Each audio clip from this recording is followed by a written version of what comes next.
Datuk Sri Dr. Mazlan Yusof, Secretary General, Ministry of Higher Education, distinguished speakers, respected senior officials from Ministry of Higher Education, Academy of Higher Education Leadership, AKEPT, and UIAM University Management Committee, academicians, administrators, industry experts, participants, ladies and gentlemen, Assalamualaikum warahmatullahi wabarakatuh. Selamat sejahtera and good morning to all.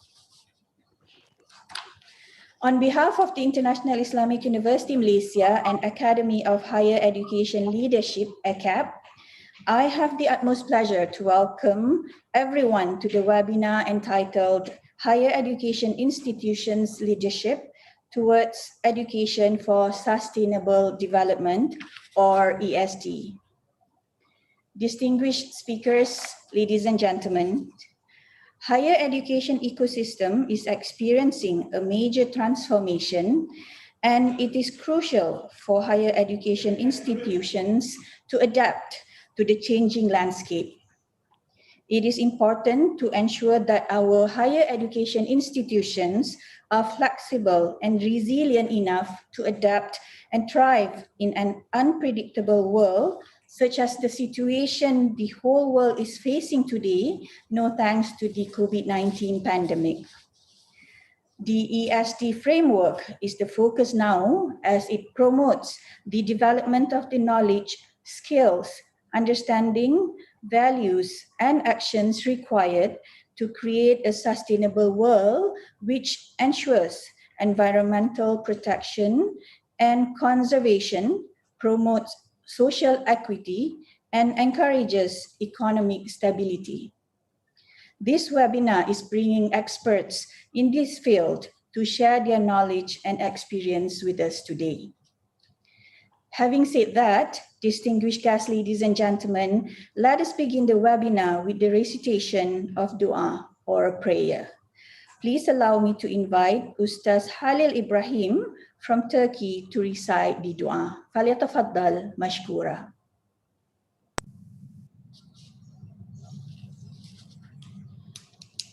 أعوذ بالله من الشيطان الرجيم بسم الله الرحمن الرحيم الحمد لله رب العالمين والصلاة والسلام على أشرف الأنبياء والمرسلين وعلى آله وصحبه أجمعين ربنا يا ربنا تقبل منا إنك أنت السميع العليم وتب علينا يا مولانا إنك أنت التواب الرحيم ربنا زدنا علما ربنا وفقنا في تحصيل العلم واجعل نيتنا خالصة لوجهك ورضائك يا رب العالمين.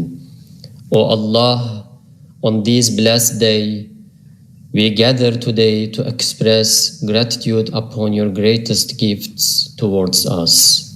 O Allah, bestow us physical and spiritual health, peace of mind, strength of spirit.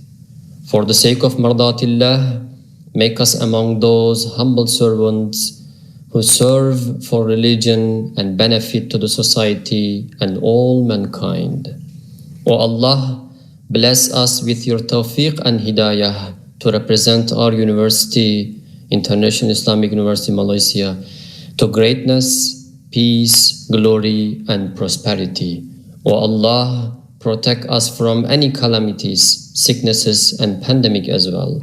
O Allah, make us responsible and intellectual in seeking knowledge.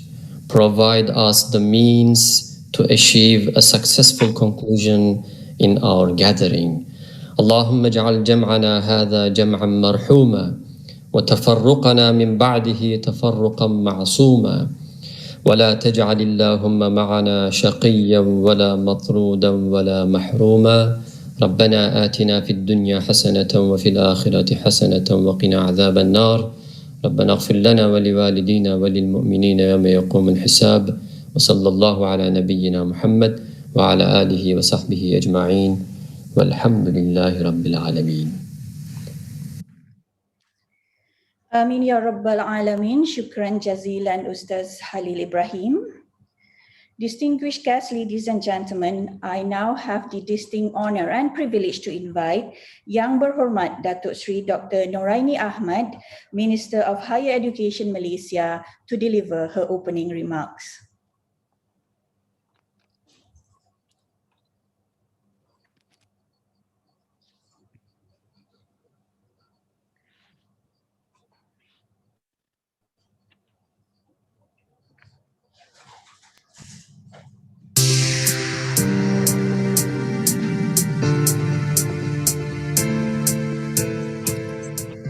Bismillahirrahmanirrahim. Assalamualaikum warahmatullahi wabarakatuh, and a very good morning. Alhamdulillah, I'm blessed to be able to meet everyone online today. I would like to extend my thanks to Professor Emeritus Tan Sri Dato' Zulkifli Abdul Razak, Rector of the International Islamic University Malaysia, and Professor Dr. Nordin Yahya, Director of Akademi Kepimpinan Pendidikan Tinggi or AKEPT. Ladies and gentlemen, I would like to start my sharing with you today with a quote from the eminent Malcolm X. The future belongs to those who prepare for it today. Education is our passport to the future. The theme of this international webinar, Higher Education Institutions Leadership Towards Education for Sustainable Development, is a well-informed choice at an opportune moment. The importance of having this intellectual discourse amidst the current situation we are in is vital.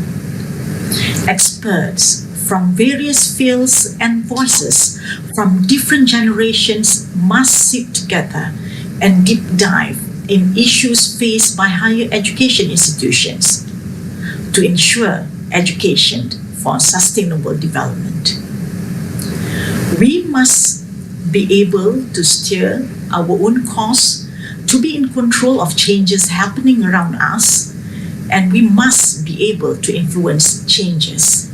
This can be materialized if we are in control of knowledge and not mere consumers of knowledge produced by others. The Higher Education Leadership Academy, also known as AKEPT, has been taking the initiative to transform the higher education society by conducting leadership forums locally and internationally. AKEPT, as some of you may know, is the only leadership academy in the ASEAN region that provides the profiling for HEI leaders in Malaysia. They also provide training to enhance the leaders' skill set and also provide the up-to-date knowledge in order to enrich the leaders when leading their institutions. AKEPT has sailed through a 14th-year journey since its inception. It has the capacity of identifying top talents among the 20 public universities and setting the scene for the higher education leaders to strategize and execute the national and global agenda. Currently, AKEPT is working with the Southeast Asian Ministers of Education Organization Center, specializing in higher education development, as well as other partners to develop a leadership module for higher education leaders in ASEAN. This is important as we need all higher education leaders to be equipped with necessary skills to assist in the ASEAN youth human capital development. It is through this kind of forum that the sharing of the leaders' insights will help the academic society to think of innovative inventions that will assist in enhancing the higher education delivery to the community, particularly in this new norm. Ladies and gentlemen, staying true to the course of education for sustainable development is our very own International Islamic University, IIUM. I have been made to understand that the university's missions were vigorously propagated for the past couple of years and mapped to academic activities as well as other development programs for a transformative values-based ecosystem. All these tenets forms of backbone of a comprehensive educational system now being called the Sejahtera Academic Framework. Leaders' role in advancing the mission of the university and providing a push to meet the requirements of the new norms and challenges or changes in various fields of knowledge is instrumental in developing societies and supporting comprehensive, sustainable development. I believe that the spirit of today's webinar strongly supports most, if not all, of the Ministry of Higher Education's strategic focuses. For 2021, we have mapped out 6 strategic focuses to drive the HEIs in Malaysia towards achieving excellence and deliver graduates who are humanized. They are, first, to empower the digital education agenda. Second, to strengthen strategic collaborations. Third, to enhance graduate employability.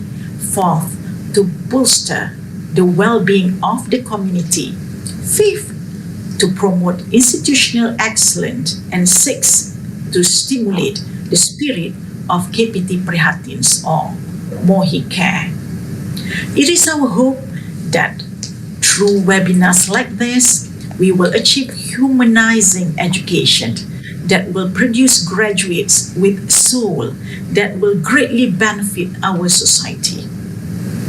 Ladies and gentlemen, I would like to express my heartfelt gratitude and congratulate the organizers, speakers, panelists, moderators, the hardworking secretariat members from both AKEPT and IIUM, all universities, officials and participants who have made this webinar possible.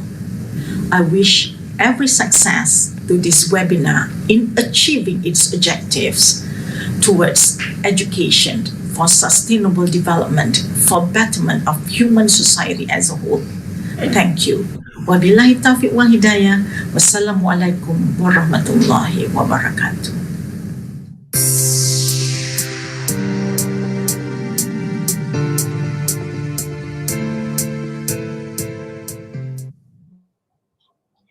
Thank you, Yang Berhormat Datuk, for the warm welcoming remarks.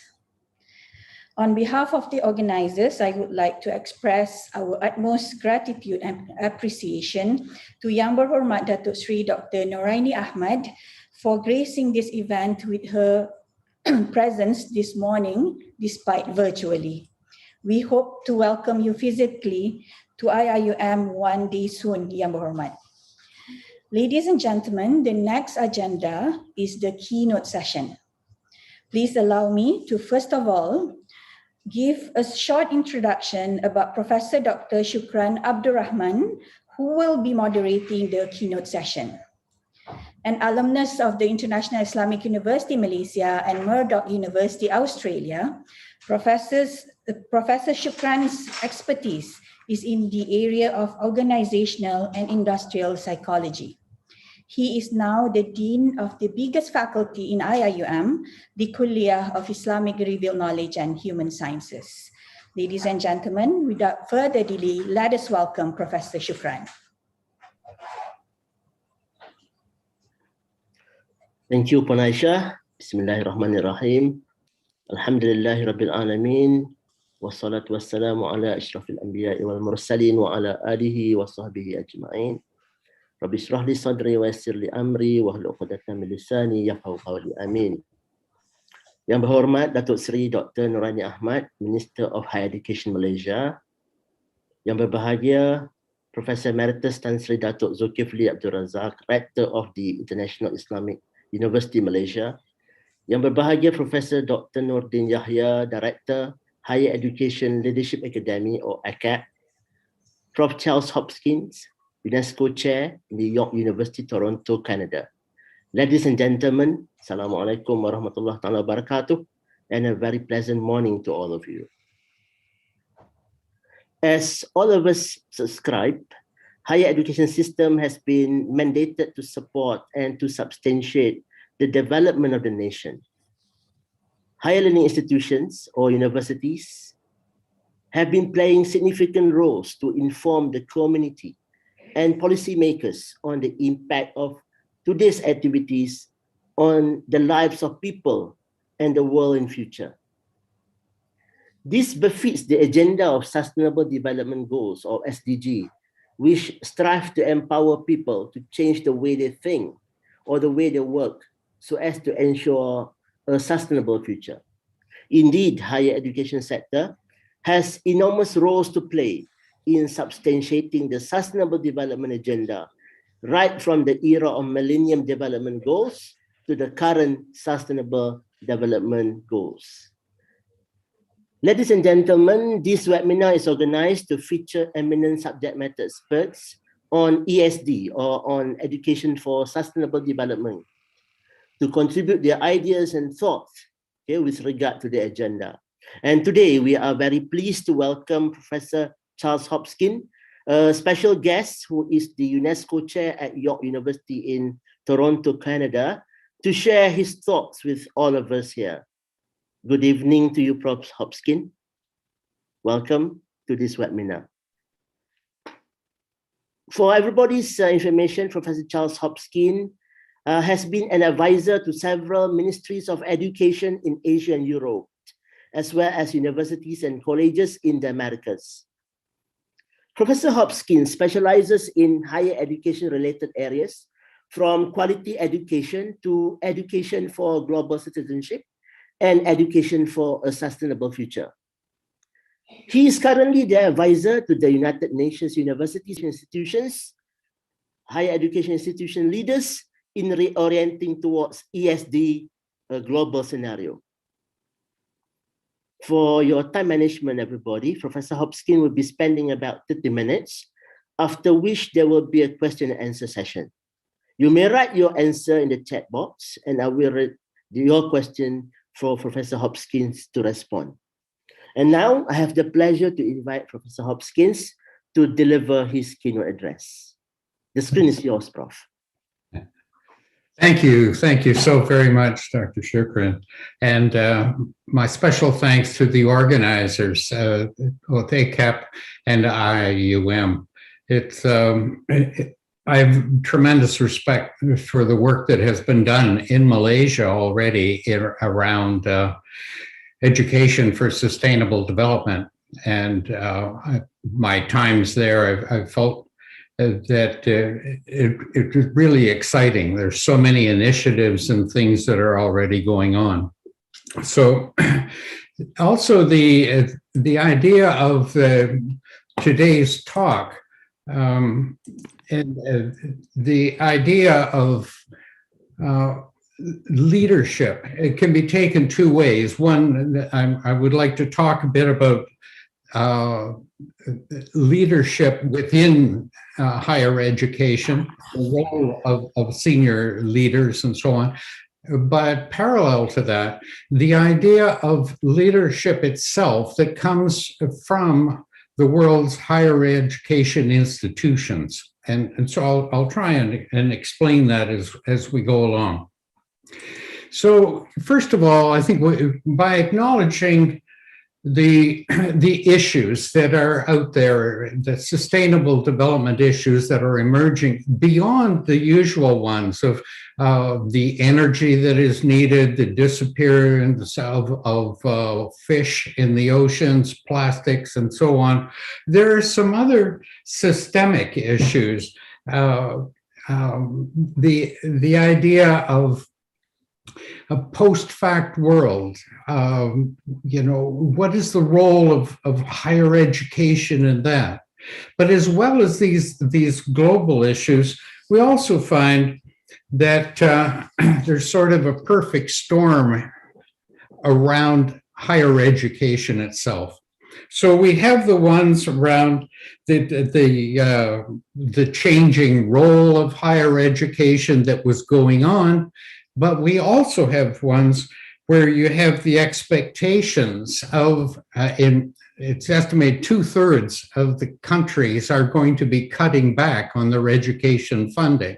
At the same time as higher education is encountering new costs in the way of PPE and so on, the shifting of the attendance of students. In many places around the world, we're finding that students already in university are staying and moving into graduate school, but they're not getting the feed into the undergraduates. So there are these kinds of shifts. You mentioned digitalization, Minister, and of course, not only the huge shift around the world of trying to move universities online, but what does that really mean in new territories and possibilities for universities? Who will be coming in and who will be reaching out, across the borders? But at any rate, when I look at this conference or this webinar, the realization that the storm will pass and there will be rainbows, things will clear. But when it does, we have to think about how are universities going to move through this? Are they going to just survive or are they going to thrive? I have a painting in my home. It's symbolic of life. It is a boat that's adrift. It can go in either direction. It has no oarlocks or way of propelling it. It has no steerage. It is simply a sort of an adrift instrument. And that is something that I think ties to this webinar, the idea of leadership, right?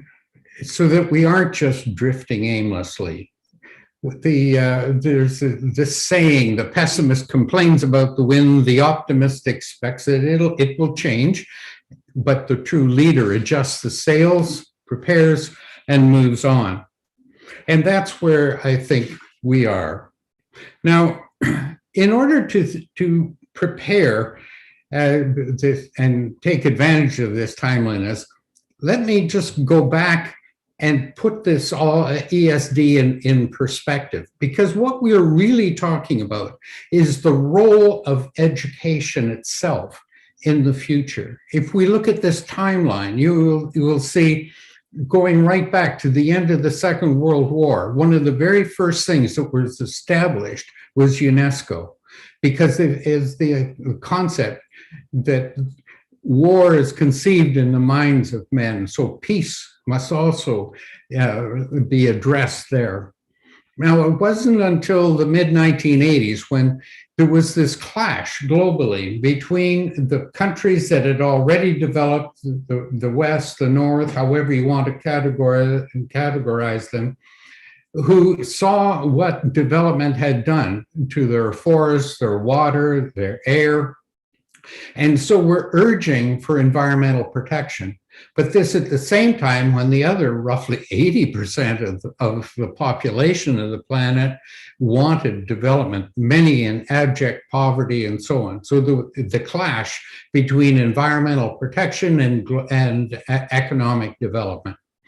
So this, of course, you are all, if you're tuning in here, you would recognize that there was our common future, the concept, the best that could be come up with in 1987 that world leaders would agree to, and the private sector would buy into as eco-efficiency is the concept. But just the agreement in 1987 led, it was an agreement. what they had to come up with was an implementation strategy and plan. And so that was in Agenda 21. Okay? And in Agenda 21, there were 40 chapters, one of them addressed to education, public awareness, and training as a crucial means of implementation of the concept of sustainable development. And so that went until 2000 when they realized that the UN thought, well, we can rejuvenate it all. 40 chapters is too much. Let's narrow it down and let's really just address it to those who are in those few countries that are in the most dire straits. And so we came up with the Millennium Development Goals, 8 limited largely to helping the least developed countries.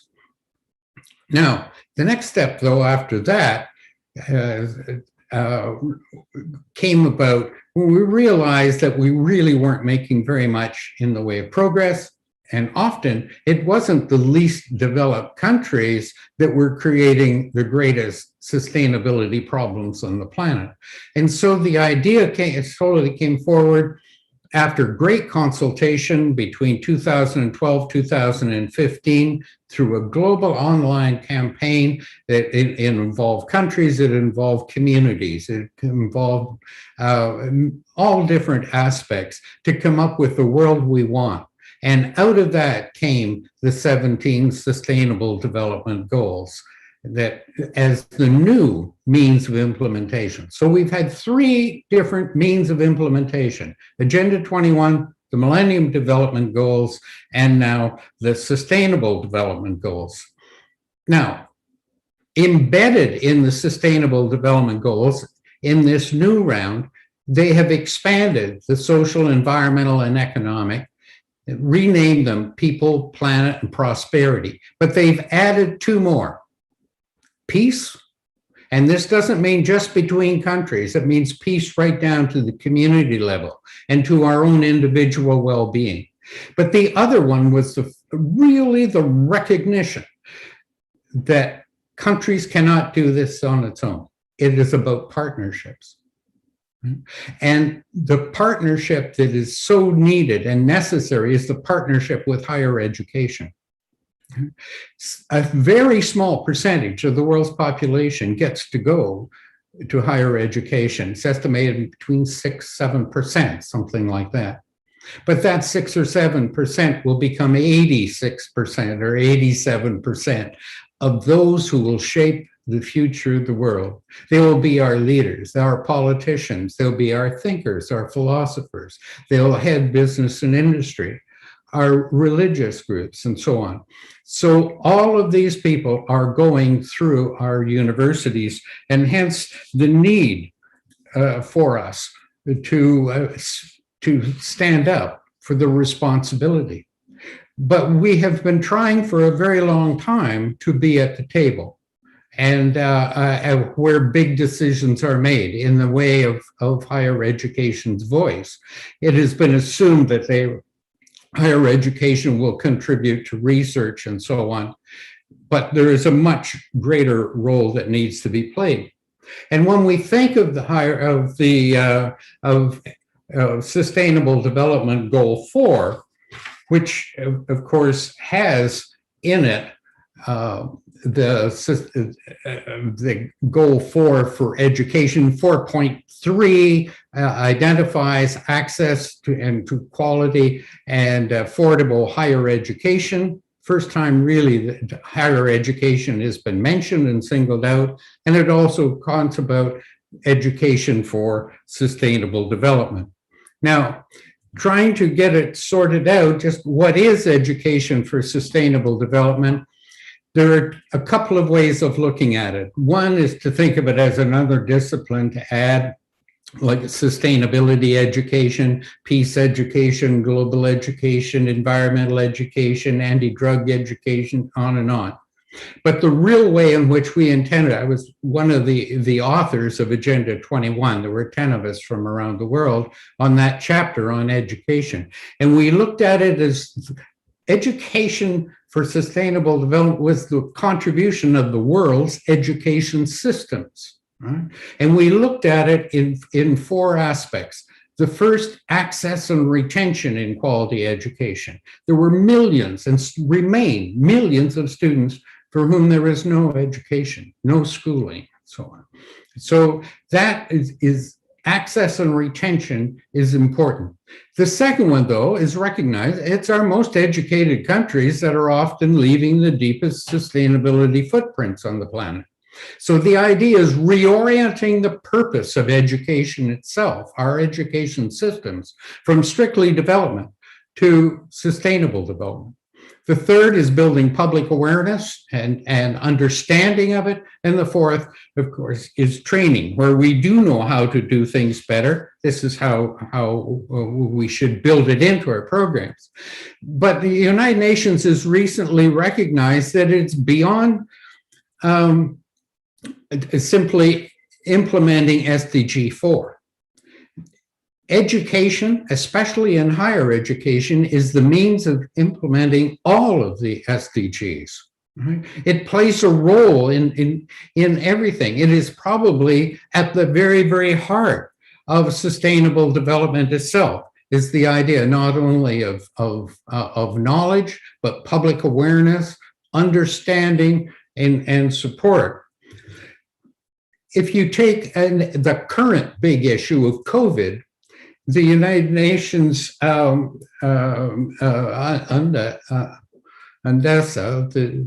they have looked at how COVID is actually embedded in all of the SDGs.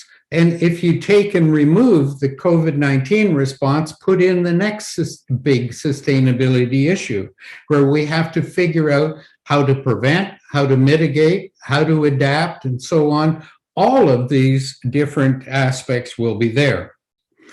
It was mentioned by the minister of the new framework and roadmap that UNESCO has just released on implementing education for sustainable development for between now and 2030. 5 priority actions in it. And if you look at the first one, advancing policy, and this is really crucial for those who are leaders in higher education, to make sure that the changes in what you do are embedded in policy, so that when the next leader comes along, pick something else, and then you know how things can move. So the make sure that the gains we have are embedded in policy. But the second one is transforming learning environments. Now, transforming higher education, that is quite the challenge, right?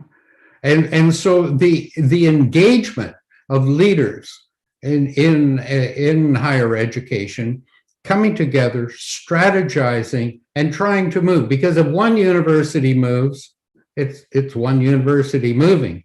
But if all of the universities begin speaking in unison, and the leaders are going and showing it can be done, how to do it, etc., this is such an important innovation, right? So the important thing for leaders, of course, what we have found is figuring out the first initial steps. And it is so difficult because often university leaders are not really steeped in sustainability, right? Some are their background could be philosophy, or their background could be history, or their background could be chemistry, and so on. So the idea of the leader moving forward, the challenge of how to even talk about it in a way that you can convince the rest on your staff and answer the big question, why? And the second one, why now? And so these initial steps, and then being able to clarify the concept of sustainability, not adding something in a department, but rather what is the contribution of everyone into it, and then how do you bring it forward into a whole? You know, the idea of what aspects of it.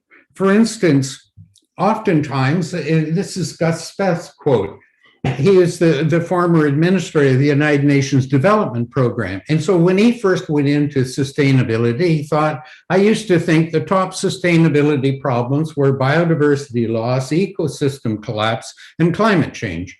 And that with good research and science, we could correct that.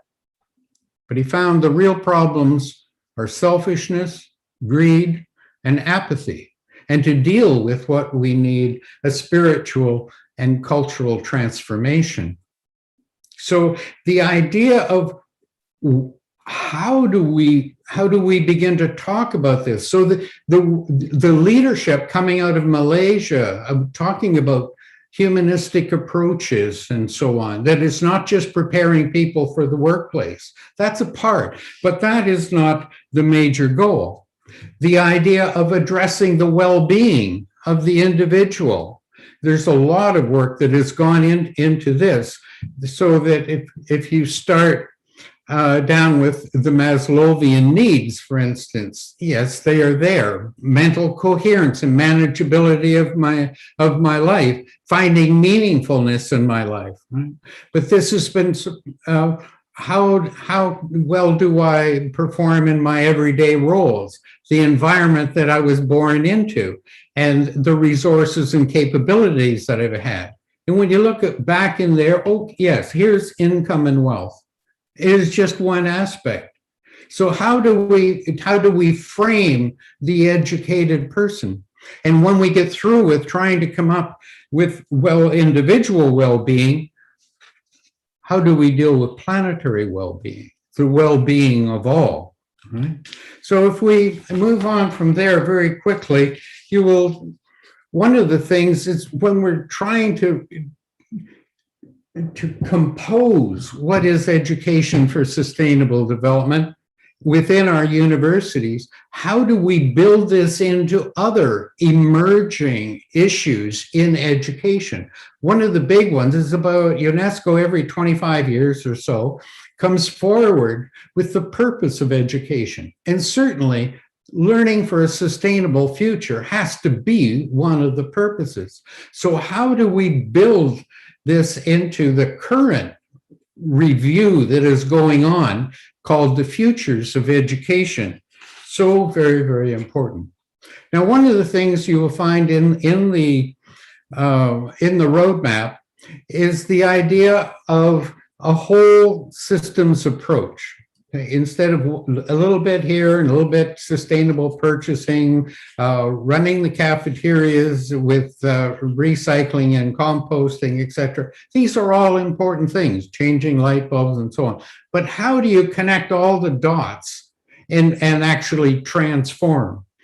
I would suggest that one of the early hand guides, it was put out by Univoc, because they were focusing largely on small to medium-sized business and industry, and put a lot of work into this document called Greening Technical and Vocational Education and Training. Now, it needs to be modified in the wording and so on, but the concepts are extremely good. The first step is to say of really understanding the process, and then moving on to planning and strategizing, and then the third step of implementing the idea, and then from there into monitoring the progress. Now, one of the first steps that is so difficult is figuring out what you already have within the institution. I've talked to a number of different university presidents and university leaders and college leaders and so on. And the idea that, first of all, honor the people who are already there and doing a great deal. Not only there, but in the region. For instance, in your region, and Malaysia has taken a real lead in this, is coming up with competencies for the teachers. we often come up with sustainability competencies for students and graduates, but what about faculty? Because faculty have not been trained into how to deliver this. How do we look at what policies do we already have that support us, or those that could be modified?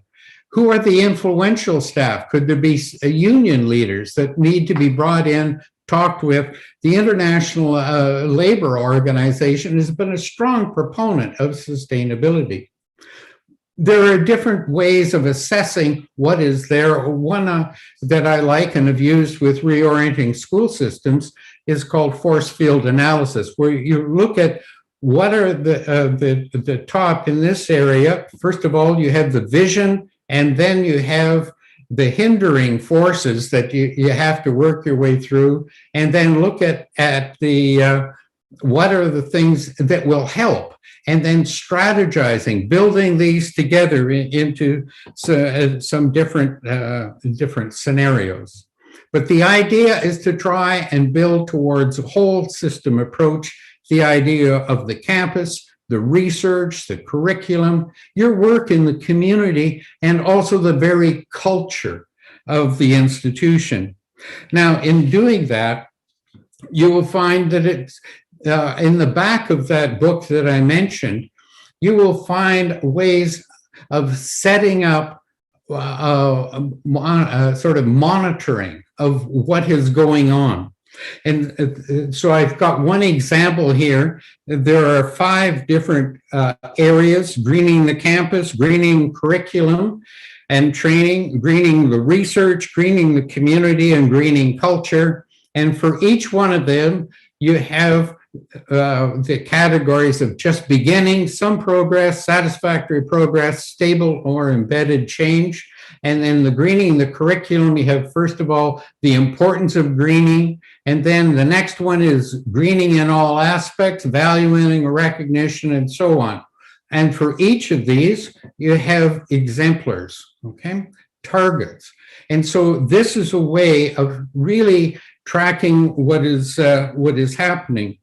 You may want to really look at how you can simplistically keep all the faculty and students and everyone involved in so simply spiderweb diagrams that are much easier, but it keeps people aligned. It gives regular updates, and it's a way of celebrating milestones and reward schemes and so on. So it's top of mind and so on. Whereas the other is the minutia and the detail that would be used much more for budgetary costs. So in winding up, just a couple of more examples. Another way of organizing and tracking it is the usual, if you know, the 2x4 approaches that from business and industry. So on the one side, you have the ones that are easy to measure, and then the other ones that are hard to measure. You can't quantify everything. And some of the most important things are ones you can't really quantify, because you have to be careful, because, you know, usually the things you can measure get all the attention and get the funding, but they may not be the most important things. And then building on the existing green goals and moving on to the next. This is also in that Greening TVET handbook. At my own university at York, we are trying to wrap the Sustainable Development Goals as the overarching context in which everything is done. So we build in the idea of the local community, global community, and the campus itself, and look at, yes, 21st century learnings. We're doing much of the traditional, but how do you tweak it, and how do you modify? One of the things in closing, you know, the importance of bringing the students along. Usually it's the students that are the real powerhouse and will help and work with faculty and provide the impetus. And one of the things is the voluntary sustainability pledge. It's almost like the Hippocratic Oath that doctors would take. But the idea of, you would word it, I have the students the student union or whatever the student group is to word it so the idea that they pledge that they will not use anything they've learned at the university to harm either the planet or others and to live in a more sustainable way. So thank you so much for giving me the opportunity to present. I admire so much of what is going on in Malaysia, and I think that this opportunity of bringing leaders together to discuss the leadership and so on is really important. Malaysian higher ed is in many ways leading the world, and especially by focusing on leadership and building sort of a coalition of leaders. As I point out, working together gives voice. And one of the real things that the world needs is the voice of higher education, working together, adapting to their own local situation, but a collective, meaningful voice. I thank you very much for this opportunity. Thanks. Thank you, Prof. Hopkins, for enlightening us with all the important ideas. Among others, you have reiterated the essential roles of higher learning institutions or higher education institutions in empowering the community to change and grow in all aspects of human life, currently and also for the futures. And in response to your keynote address just now, Prof. Hopkins, there are a number of questions raised by our audience, and I wish to read to you, Prof, one by one, and then I think you will address them one by one. Number one, Prof, sustainable development is always about balancing economic, social, and environment. But the economic objective is always dominant. Could you please suggest how could higher education leaders and members change the dominance of economic thoughts and concerns? Well, that is a huge question. And if you think who has the most resources to upset the balance, and that's largely the private sector. It is the worldview of what is well-being. And it's so I threw in the well-being slide because I think it's important for higher education to address what is an educated person, what is the purpose of life, and so on. And I especially commented down where, yes, income and wealth is one thing, but well-being doesn't necessarily mean well-off, right? It was sort of expression. But yes, it is something that is magnified every day in informal education. Every time you turn on the television, you walk by a store, you see the things that you are conditioned to want or need. So I think that the ones who will be able to address that more would be higher education. Okay, thank you, Prof. There's a second question here from our audience. Prof, how would you put humanity in education for sustainable development in the economic, social, and environment components? Yeah.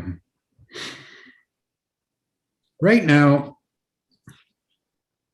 sustainable development is the best, as I said, we could come up with in 1987 that we could get people to agree to. Sustainable development itself has many weaknesses and many faults. It's too, now here's where we get into tricky in English around, it's too human-centered. It is about serving people. So the idea of maintaining the respect for all life forms and not just the mental model that the world is here to serve humans and that we may take and use whatever we want even without intergenerational respect, and so on. So, yes, one of the roles for higher education has got to be the discussions about the next concept, that what will replace sustainable development, and answer the questions more honestly, sustaining what and for whom. So they're a fundamental flaw. It's the best we have that is agreed upon. So I'm not saying revolt, throw everything out, but work with it and disclose the flaws that are there. And who better can do that than professors and students and people who have tenure and who can speak out. Okay, thank you, Prof. There's a third question here. Is it attainable for Sustainable Development Goals by 2030? Now we are facing global pandemic COVID-19. More humanitarian issues are emerging. Do we need to change the deadline? First of all, sustainable development, we have to separate out the Sustainable Development Goals from sustainable development, right? So the Sustainable Development Goals, I said, are the implementation plan. Sustainable development itself is a journey that will go on and on. And just as Agenda 21 was replaced, rather poorly by the Millennium Development Goals, and recognizing that now we have the Sustainable Development Goals till 2030, already by about 2027, we will be developing the next implementation plan, learning from the failures of the Sustainable Development Goals. We'll be informed by what worked, what didn't work, what are the new crises and issues that we need to deal with. So the Sustainable Development Goals are set up as they're inspirational, they're aspirational. We're not going to overcome poverty by 2030. Yeah. But we're going to be working on it. We'll make a dent. We'll raise millions out of poverty, hopefully, without putting other millions in. So that's where we're going. But that's why I began my lecture by trying to point out the difference between the aspiration of a sustainable future and the means of implementation being the Sustainable Development Goals. Yeah, thank you, Prof. Okay, this is another one. In your opinion, Prof. Hopkins, could you summarize what is the required leadership competencies in order for us to materialize ESD? I think it depends on the situation. You have some leaders who are already well informed and are truly inspirational, and people gather around them and they seem to have most of the answers themselves. And then you have other leaders who simply say, look, we're going to do it. I don't know how to do it myself, but I'm going to find the best people and they're going to work with me. And we're going to get it done. And they inspire people to contribute. So it's almost a person who is strong enough to stand up and say, this isn't my cup of tea, but I'm going to I know we have to be there. We're going to get there. And I will divert the resources. You give me the argument, you give me the plan, and we're going to get there. So there are two very different kinds of leadership. And I think that if you look into the leadership literature, you will find that there are many different paths. There's no one. And it also depends in the culture. Some cultures, they want a strong leader. Just tell me the rules and I'll, whereas other cultures, the president of a university stands up and says, this is where we're going. And you may find that it's almost a faculty revolt who, it's about academic freedom. No one's going to force me to do anything and so on. So it varies. Yes. We have two more questions, actually. Maybe you can take one more, Prof. Oh, sure. No, but I'm concerned about your time as well. Okay. I think the host, the secretariat, say one more. I can read one more from Professor Walid Fikri Faris. He said, thank you for the brief and concise speech, Prof.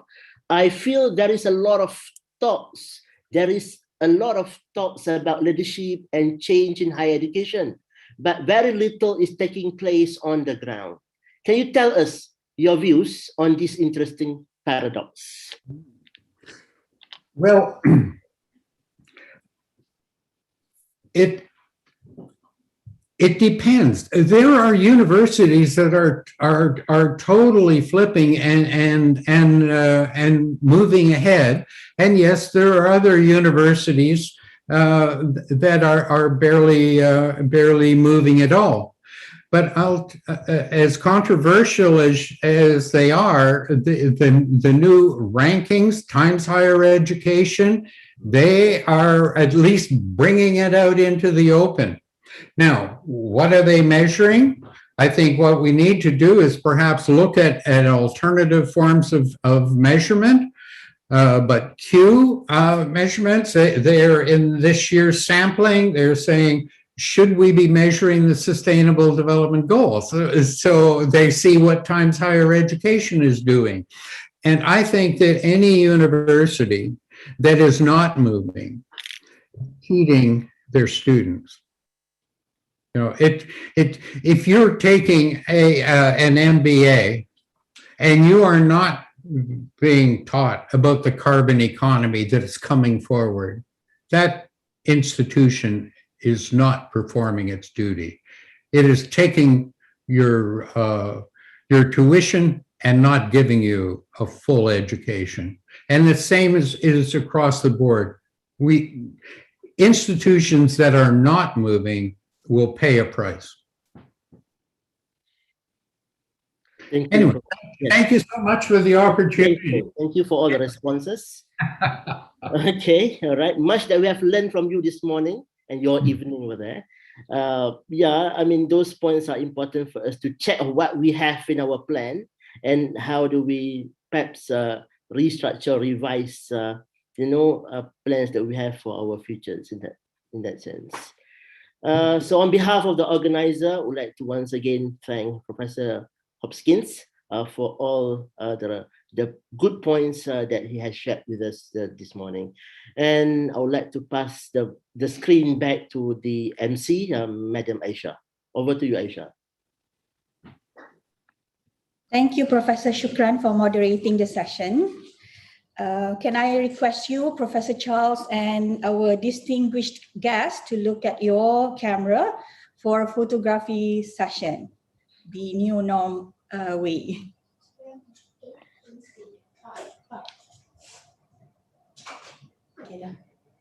Okay, done. Thank you so much. Thank you, everyone. All right, moving on, I would like to introduce the second moderator, Professor. All right, sorry. I'm just too excited to listen to the next session. I'm so sorry. We have a 5 minutes break. Okay, we will start the second session at 10:15. Right. So perhaps you can take some time to go get a drink, a coffee or water. Thank you.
I would like to contextualize this meeting today is what we call celebrating UIAM 2020.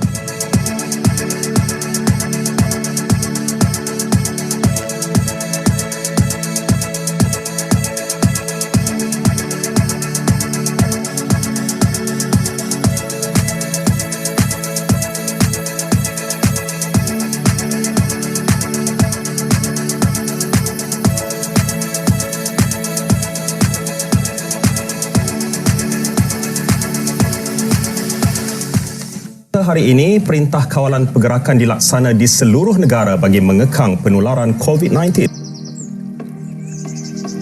Perintah Kawalan Pergerakan mulai 18 Mac 2020 iaitu lusa hingga 31 Mac 2020 di seluruh negara. Let me reassure you, as far as I am concerned, the situation in the university is well under control.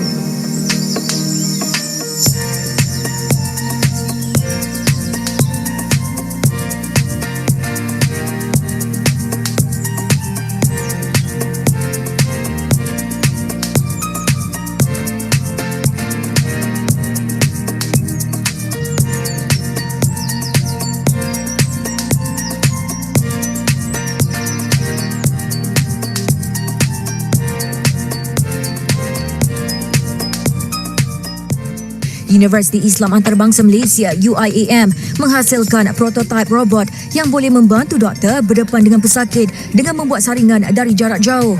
Robot yang diberi nama Medibot dibangunkan pakar robotik kuliah kejuruteraan dan kuliah teknologi maklumat komunikasi. Dilengkapi alat kawalan jauh bervisual, doktor berinteraksi dengan pesakit tanpa perlu bersemuka.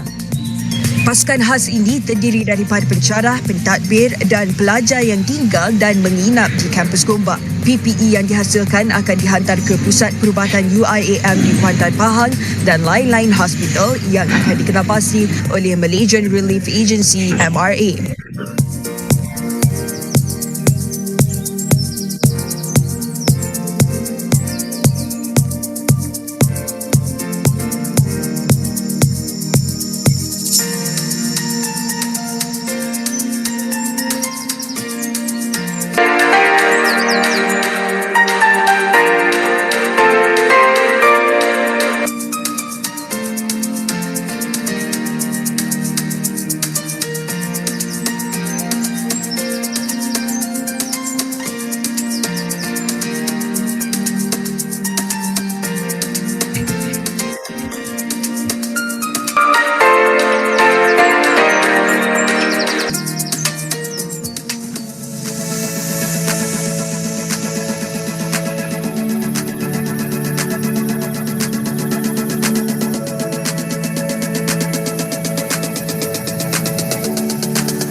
Sementara itu, Universiti Islam Antarabangsa Malaysia UIAM mencatat sejarah sebagai institusi pengajian tinggi pertama di negara ini tersenarai sebagai finalis untuk 2 penganugerahan Lestari Antarabangsa.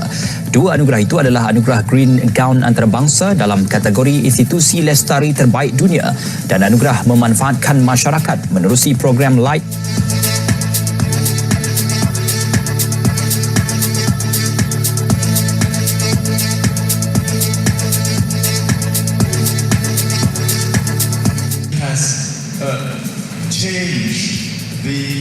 Stereotype image of Islam and Muslims in the world. Anugerah ini merupakan pengiktirafan bagi universiti untuk membuat satu perubahan atas kepakaran yang telah diiktiraf oleh bangsa-bangsa bersatu dalam hal ini.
kit yang kami hasilkan atau kit kami ialah kit pantas atau kita panggil rapid test kit menggunakan teknologi iaitu nanoteknologi.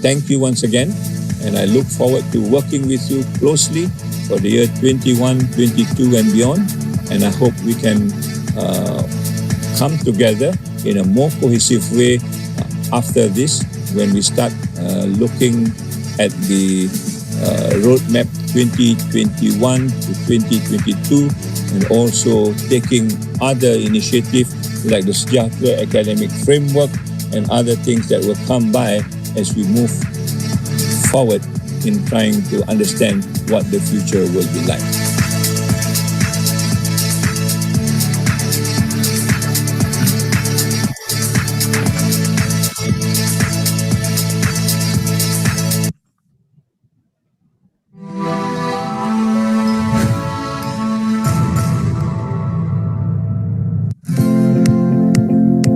In the last 2 years, we have been trying to manage to change the university into a university that is truly international and sustainable.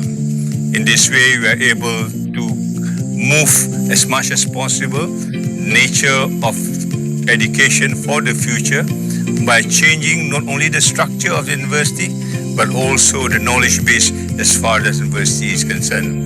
In other words, UIAM is moving into a whole institutional transformation, taking with it the national education philosophy, sustainable development goals, United Nations 4 pillars of learning, and other very important foundation as far as the university is concerned.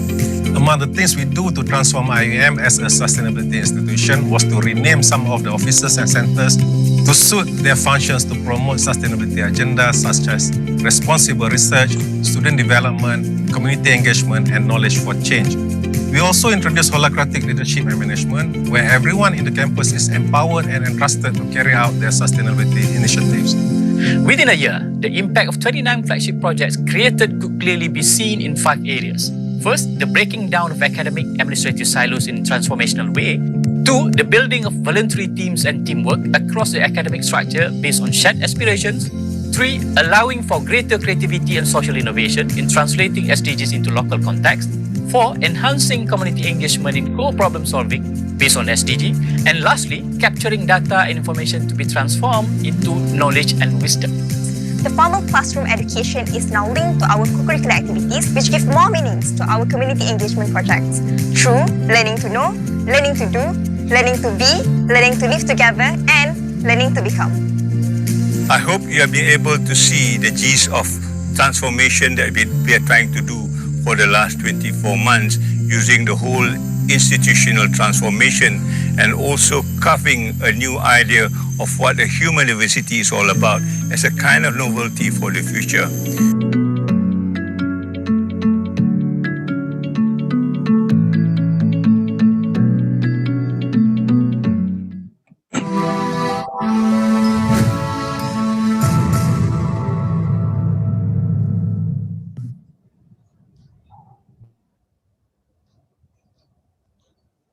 Distinguished guests, ladies and gentlemen, let me briefly introduce the second moderator, Professor Dr. Sumiani Yusof. Professor Sumiani is attached to the oldest university in Malaysia, the University of Malaya. She is currently the Director of Institute of Ocean and Earth Sciences. Prof. Sumiani will moderate the second session that will bring in 4 very interesting speakers. Just a note before I hand over the screen to Prof. Sumiani, if any of you have any questions to ask the speakers, Please either write them in the Q&A box for participants using Zoom platform and the comment box for those following the session via YouTube. Prof. Sumiani will then convey the questions to the speakers at the end of the session. Prof. Sumiani, over to you.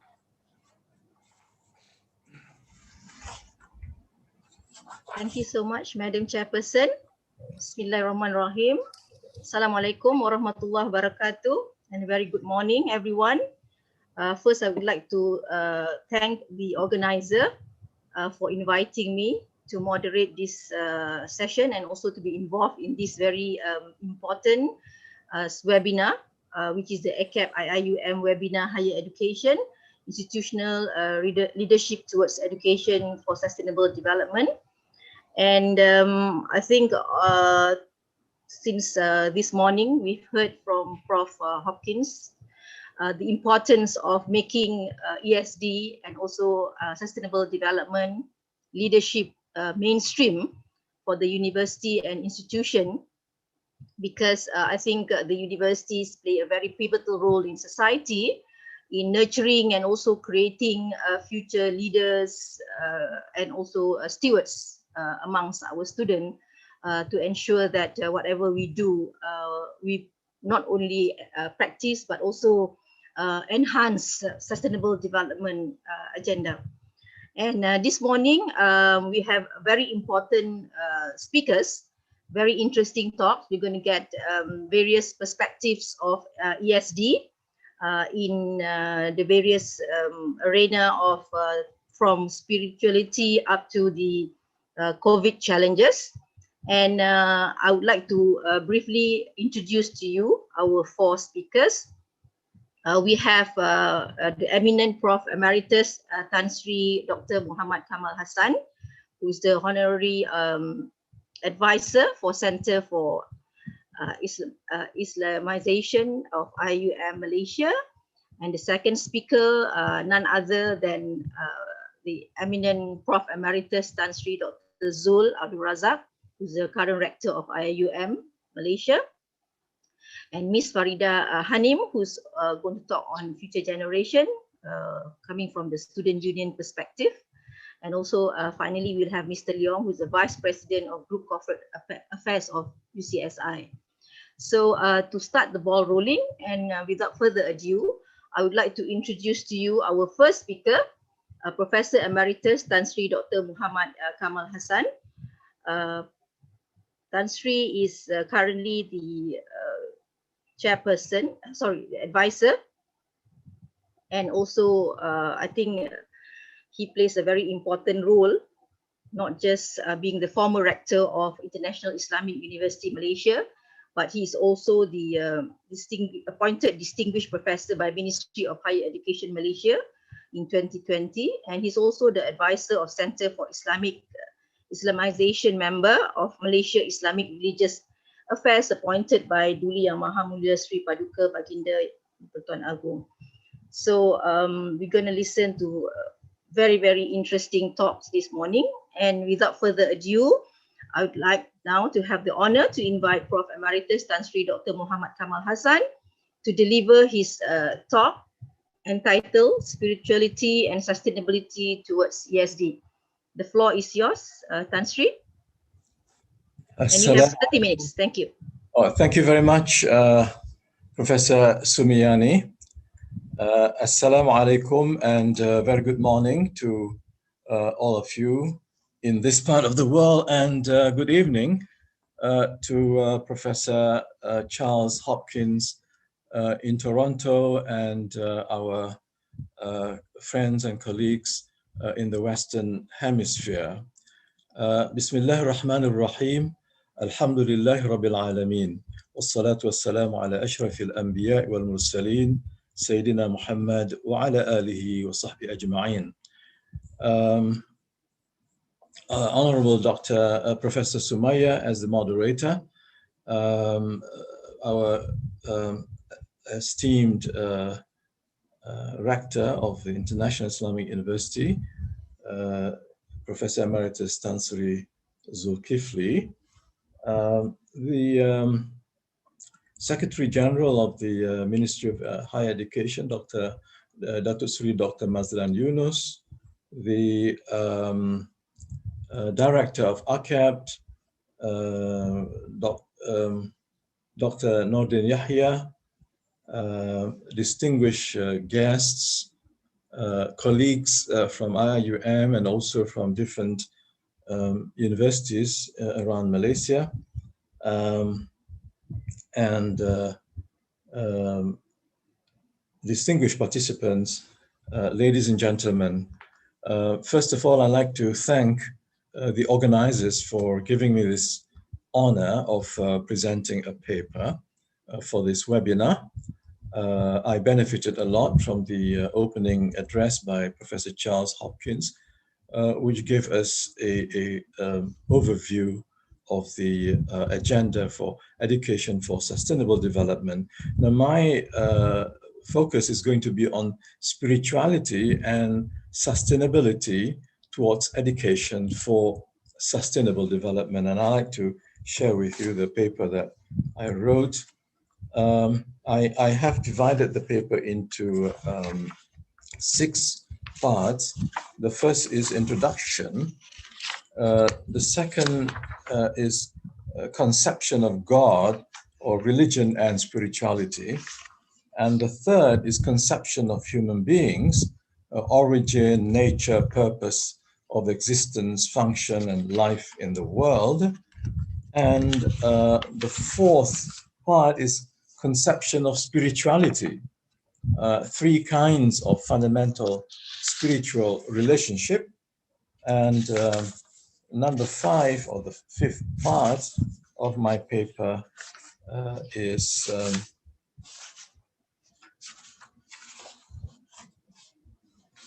sorry, let's, okay, I come to the conclusion, which is on,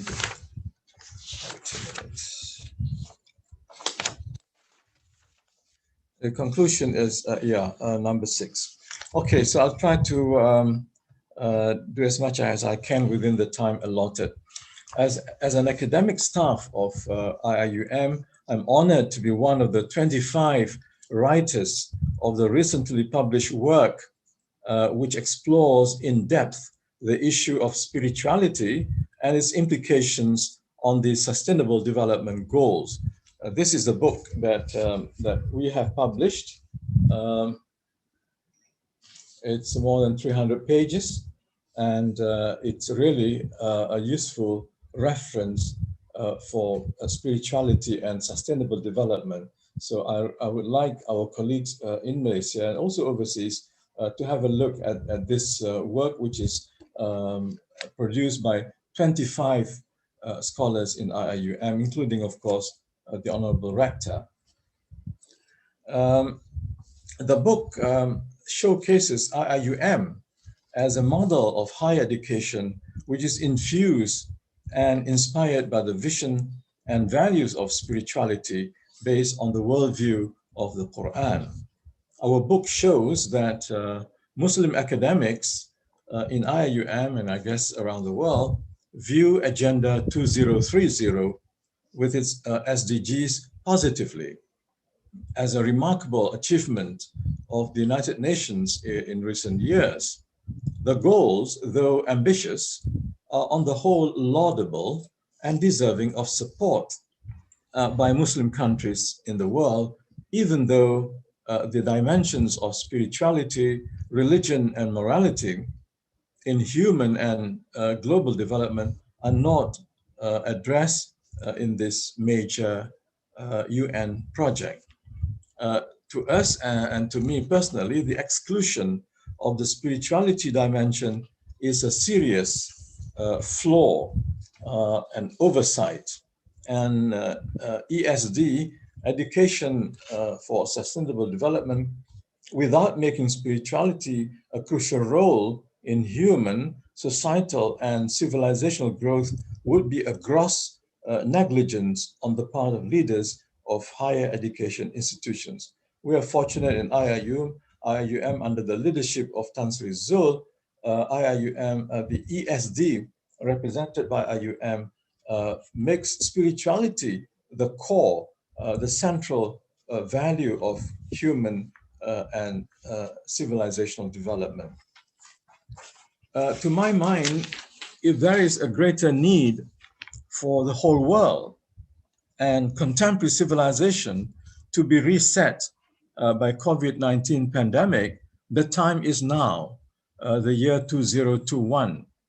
The new paradigm of sustainable development has to be based on the spiritual worldview. As charity should begin at home, the Muslim countries should be the first to undertake the comprehensive and holistic reset of the development paradigm. They do not have to wait until 2030 to shift the developmental paradigm.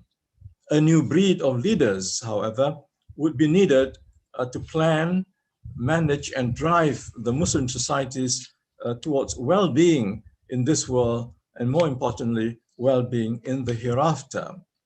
Under this paradigm, the concepts of development and sustainability need to be overhauled by acknowledging God as the owner, developer, and sustainer of the cosmos and the world and human beings who were created by him to serve his purpose. Then the concept of sustainability of the earth or of human civilization has to be defined in accordance with the will and plan of the owner and the sustainer. I come to the conception, or you might say theory of God, religion, and spirituality. Spirituality from the perspective of Islam, a religion of 1.8 billion human beings, I guess by 2030, the number could reach 2 billion, is the core of God's religion. Although in the West, there are many human beings who prefer spirituality to be separate or divorced from organized religion. And they have maybe good reasons for that perspective. In the Quran's worldview, it is the one true God who has created the whole cosmos, including human beings and nature, and therefore true spirituality cannot be detached from his religion. The main difference between the Quranic conception of God and those of other world religions is in his uniqueness, in his oneness, and the belief that he is not just the creator of the world, but the ruler, the sustainer, the regulator, the lawgiver, the judge on the day of judgment, and that his sovereignty covers all aspects of human life and civilization. Now, I come to, the third part of my paper, the theory of human beings, the conception of human beings. It should be borne in mind that human beings, as God's best creation, are essentially spiritual moral beings by virtue of 3 or 4 factors. Number one, the divinely created spirit, the ruh, that God had breathed into the human body after it was formed. And B, the eternal nature of the soul, which lives on even after the physical death. And C, the centrality of the spiritual heart or the qalb in determining and influencing human behavior and personality. Moreover, humans are endowed by God with the innate natural disposition, or what some people call primordial disposition to God, which is the fitrah, without any tinge of sinfulness inherited or latent, which acknowledges and naturally inclines toward God as a spiritual source, creator, and sustainer. The Quran refers to the primordial spiritual covenant, al-mithaq, between human beings in their spiritual state and the most compassionate creator and master. In Surah Al-A'raf, Surah number 7, verse 172. Now, the purpose of human existence is to know and serve God obediently and sincerely. And human beings have to keep their hearts clean the qalb, which has been emphasized by our rector in several of his talks on sustainability and also higher education. So human beings have to keep their hearts clean and purified of the corrupting spiritual ailments such as intellectual arrogance, denial of the existence of God, greed, envy, ostentation. I'm happy to hear from Professor Hopkins that there was one professor who talked about greed and jealousy and so on being actually the real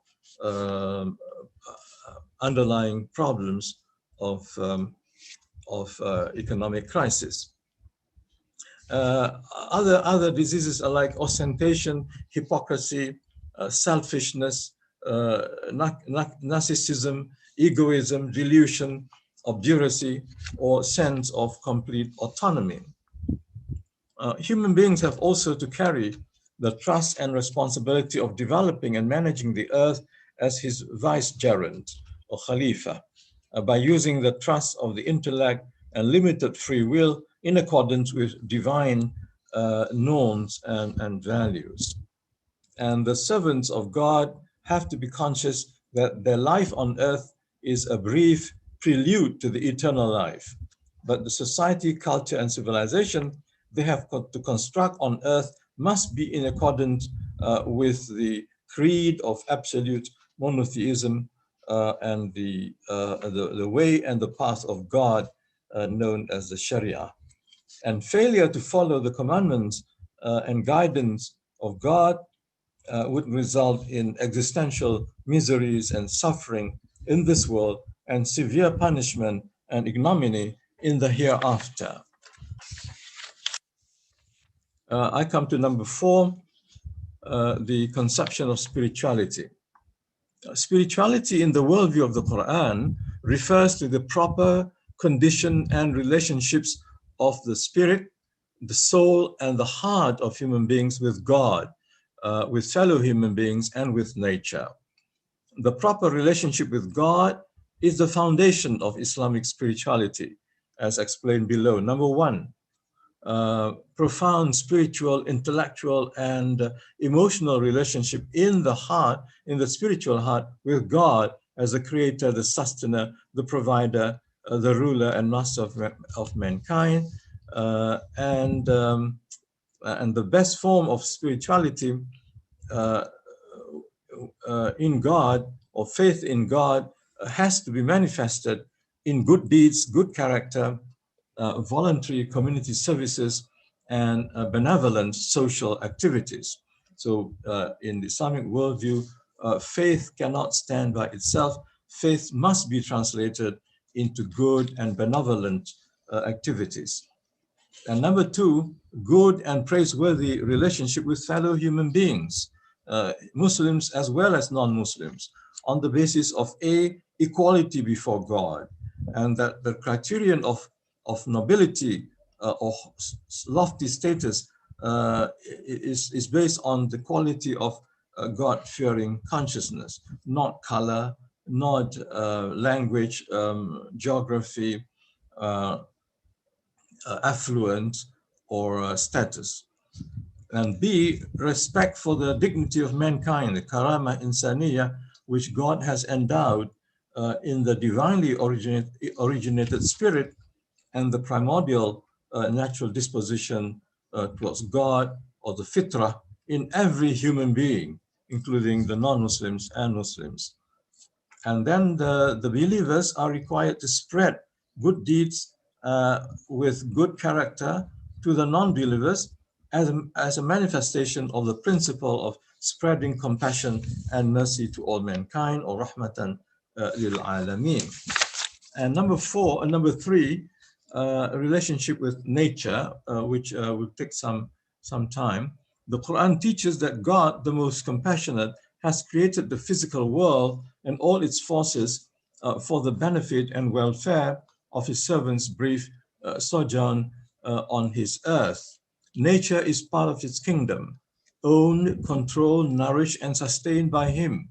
Natural resources are therefore God-given bounties. They're not just mere natural resources. They're in fact God-given bounties or ni'mah or ni'am, which are at the same time signs of His existence, ayatullah, of His oneness, of His sovereignty, of His knowledge, mercy, and will, of His beauty as well, manifested in the universe. Unknown to mankind, all of nature, including inanimate objects, also express the praise and glorification of Allah's sovereignty in their own ways.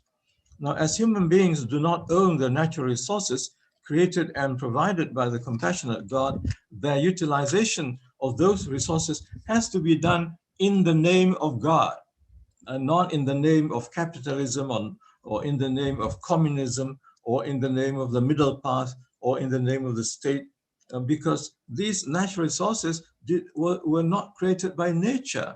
Nature was created by God, and so we have to use all these God-given resources in His name, not in our name, by observing the divine norms of what is permissible, forbidden, disliked, preferable, or recommended according to His way and His norms.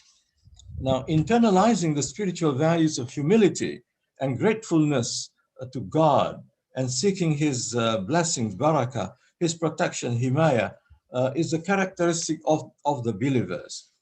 And we hope our students manifest these spiritual attributes. Now, we need to reiterate that from the worldview of the Quran, the material world is not an evil place. It is a good place because it is designated, designed, and you might say tailor-made for human existence. So it is a good space-time and God-given opportunity for human beings to live in, to work, and strive to serve divine purposes.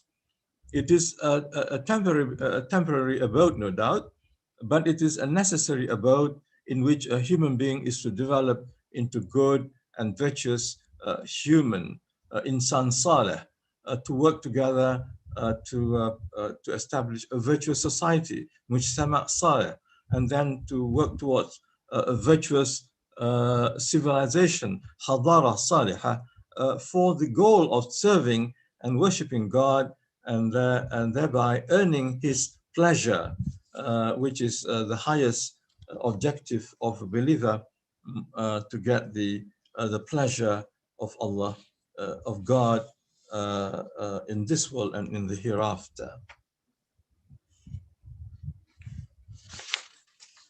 I come to the next page. As Allah's creatures, both nature and human beings are meant to cooperate in harmony with one another, in accordance with the divine purpose of preservation of order, peace, balance, and the cultivation of the good life, hayah tayyibah, which the Quran mentions in Surah number 16, verse number 97, that if we maintain order, peace, balance, and holistic well-being, then the good life will be bestowed upon us in this world. We don't have to wait until the hereafter. As trustees of the Creator's sustainer, as stewards of the world's resources, human beings are to use natural resources in the heavens and on earth within a spiritual and ethical Weltanschauung of responsibility, harmony, compatibility, gratitude, and respect. Such an outlook or worldview is the opposite of the secular or atheistic worldview, which produces the notion of conquest of nature and the selfish competition, even the selfish gene, as postulated by Richard Dawkins, and rivalry of nationalistic or ideological forces to gain control of or monopolize the Earth's limited resources for the world dominance of either capitalism, or socialism, communism, or global hegemony. The Quran repeatedly reminds and warns mankind that the the arrogant, the oppressors, the tyrants, the immoderates, and those who adopt the attitude of defiance of God's will on account of their worldly power, their wealth, or their material superiority, or the scientific and technological superiority, they would have to bear the evil consequences of their ungodly attitudes and unethical actions in this world, while severe retribution awaits them in the hereafter. This type of spiritual ethical relationship between the God-fearing vicegerents and the natural signs of God does not exist and cannot exist in the contemporary worldview of naturalism, mechanism, empiricism, materialism, agnosticism, atheism, or secular humanism, which underlie the modern man's approach to nature or to the predatory capitalism of the late modernity. It is important to realize that contrary to the philosophical or mystical notion of inherent soul-body conflict,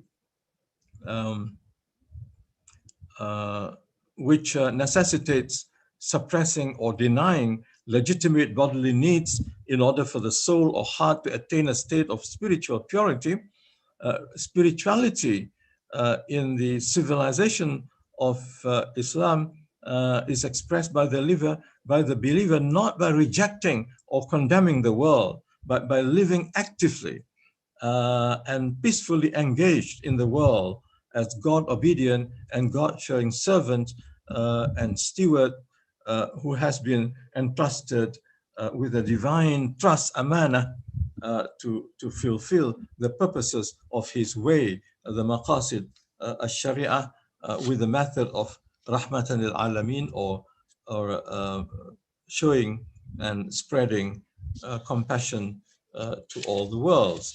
I come to the conclusion now.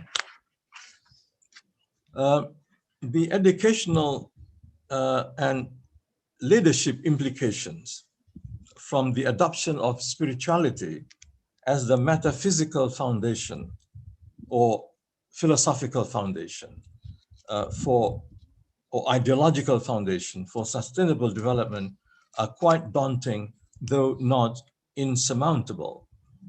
For Muslim countries and communities around the world, it is a matter of political will to take the worldview of the Quran rather than the worldview of nationalism or feudalism or whatever as the basis of the educational paradigm shift, instead of treading along the dangerous path that leads to what the Prophet called the lizard's hole, that is, going into the hole of those going astray from the right path. And this is the path of neoliberalism, which transforms education, knowledge, into profitable economic commodities, and university ranking as a big business to ensure that the colonialized universities around the world would remain intellectually colonized, or as factories to produce what the late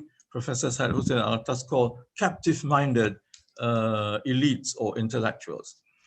Now, the new mantra being promoted worldwide in this post-capitalist, postmodern era is to humanize education, or to decolonize education. For us living in Muslim majority cultures and countries, it means actually going back to the philosophy of holistic Islamic education, in which the purpose is to produce rounded, balanced, holistic, God-fearing and caring individuals, societies and civilizations. So we don't stop at individuals. From individual, go to society and then civilization. That's the holistic educational philosophy.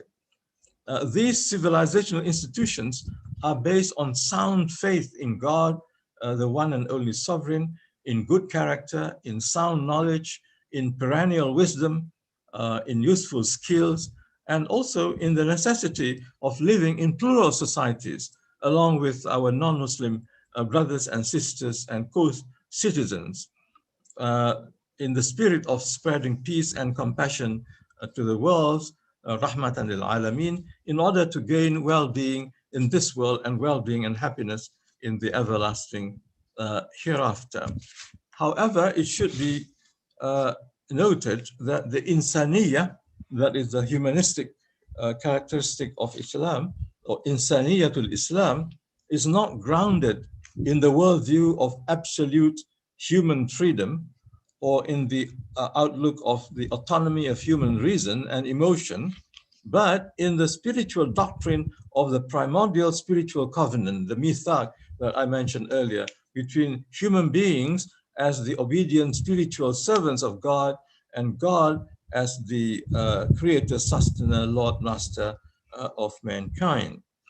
Development, therefore, in the holistic and true sense of the word, can only be actualized when the human civilization returns to its spiritual origin, gives priority to spiritual ethical principles and values in a world in which God is the caring sustainer and ruler, and human beings of all colors, status, accomplishments are his equal obedient servants and trustworthy vicegerents or trustworthy stewards. Now, while saying this, I would say that different religious communities or faith communities around the world should also project their own perspective of spirituality, which would then spiritualize the development and educational efforts in their own faith communities. But for us, Muslims, we look at spirituality from the perspective of the Quran. So we are for spirituality to be brought back as the philosophical and metaphysical foundation of development and idea of sustainability and education. And we in Malaysia, alhamdulillah, and thanks to our rector, we have been doing this for the last 37 years.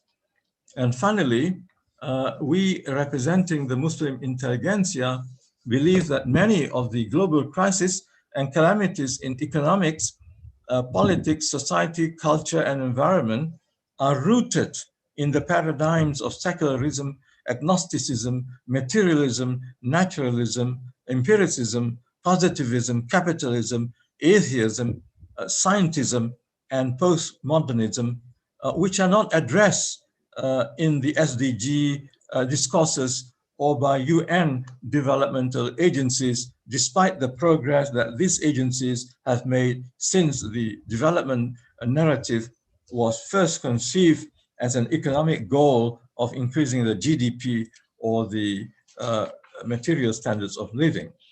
In order to work towards revitalization and regeneration of the holistic theocentric rather than homocentric or homo deus centric civilization and spiritualized sustainable development goals in a more challenging and uncertain future, we expect the future educational and administrative leaders of higher educations, of higher institutions of learning in Muslim countries, especially in Malaysia, to be the leaders who are committed to and exemplify the worldview of holistic spirituality and ethics, which integrate human reason with divine revelation, this worldly and otherworldly needs, and intellectual quotient with emotional and spiritual quotient. The last paragraph, we are happy to acknowledge that AKEPT and UIAM, together with its rector, Tan Sri Zul, have been emphasizing for more than a decade the importance and urgency of nurturing transformational leaders of higher education who are driven by the spiritual, rational, intuitive, and emotional unity of the spiritual heart or qalb, which is inseparably tied to the sustainer, provider, ruler, and Lord of all that exists. And we do believe that this new breed of leaders have the highest objective is to earn the pleasure of the creator and the sustainer, and not the applause or the approval of the hegemonic world powers. Thank you very much. Assalamu alaikum wa rahmatullahi wa barakatuh. Assalamualaikum warahmatullahi wabarakatuh. Alhamdulillah, thank you very much, Tan Sri, for that very insightful and holistic perspective about spirituality and sustainability towards ESD. I think you heard 5 broad perspective of spirituality that was discussed by Tan Sri, and I would say that there's a whole lot of things related to spirituality, Islamic perspective, and I think the gist of it is I think at the end of the day, faith and spirituality must be translated into good and benevolent activity, so that we can fulfill, and support the maqasid Sharia, in living within the concept of Rahmatul lil Alamin. So if you have any questions to Tan Sri, we leave it towards the end when all the 4 speakers have finished presenting. Thank you so much, Tan Sri, for the wonderful talk. And I would like to now invite our second speaker, none other than the eminent and illustrious Professor Emeritus Professor Tan Sri Zul Abdul Razak. Tan Sri Zul is actually the current rector of the International Islamic University Malaysia, a very important, prominent figure in the area of sustainability. He has always been my idol ever since I was a student. Looking up to him with his talks and also his ideas on sustainability and also the big picture of sustainable development. So a little bit of background. I think if I were to read all his CV and accolades, we wouldn't have time. But he is also, he was basically currently the Vice Chancellor and President of University Science Malaysia. He's also currently the Malaysia Anti-Corruption Commission, MACC, SPRM Advisory Board appointed by Duli Yang Maha Mulia Sri Paduka Baginda Yang di-Pertuan Agong. He's also the advisory panel for the Higher Education Strategic Plan and Malaysia Education Blueprint Higher Education 2015 to 2025. So without further ado, Tan Sri, the floor is yours, and we look forward to your talk. Thank you very much, Sumiani. Nice to see you again after a very long time. So, Assalamualaikum warahmatullahi ta'ala wabarakatuh. Greeting of peace. Professor Hopkins, Professor Kamal Hassan, brothers and sisters, ladies and gentlemen, thank you very much for giving me this opportunity to talk about something which is quite different from what I used to talk about. But this is looking at what the past has been as far as sustainable development is concerned. And I would like to thank Professor Hopkins and Professor Kamal to make this an easier thing for me to talk about because they have covered so much ground. One is looking at the future, the other one is looking at spirituality, and how do you put this whole idea of indigenous knowledge, indigeneity in the context of sustainable development, something that I think we have missed out for quite a long time. As we understand from Professor Hopkins, this has been more than 30 years now when the box of sustainable development brought about by Brundtland Report of 1987, our common futures. It is somehow or other my slides and Charles' slides is somehow or other resonating with one another. There's no conspiracy here. Somehow or other, it just worked that way. So for the last more than 30 years, we've been talking about sustainable development. And I think it's time for us to look back and see how successful are we in the definition of sustainable development itself. Professor Kamal has raised a very important issue, the question of sustainability. There's no spirituality. That is one dimension that we need to look into. And I think the university is trying to look into that as much as we could.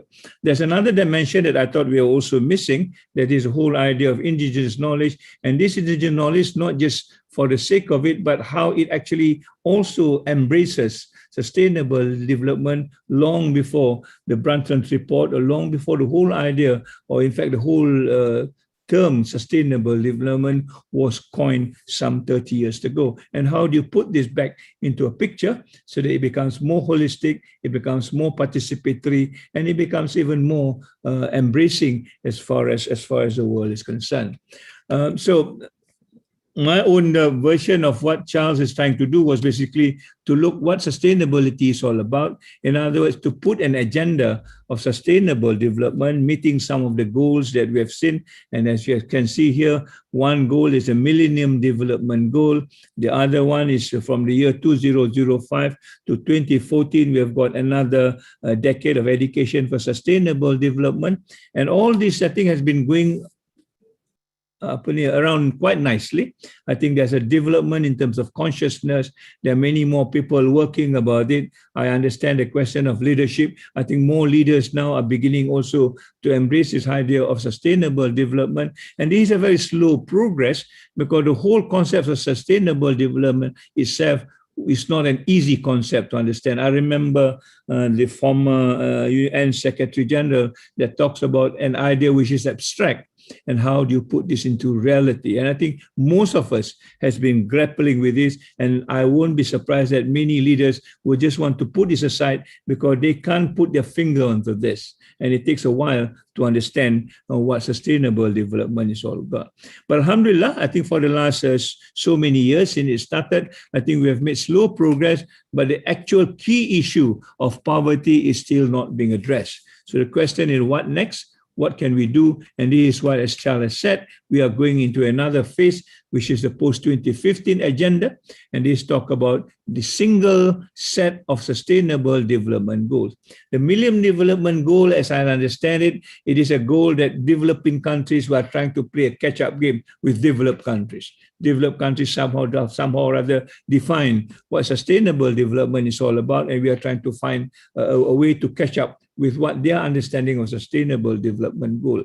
But I think this has been reset when we talk about education for sustainable development in the context of SDG. We are talking about a single set. It doesn't matter whether you are developed or developing country, whether you are global north or global south, east or west. I think we live on one planet, and therefore that planet, I think, belongs to us, and therefore we need then to set one standard for everybody to follow.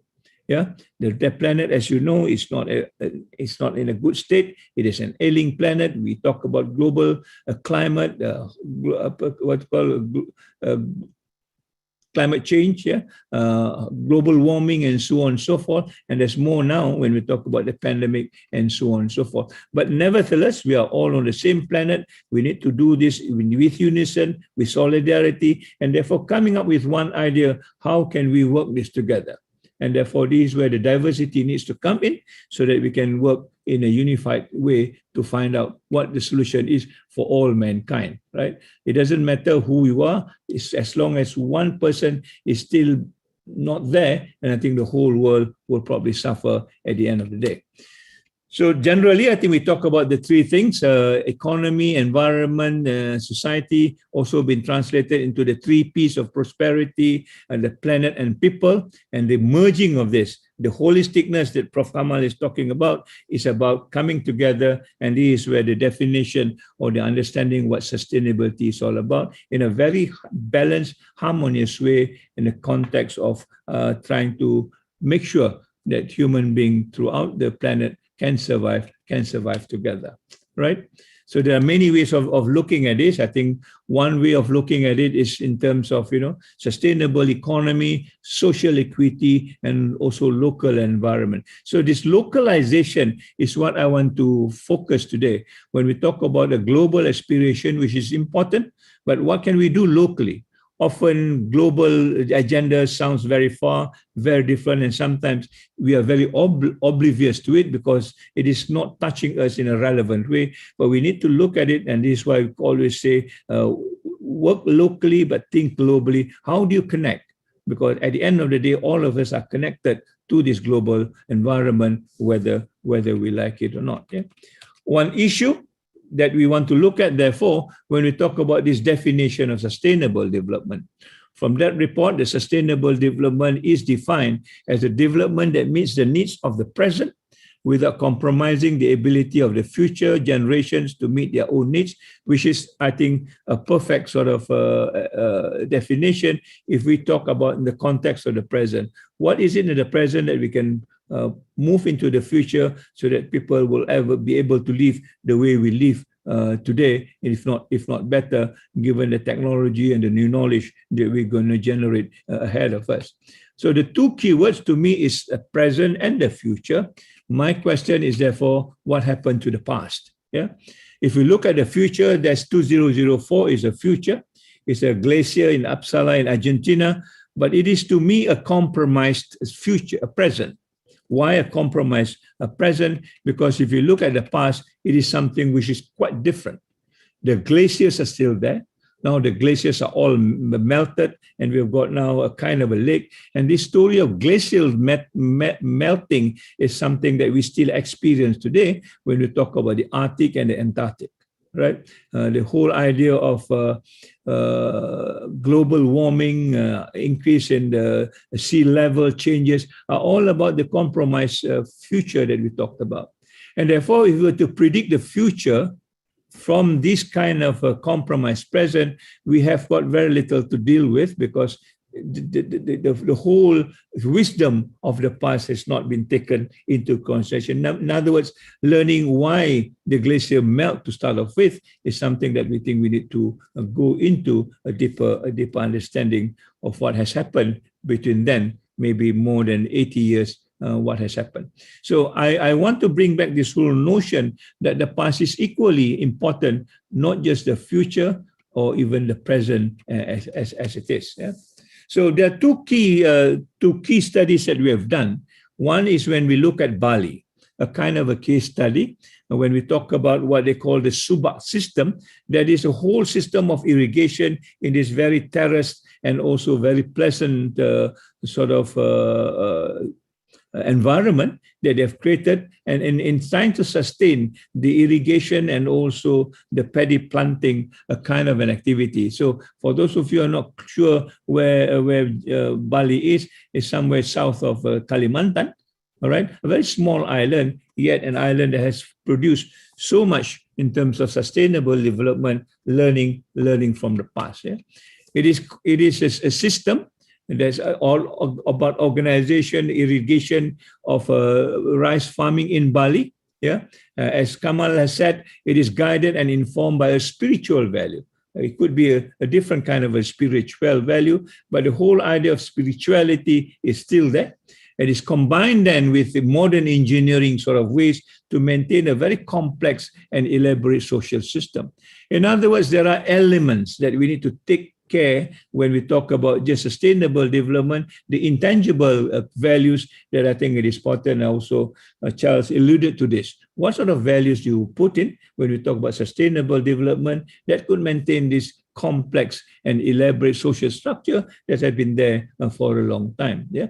So it promotes a harmonious relationship between people, the spiritual dimension, and also the environment, to the concept in Bali called the Trikita Karana, which means the three things that causes happiness and well-being. There you are. When we talk about sustainable development, my point here is basically, it's not about the wealth that you created. It's not about, the fancy lifestyle that you have. It's not about what you can afford in terms of money, but here it talks about the happiness and the well-being that you create at the end of the day. I think that's the key point that I want to bring. So now the end point, as far as sustainable development, if you learn from the past, it is about our spirituality, our happiness, our well-being, our connectedness between people, between the creator, between the environment. I think that's a larger picture of sustainable development if you take care of, you look into what the past has been in that kind of a indigenous sort of understanding of concept of sustainable development, not just this numbers game or the ranking game that Kamal alluded to. It is more than that, and it's more difficult because often we cannot quantify what happiness and well-being is all about the way we are used to quantifying using the KPI or the key performance index, as it were. So So when you look at this, the sort of system, when you talk about the spiritual value, there is a kind of a mapping of the activity. What is a ritual that they do in terms of their own understanding from the tradition and the spirituality as far as they are concerned, and how do they maintain this as part of the living culture that brings this balance and harmonious way of looking at it. Yeah, water distribution, for example, there's a ritual called Mampak Toya. Yeah, and that is a devotion to their own deities of gods and river. There's a kind of a prayer that they say before they go into doing what they're supposed to do in terms of the rice farming and so on and so forth. So it is a very, very elaborate way of looking at it. In other words, it's value which is missing in the definition of sustainable development as is today is something that we probably want to look at from the cultural and the tradition and the heritage point of view, which is basically what the past is all about. Yeah. The other thing that has been very well studied is, of course, Bhutan. I think all of you know where Bhutan is. It is between two giants of China and India. All right. Yet between these two giants, this small country called Bhutan maintains its own profile. It doesn't desire to follow what China or what India is, and Bhutan maintains its own understanding, its own identity, and in fact, its own understanding of what politics is all about. Yeah, since 1729, there's a quote in their constitution that say, if the government cannot create happiness, which is social harmony and social solidarity for its people, then there is no purpose for the government to exist. I mean, I just wish we can use this to all governments in the world. I think half of it probably have no reason to exist because the people today is in a most unhappiness state. All right. So there you are. Well before we talk about all these things, Bhutan has taken this into their legal code and say happiness is important. Well-being is important. And therefore, it resonates very well with this whole idea of sustainable development is what if this is what sustainable development is meant to do. Yeah, and it is not just talk. Sometimes that is what Prof. Walid has been saying. It's not just talk. This small country that most of us probably don't even care has the first world carbon negative country. It's not China. It's not India, despite the power, despite the intellectual prowess, despite all things that we talked about, trying to shape the world. Here is a country is the world first in terms of being carbon negative. All right, and not only that, it is until now the only country that is carbon negative. So there you are.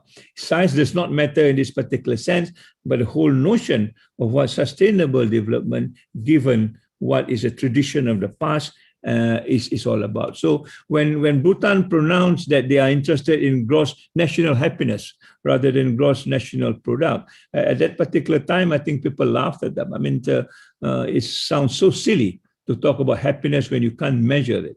But now, when you look at all statistics, even in UNESCO, in the United Nations, the word happiness is always there. And in fact, given the pandemic situation now, happiness is always an issue because the next pandemic will be mental health, depression, anxiety, stressfulness. That will be the next pandemic if you're not sure. But Bhutan, small as it is, are even more ambitious. And when they promise us this, by the year 2030, when education for sustainable development is going to be wrapped up, when we make our own assessment where we are, Bhutan has already put on the table the promise to be zero net greenhouse gas emission and produce zero waste. Yeah, we will wait and see. But knowing the records of Bhutan, I think this is not a pipe dream. Yeah. So there you are. I think basically when we go back to the past and we understand where the tradition is and where the value is situated, and how the value are actually interconnected with one another, then we begin to understand what sustainable development in its raw sense means. It's just not numbers, it's just not material goods. It is about the human being itself and related to its society and indeed the whole world, as it were, to save the world in the context of what we talk about sustainable development. There are these two examples. but there are many others. We can talk about Thailand, and we are now trying also to talk about our own country when we bring this whole idea of Sejahtera. And to cut the story short, I think the minister has mentioned this. We have created our own Sejahtera academic framework, trying to humanize education for Rahmatan lil Alamin. Rahmatan lil Alamin is a term that talks about mercy to all. In other words, it doesn't matter who you are, where you are, and what you are. I think it is part and parcel of this academic framework to address that and to use the word, to use the language of education, of what you call UNESCO, is to create the world we want. Yeah, the world that actually talks about being wholesome, being inclusive, being sustainable, being equitable, and also being resilient. A wiser world, as it were. After all, Homo sapiens means the wise one. So this is a kind of a big structure that we have, and we are also advocating what we call the whole institutional transformation, a platform of how do people volunteer now. I mean, we don't just do this because we are trying to earn 2 credits or get merit for something. We do this because our duty to save the world and our own sort of compassion for people around us. How do you do this together in a collaborative way? Yeah, but not just emotional or rhetoric, but there is evidence that we have done this, and the evidence stands for itself that the work that we do is credible as far as the impact is concerned. We use our own ingenuity rather than outsourcing, paying consultant, which is okay, but I think we do not develop indigenous expertise or competency, as it were. How do you do and work this among ourselves for the kind of insourcing? How do you document it? One of the biggest weakness as far as sustainable development is concerned is documentation. People will come up to us and say, we have done this 20 years ago, but where's the documentation? What evidence have we got to show that it's working? I think we need to start doing this, writing reports, submitting it, and sharing it to a wider world. This is the kind of platform that we are creating, and we are now introducing this into our university beginning last semester. And alhamdulillah, I think it seems to work, and we hope this could be the new approach to the next way of putting sustainable development into education. Yeah, I would just want to end with a few quotes. In the past, why the past is important? The voice of the past is important because the indigenous people has already got its own context. The context that is actually linked to its own norms, to the own local values, and indeed to their own civilization that connects everything together.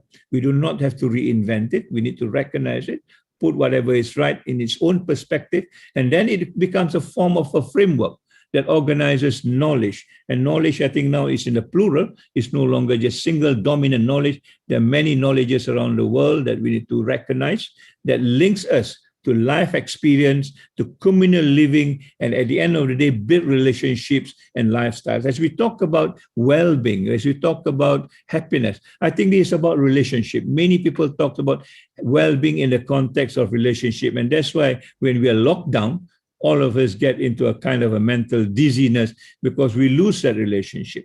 The relationship we have now on a virtual scale is important, but it is not as important if you can meet person to person and really build that relationship as far as sustainable development is concerned. That will then be a kind of a lifestyle that we need for the future to come as far as sustainable development is concerned, built on what the past experience has been for us. Yeah.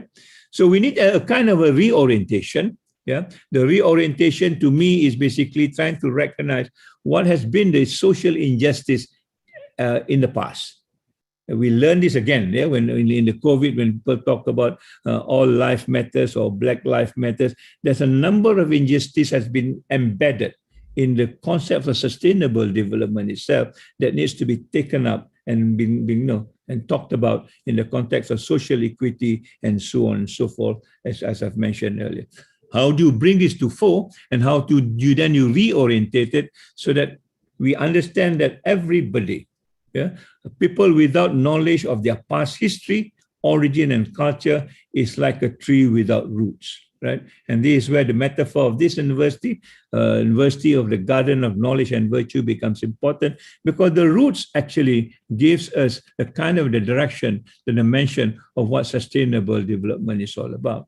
So to right the wrong of the past is to understand where the roots are and to build the right roots again. Could be spirituality, could be a tradition, could be whatever else. But what is it that roots us? So that we do not have to take languages from the outside and try to make meaning out of it when we also have the own concept and the whole terminology that defines who we are long before this new terminology comes in. So the question of language, the question of literature, the question of knowledge, arts and tradition becomes part and parcel of sustainable development, tangible as it, intangible as it is, rather than just talking about development, quote unquote, in the physical sense and evaluate at the end of the day by monetary sort of prices or price tags. And this, I think, the shift that we want to have when we talk about the past. How do you bring back the sets of values that will initiate what it looks like? So I would like to end with just this simple sort of idea of where education has been.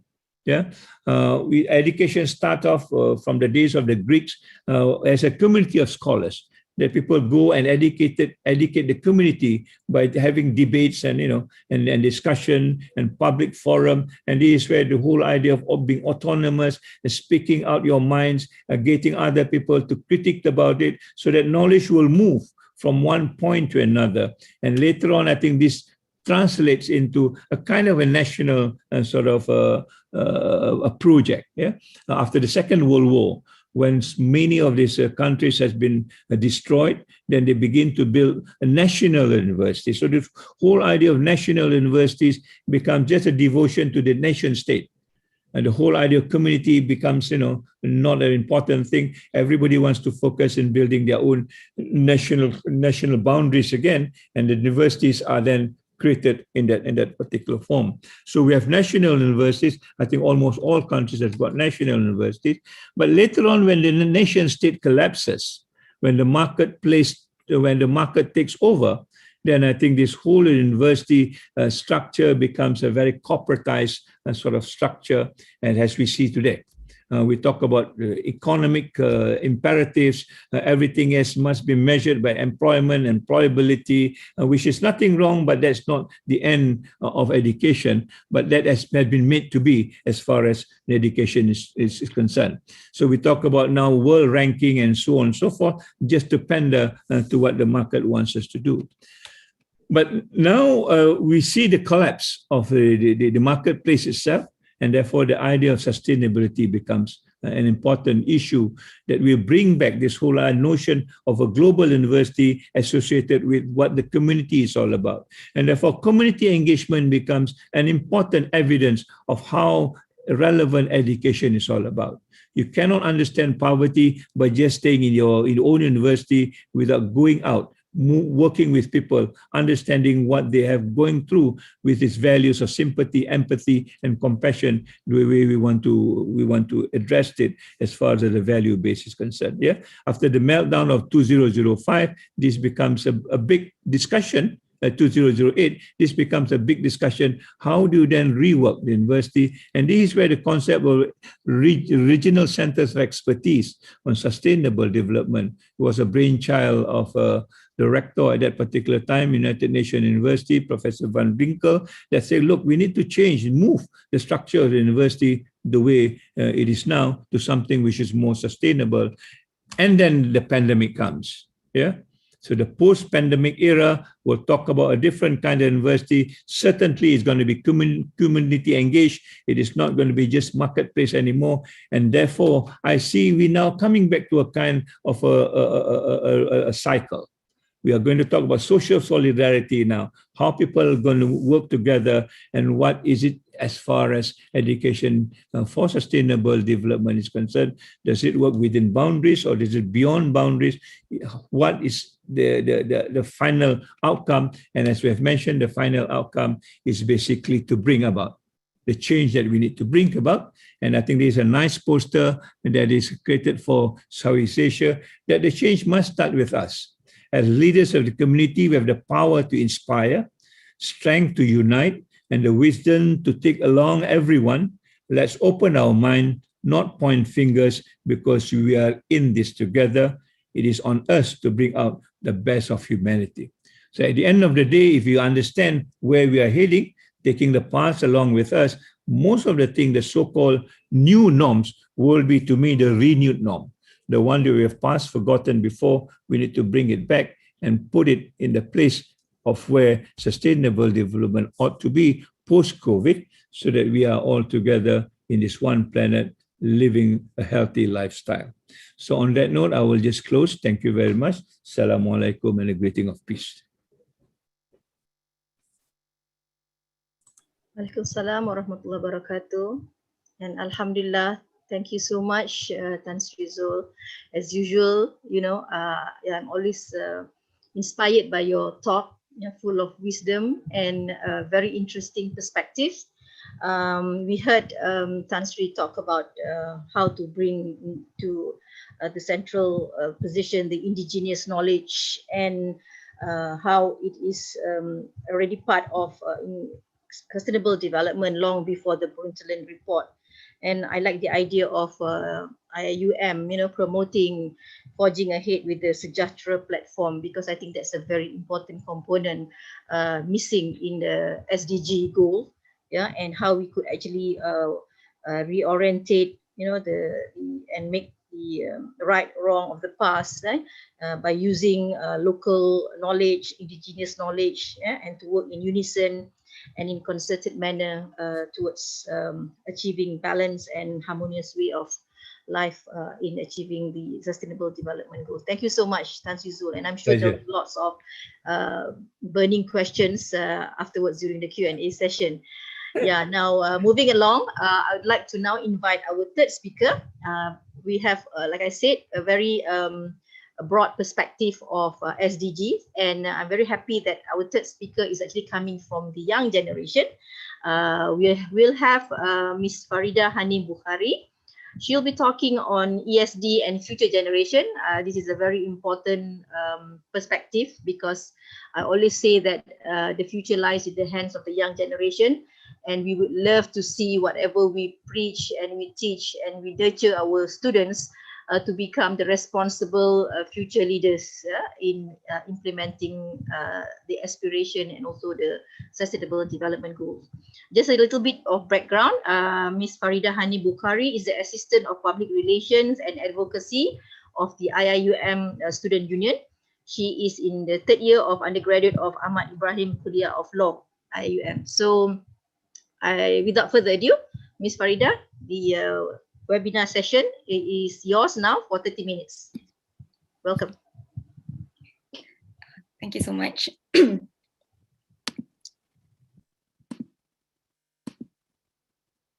Is my slides there?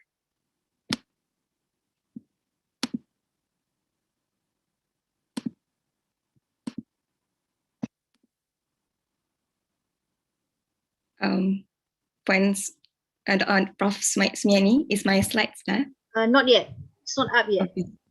So do I wait first? It should be good if you can actually share now. Are you handling it yourself or someone? No, I was told that it was supposed to be handled by Secretariat will be doing it for you. Okay, so now we'll wait for Secretariat to actually share Ms. Farida's slides. All right. Maybe you can give a brief introduction about yourself or what you do and how you're involved. Okay, your slides are up now. Okay, thank you so much. Assalamualaikum warahmatullahi wabarakatuh. And thank you to Prof. Sumiani and to all of my respected educators, all of the three speakers before me, Prof. Charles Hopkins, Prof. Emeritus Tan Sri Kamal Hassan, and Prof. Emeritus Tan Sri Datuk Zulkifli Abdul Razak, and also all of the other distinguished speakers, and as well as every participant today. First of all, I learned so much from all of the previous speakers, so thank you so much. And thank you so much for inviting IIUM Student Union to be a part of this big discussion.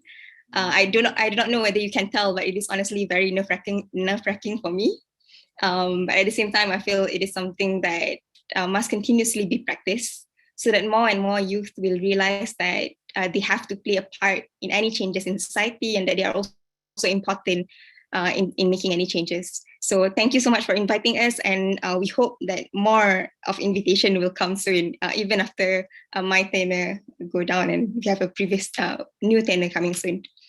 So being the youngest in this webinar and the one with definitely the most limited exposure, I really put a thought on what angle of ESG that I would like to bring forward. And I don't think it is within my limit of capacity yet to present, like a further work frame of ESG in formal education. And I think all of the distinguished speakers before me have been critically examined this, and they have bring all of these ideas that we should have been practiced. And I am, in all full support of that.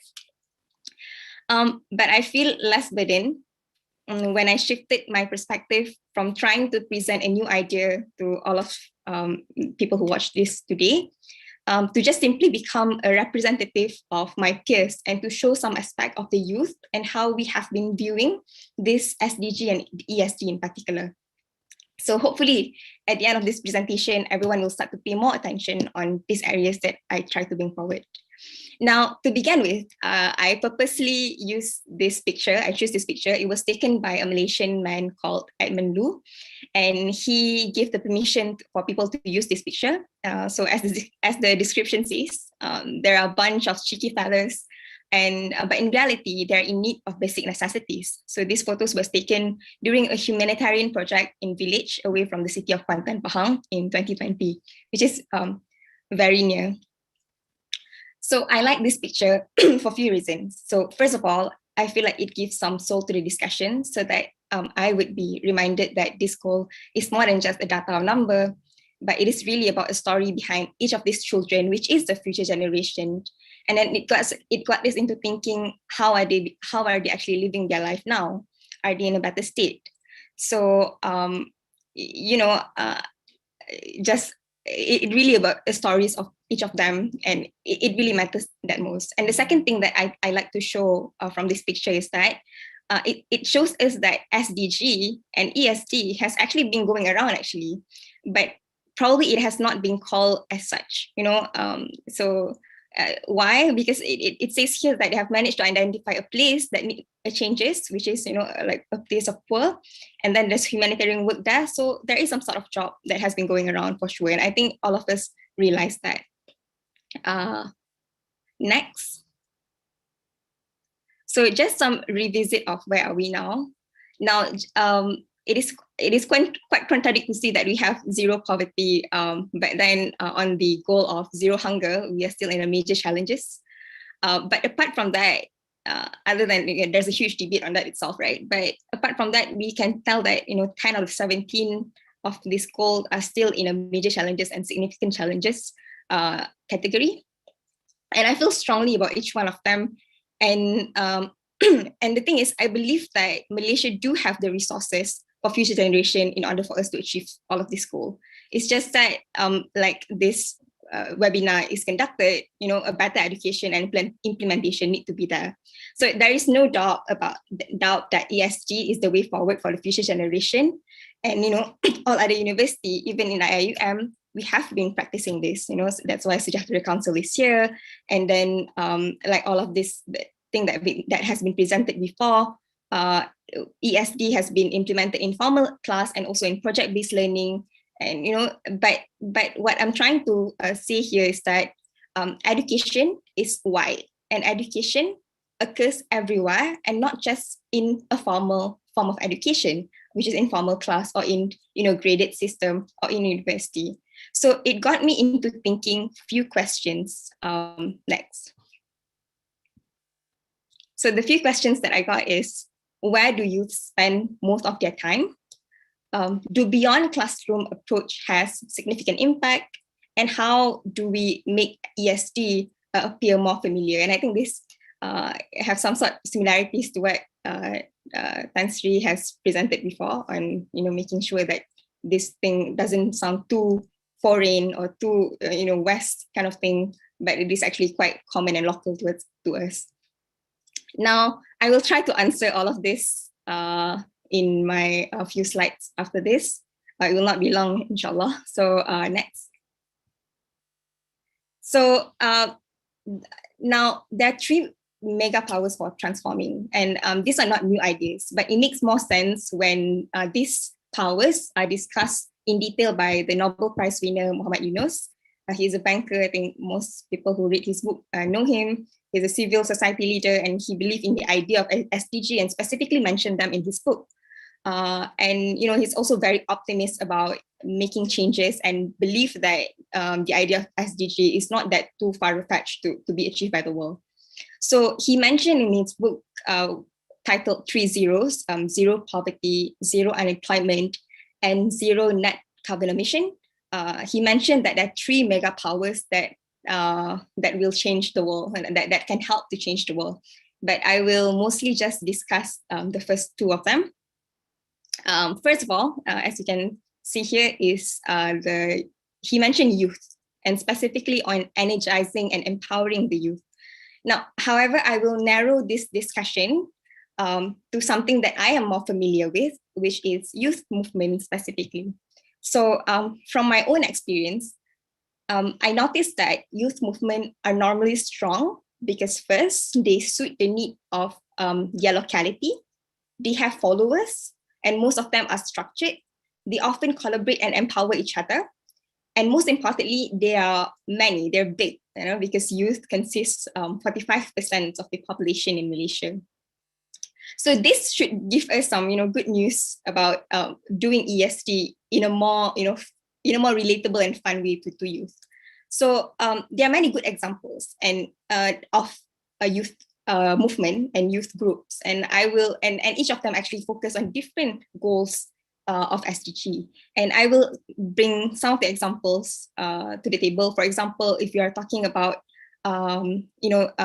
youth movement that focus on leadership and young people, we have Undi 18, we have Undi 18, we have Halo Sport Malaysia that spoke specifically on women and their sexuality education, for example, period poverty, and things that deemed to be too sensitive, and sometimes these young girls, they do not have any idea, and thankfully, this Halo Sport Malaysia come and teach them about all of this sexuality idea. And we have Kami, which is a youth-led climate change Malaysia, and I just discovered that they're actually very big and also being led by youth. We have Soup Kitchen, and obviously Kami tackles the goals of climate change. And then we have Soup Kitchen KL that specifically help to eradicate urban hunger, and all of these other youth-led movement that are actually making an impact. And there are a lot, and they're making an impact. And when we realize that they're actually not even getting paid for this, there's actually a lot to see. And just some more examples. If you talk about even a big movement that tackles almost every aspect in activism, we have things like, so for example, Harmony Malaysia and PKPIM and Wawasan and so much. And this kind of movement, they are not just structured, but they are big and they are everywhere in almost every university. And oftentimes they really walk the talk. So for example, I've seen how Harmony Malaysia was able to come up with the idea of Tamani Project, which is a scholarship project by the students from the students. Imagine students making scholarship available for their own peers. So to make sure that quality education occur to all of their peers as well. And then, for example, when UIA started to adopt this idea of stop using plastic, so we remove bottle plastic. So many Harmony IIM, for example, make the crowdfunding to make sure that IIM have more water dispenser that available in every corner of IIM. So there's so many things that you can tell being done by them, and obviously in university level we have student union that should be the frontliner in realizing ESD in higher education. Now, as a member of a few student societies, I'm honestly so proud at how far this youth movement has come and how ambitious they are. And I can tell you for sure that they have been doing this work and they are passionate. Now, when I prove to you that they exist and they have been doing SDG work, unintentionally, without, I would be lying to say that all of them intentionally do this because they are aware of the idea of SDG. Most of them are not. That's just the reality. But most of the SDG goals are something that is actually very local, and it's something that is actually very close, and they have been doing the work. So when I tell you that there has been all of this group because they are genuinely care about the cause and all of this cause, they should give everyone a sense of relief. It means that we don't have to start from zero in bringing forward this ESD education outside classroom to future generation. Now, how do we utilize this for ESD? This is when I believe more and more support from every level should be for them, for all of this youth movement.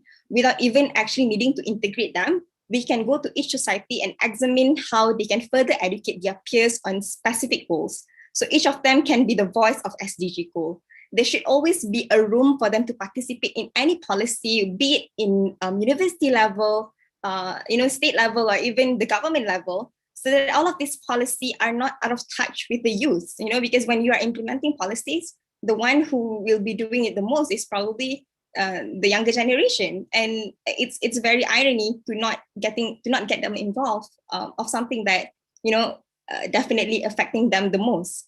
So there should be, other than that, I believe there should be some funding to support the youth movement that promotes SDG so that they are more inclined to realize this thing.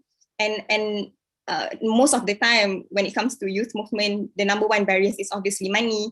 So getting funding and support from this is definitely will help so much of the community, and there should also be a fun training for them to empower their youth, their movement, making them, and also making them to have a more set skill of entrepreneurial mindset that enables them to move their movements in a more efficient and attractive way. So ladies and gentlemen, I'm not saying that we should interfere with this movement. Believe me that most of youth movement are in so much belief of autonomy, but we also believe in collaboration. So the approach should really be about making them interested to understand about sustainability and to know that their work somehow contributes to the world, and not just their main locality. And it should also be it should not be an authoritative approach where most of the time, once it started to become an authoritative approach of making dominant over youth movement, then the soul of activism will start to go away. So this collaboration can be as simple as asking them what areas in their movement that they have not managed to tackle, and what support do they need without too much bureaucratic things. And I think if there's this collaboration between the higher authorities, whether it's university or government, with this youth movement, I believe so much problems can actually be settled if we really believe in collaboration. Now, at university level, the status of student union should not be a question anymore. Student union as a separate entity, or should be in every university, and they should be an equal partner with the university to help the student in related problem and not just act as a mere prefect. And I have the chance to be a part of the early lineup of student union after so many years that we have student representative council, and only we changed to student union back. And so the spirit should be different. And I am blessed to be in a team where every decision making is backed by survey and data. So one by one, from when we start our online classes, from making sure that internet plans actually we can give internet plans to all of our friends, from financial help, mental health concerns, and alhamdulillah, we managed to, even though not 100% settle the problem, but we managed to somehow identify and provide some sort of solution to help our very own peers. So my main point basically to empower them, to see them as a hope, to see their potential, and make use of them. I believe that ESD through real life experience from youth movement, is more effective because most of the time they are not paid. They volunteered to be with the cause, not as a coursework that is graded, but solely as a role in a society, and we should give them more credits in realizing ESG through their movement. Now, secondly, Muhammad Yunus, you mentioned the mega power of technology. And with all the meaning, it should be all kind of them, the invention, technology that by core is more environmental friendly, you name it. But I will speak on something that, again, it's more familiar with me and my generation, which is the gift that technology has given to us, which is the social media. So personally, it is even my personal bureau in UIAM Student Union to handle the social media. So we can definitely see how much powerful media engagement can have on the current youth generation. So, and in fact, it is not just my generation, right? If you see from the percentage that I share, 97.3% people in Malaysia actually have Facebook. So it even involved, the boomers generation and even those after and before that. So, and what is raising and the most popular now is any social media that offer fast and quick information, and Twitter happened to be one of them. So next.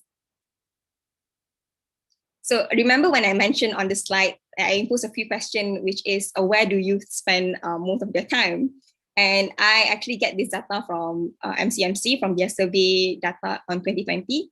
So 88.7% of the population are internet users. 50% of them spend 5 to 12 hours on the internet, and 21% spend more than 12 hours on the internet. So it could be a good thing and a bad thing, depending on how you view it. I prefer to see it as an opportunity. So if they spend this much time on social media and other platforms, information like absorption just comes more naturally there. So there should be a huge social media campaign, catchy awareness, creative presentation that brings this education of sustainability development into internet and social media. And I think this goes without saying. And in fact, we have seen so many of these goals being discussed without us realizing it, and some of it has actually been executed. Next. So what I'm trying to show in this slide is how social media movement and how powerful it is that that actually we can see one by one of the goal has been manifested, or most of it, if I'm being real. So I give some example. When it comes to Zero Hunger campaign, we see this every day, especially when someone decides to share their concern by in a storytelling way that resonate to people about the real status of the country, and funding and crowdfunding just simply so much easier there. When it comes to health and well-being, on the goals of health and well-being, we get to see so many lifestyle and health influencer, or even the one that is very famous on Twitter, like mid-tweets such as Dr. Amalina, that continuously educate the public on the mythos in health. She even create a whole thread to make sure that the Malaysians are not afraid of vaccine. This might sound funny, but we even have people like Hairul Amin, which is a famous cook on Twitter, on Instagram, that he just started a journey of him exercising and start skipping, and suddenly thousands and thousands of people started to follow this healthy lifestyle of skipping, of making sure that they work out at least every Saturday. I remember he made like every Saturday everyone should go work out, and it works because that's just how it is. So that's just how powerful social media is in impacting people's life.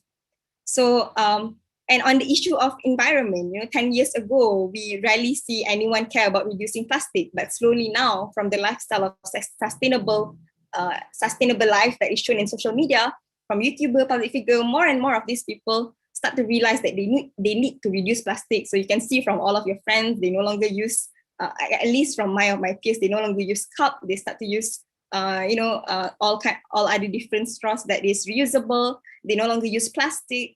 In fact, some of them even start to change their, not even use cars anymore, because they genuinely believe in reducing carbon emission. And on the issue of education, and recently we've seen how the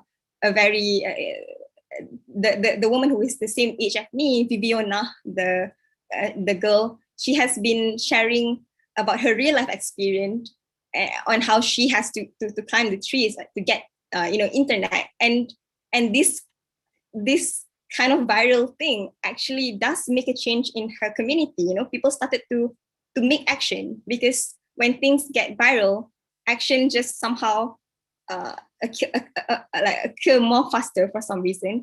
and actually improve her community because she started to speak out about the real life experience of her not being able to get a quality education like the rest. And not to mention internationally, we have seen how young women, younger than me, in fact, like Greta Thunberg, she shook the world, and so many others when she started to just demonstrate and not go to. We are not saying whether her approach is right or wrong, but the amount of volume of youth that she catch to make sure that this youth also believe in the idea of climate change, it's just big. And so are there many things, right? Like laptop initiative, I can go on and on. But I think we get the idea. So the internet and social media is full with so much content. It can be a gold and it can also be a deep dark hole. So, but I think it is everyone's job to fill it with as much as positivity. And if a content is really good, it will have a followers, and that will be good marketing strategies to promote ESG apart from formal education. Like any other, marketing strategies, all of these ideas are also actually can be presented in a nicely marketed way. So I would suggest to invest in making our social media full with great contents.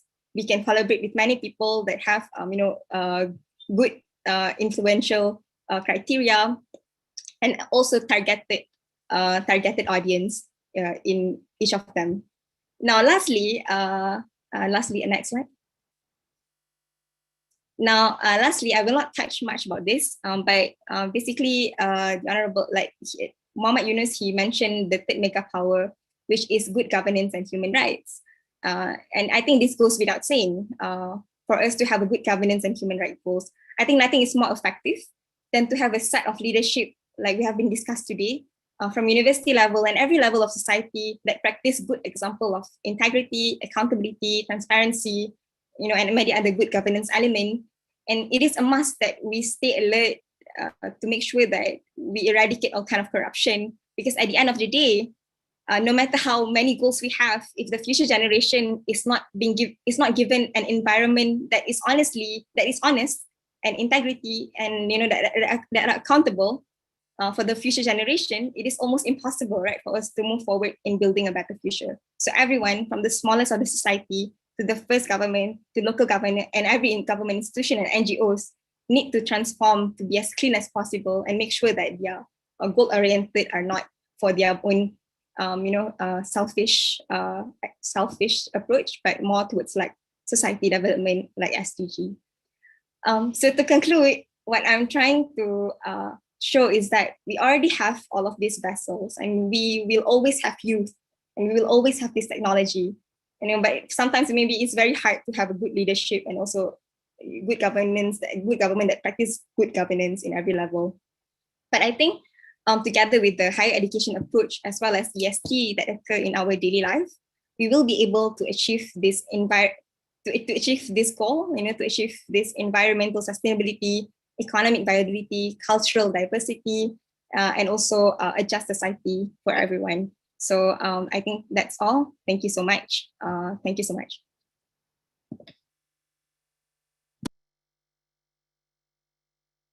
Great. Thank you so much, Ms. Farida. That was a very invigorating and interesting talk from a youth perspective. I think she touches on a lot of important areas to actually for us to look at seriously, especially in identifying and utilizing or capitalizing the youth movement and youth volunteerism, and how we can empower the youth, to promote not just implementing ESD, but promote volunteerism among them, enriching ESD through their work. And I think I cannot agree more with her regarding the use of technology and social media, for us to capitalize on these platforms, because the youth spend quite a lot of time using social media, and we can use this opportunity to actually highlight and also show how ESD can actually be promoted and can be carried out in a fun, responsible manner, so that the youth are brought into the mainstream to actually work together with the authorities, with the policy makers, collaborate in a constructive way.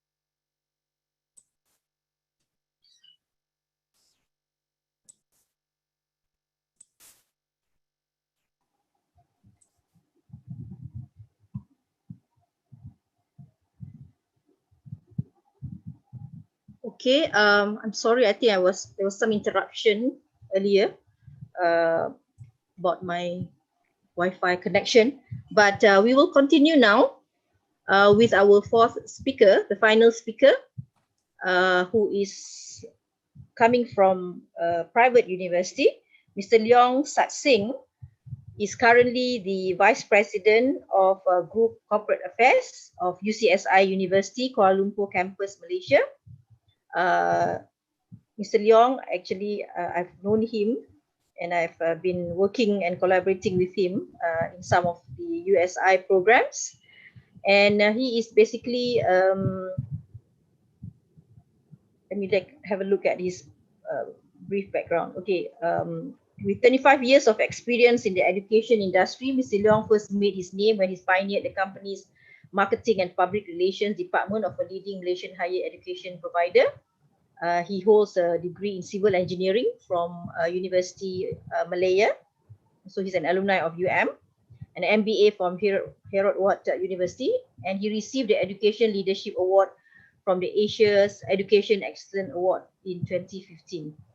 So without much ado, now I'd like to call upon our final presenter, Mr. Leong Sat Singh, to deliver his talk on ESD in post-COVID-19 era, challenges and opportunities.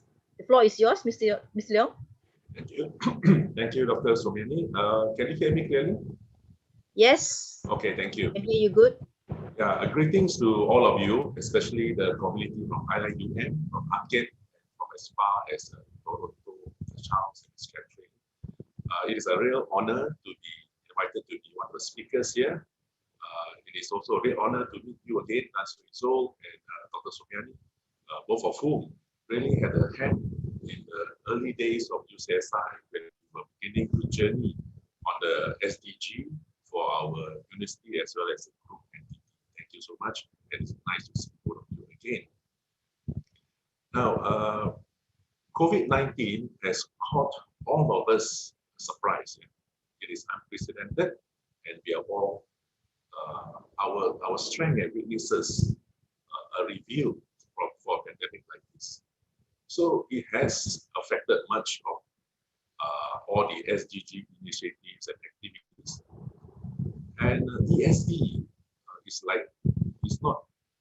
like a mutually inclusive, because of SDG, we need ESD, and ESD exists because of SDG. So because of COVID-19, ESD has to modify itself, has to continue on.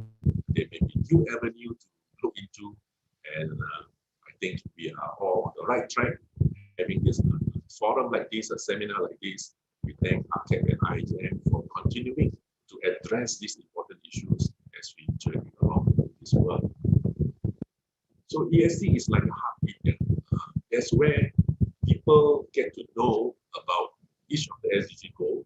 They could be involved in some, but they may not be aware of others. Generally, it is moving. It is moving. It is a heartbeat that moves all of us to address issues and to reach those goals that the United Nations, including Malaysia, aspire to achieve. And this is not just for us, we know it's also for future generation. So there are a lot of effects from COVID-19.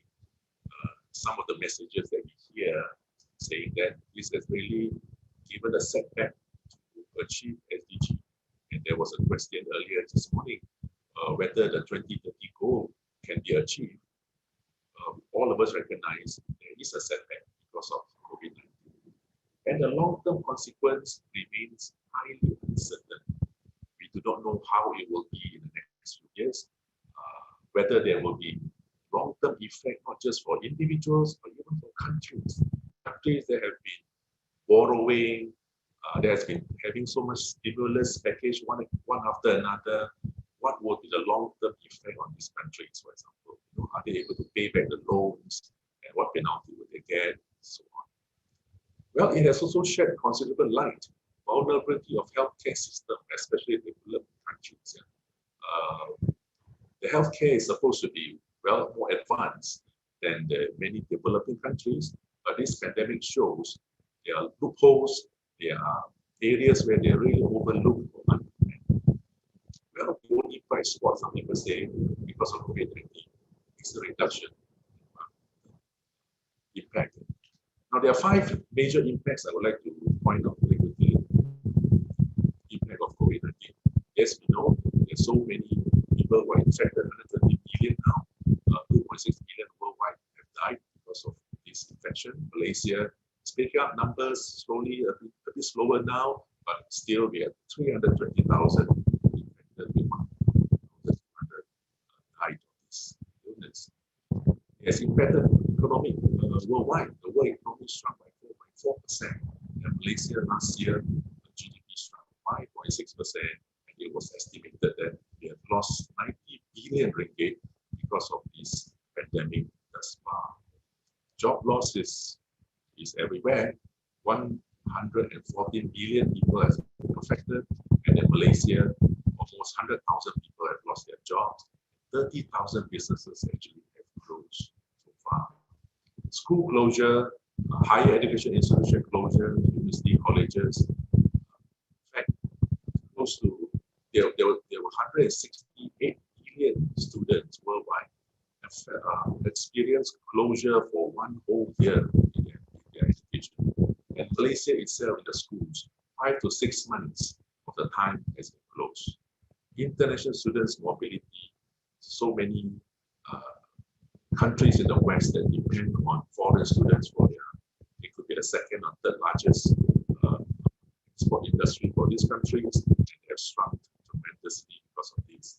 Malaysia too, 52,000 international students should have been here last year, but they did not turn up, and that amounted to billions of ringgit lost, not just in fees, but also like accommodation, the food, and other expenses as well. According to a recent report by SDS10, the impact from COVID-19 impact the most in 5 of these goals: poverty, hunger, health, decent work, and economic growth, and inequalities. And you will see some of this in my subsequent presentation now. I think they are still measuring this, how it evolved month after month. This was reported in June last year. Firstly, the lockdown.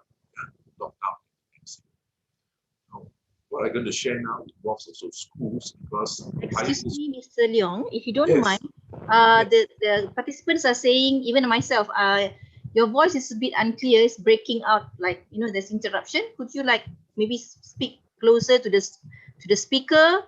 All right, thank you. Sorry about that. Speak louder, please. Thank you so much. How is it now, Dr. Sumiani? Yes, much better. I hold it closer to my mouth now. Thank you. Okay, we move on. I was tasked to give the challenges and opportunities. So firstly, the lockdown and the MCO. Now in ESD, we create awareness, right? We have fundraising. Universities and colleges do this.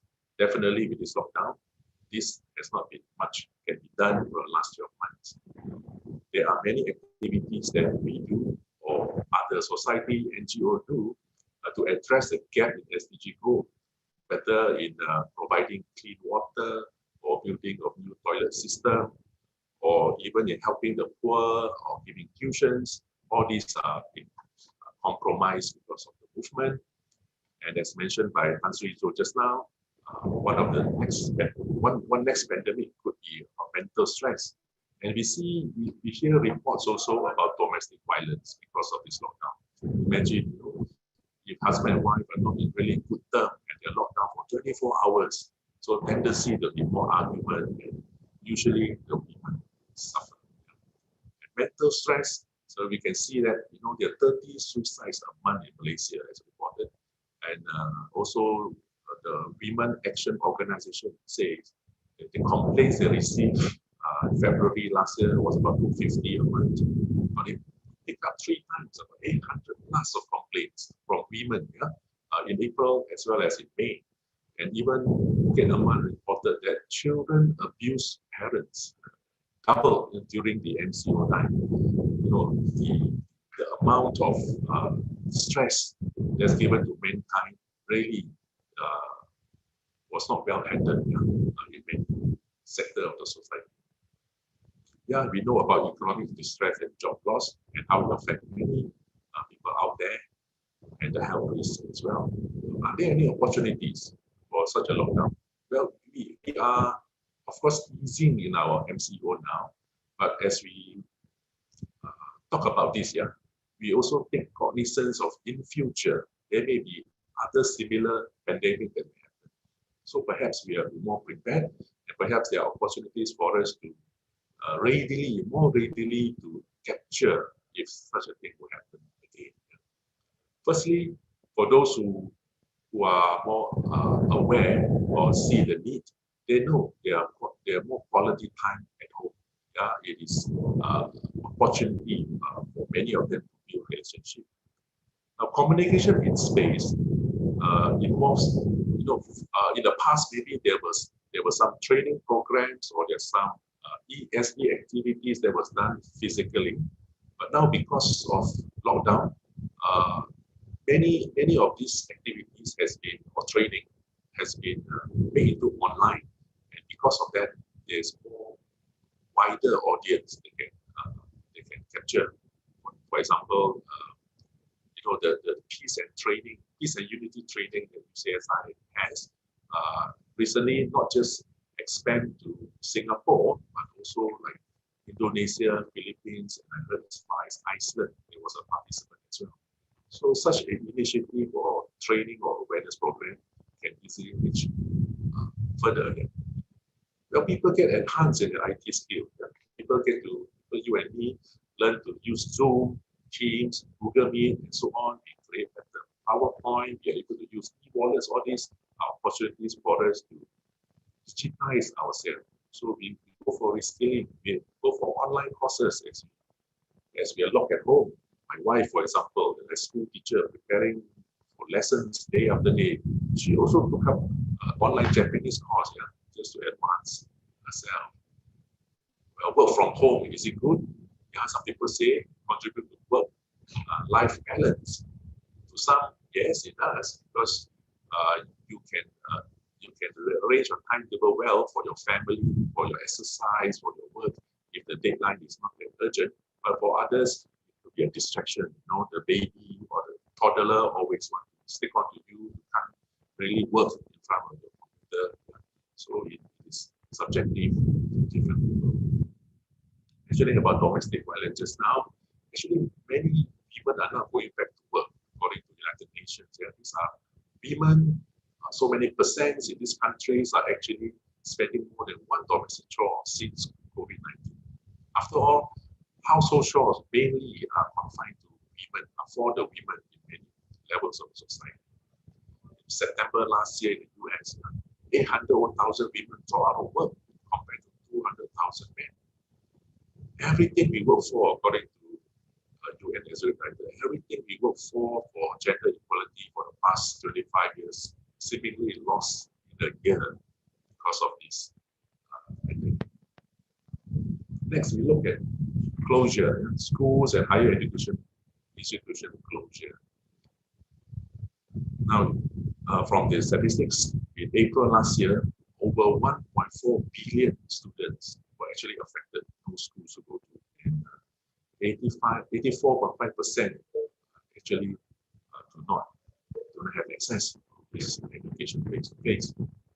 So what are the challenges? Of course, to all of us, laboratory practical experience is compromised. Whatever that you want to do for SDG cannot be done as usual. And the other challenge is really difficult is for all the educators, be it the universities or school. Suddenly, during March last year, suddenly within few days, everyone must prepare their lessons online. Some could be more prepared than others will be the first time, but the fact was everyone has to learn it quick because education must go on and it's online.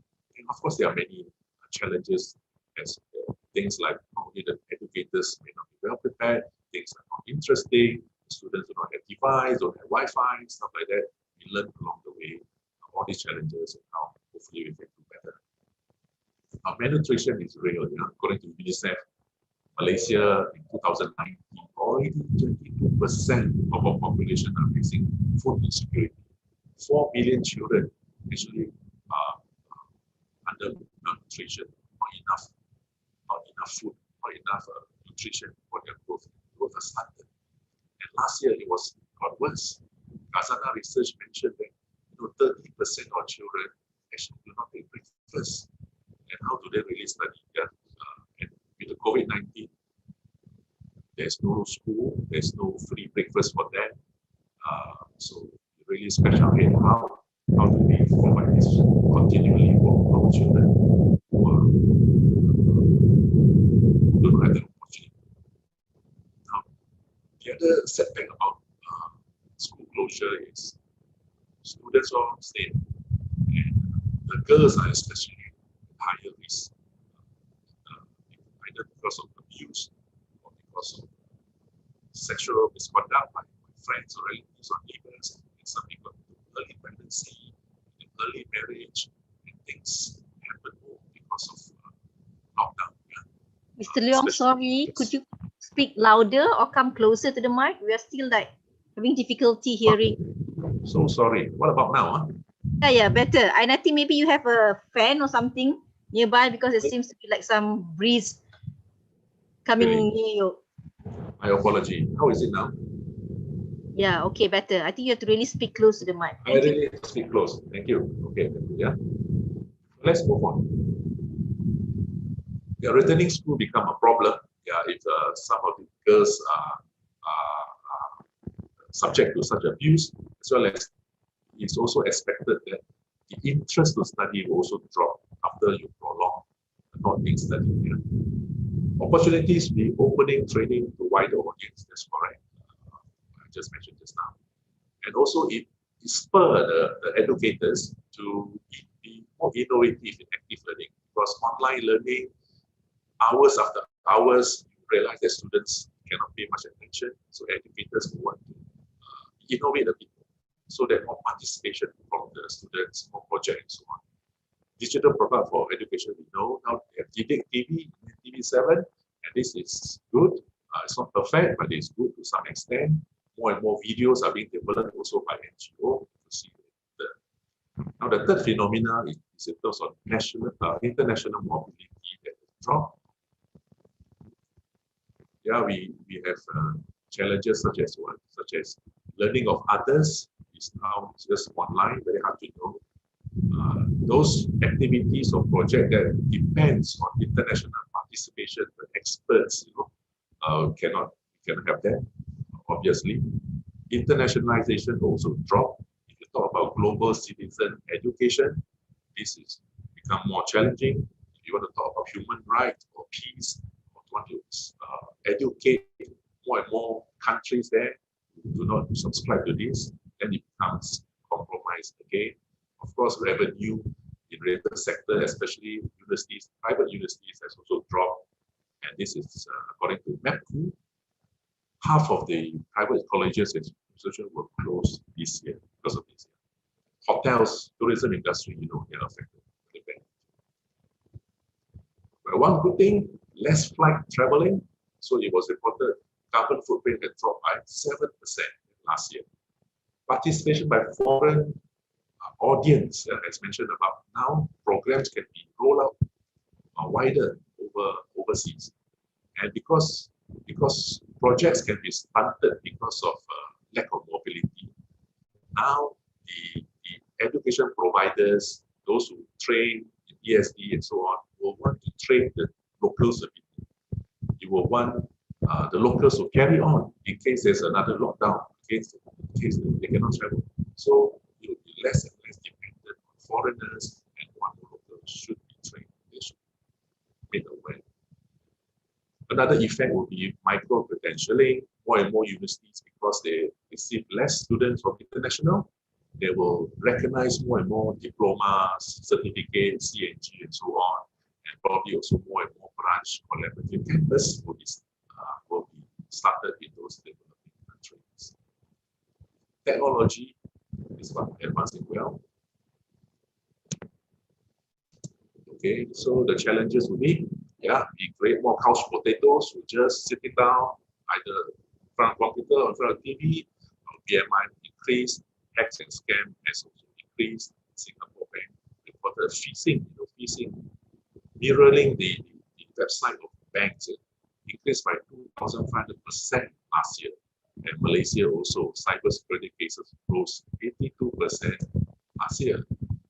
Disparities have and have not. There are many people out there who do not have devices or access. MOE recent survey, April last year, said that 37% children actually do not have devices here. Even the community in the universities, we also see a lot of struggles there. And some Ms. Farida mentioned about another student in Sabah, wasn't it, who had to climb trees and so on. So these are examples we all hear and we all know. Accessibility, there's a problem by this P40, either because of device or because of battery. Maybe some immediate suggestion. Can the government or the country perhaps look into dedicated Wi-Fi packages for P40? Yes, I know they have reduced the price last 2 years. I think now Wi-Fi telco has reduced their prices, but can we or have we not dedicate special prices for P40, lower price for them? And for rural places, kampung places where we should have community center, why not? Let's have Wi-Fi in this community center, possibly sponsored by the government or sponsored by some NGOs, so that the communities in this kampung can go to this center every time to access Wi-Fi. They don't have to have subscribe individually. So let's think about that. So, all device donation. I know of a center in Damansara that collect all phones as well as computers. They refurbish it. They put a special like Ubuntu software so that they can give them out to the P40 children. They liaise with the headmasters around schools around the area, identify who are the P40, and give these old computers to them. We may not be able to use them because the browser, you cannot update. I myself have a Dell computer that is like 12 or 15 years old. So it is good for them to use, and they can just refurbish it. Students can access Google Meet and so on. Then, what about unused data donation for those who purchase prepaid data, especially? Say they buy 3 gig or 5 gig a month. At the end of the month, if that's not carry forward, then where does it go? The telco could use this unused data and accumulate them and donate out to the community center, things like that. So perhaps some of these things, if you have not looked into, we can begin to explore how we can provide more bandwidth, free service, cheaper Wi-Fi to the P40 community. One thing good about IT in this pandemic is that digitization speed has increased. A lot of companies go for e-commerce, and very soon many universities will be offering hybrid education. Sometimes you come to class, sometimes you go online, and after this incident, I presume many more students will accept a hybrid learning. home. Yeah, that online is also good, and it doesn't mean education is compromised. The emergence of new users, many of the old people who never used computer before has to learn it during the pandemic, and these are whole host of new customers, yeah, for us to reach out to, whether in the ESD or other education program. And perhaps too, we should set up some centers, short courses in some community places to train these old people how to use those devices. Of course, one of the good things about IT is we can explore what are the shopping places and we can have more choices to purchase. Yeah, but a few days later, it will affect. Yeah, the husband will be looking at what the wife has done. Okay, next, economic distress. This has been said before. More projects will be closed. Charity underserved. You heard of? I read a center in Penang. Orphanage home. There are 16 kids, but they only have 3 laptops, and they are all different ages. How are they going to access their online education? Different age group and only 3 laptops. So this is one of the areas where they are underserved. And companies, because of suffering economically, so probably they also do not give so much of charity. So what's the long-term effect on the countries? UN reported 490 million in 70 countries were back to poverty. Global activities has also increased. Opportunities diversified, go into delivery, companies go into e-commerce a bit more. Is it a healthy option for us? Tan Sri Su mentioned about development is not just physical, it is also spiritual, well-being, happiness, and perhaps such distress, such lack of income make us healthier because we stay at home, we eat at home, maybe we eat organic things that we plant ourselves. So we save money, we are healthier, and don't need to eat outside oily food, too much sugar, too much salt, and so on. Possibly it's better. Health distress. Yes, sickness and death have increased. Frontliners are suffering. Xenophobia. I've seen some video. Maybe some of you have seen too. In the US, whereby they just torture and make the old Chinese-looking people suffer because they think that the pandemic, the virus came from China, and these people came to America. They are just nuisance. That's why they want to hurt them. We also know about disposal of masks and gloves. This is challenges us because we have been using them. And by the way, somebody just sent me this saying that, if you throw away your mask, make sure you cut off the side of it. Otherwise, they will entangle with wildlife later on. Is there opportunity?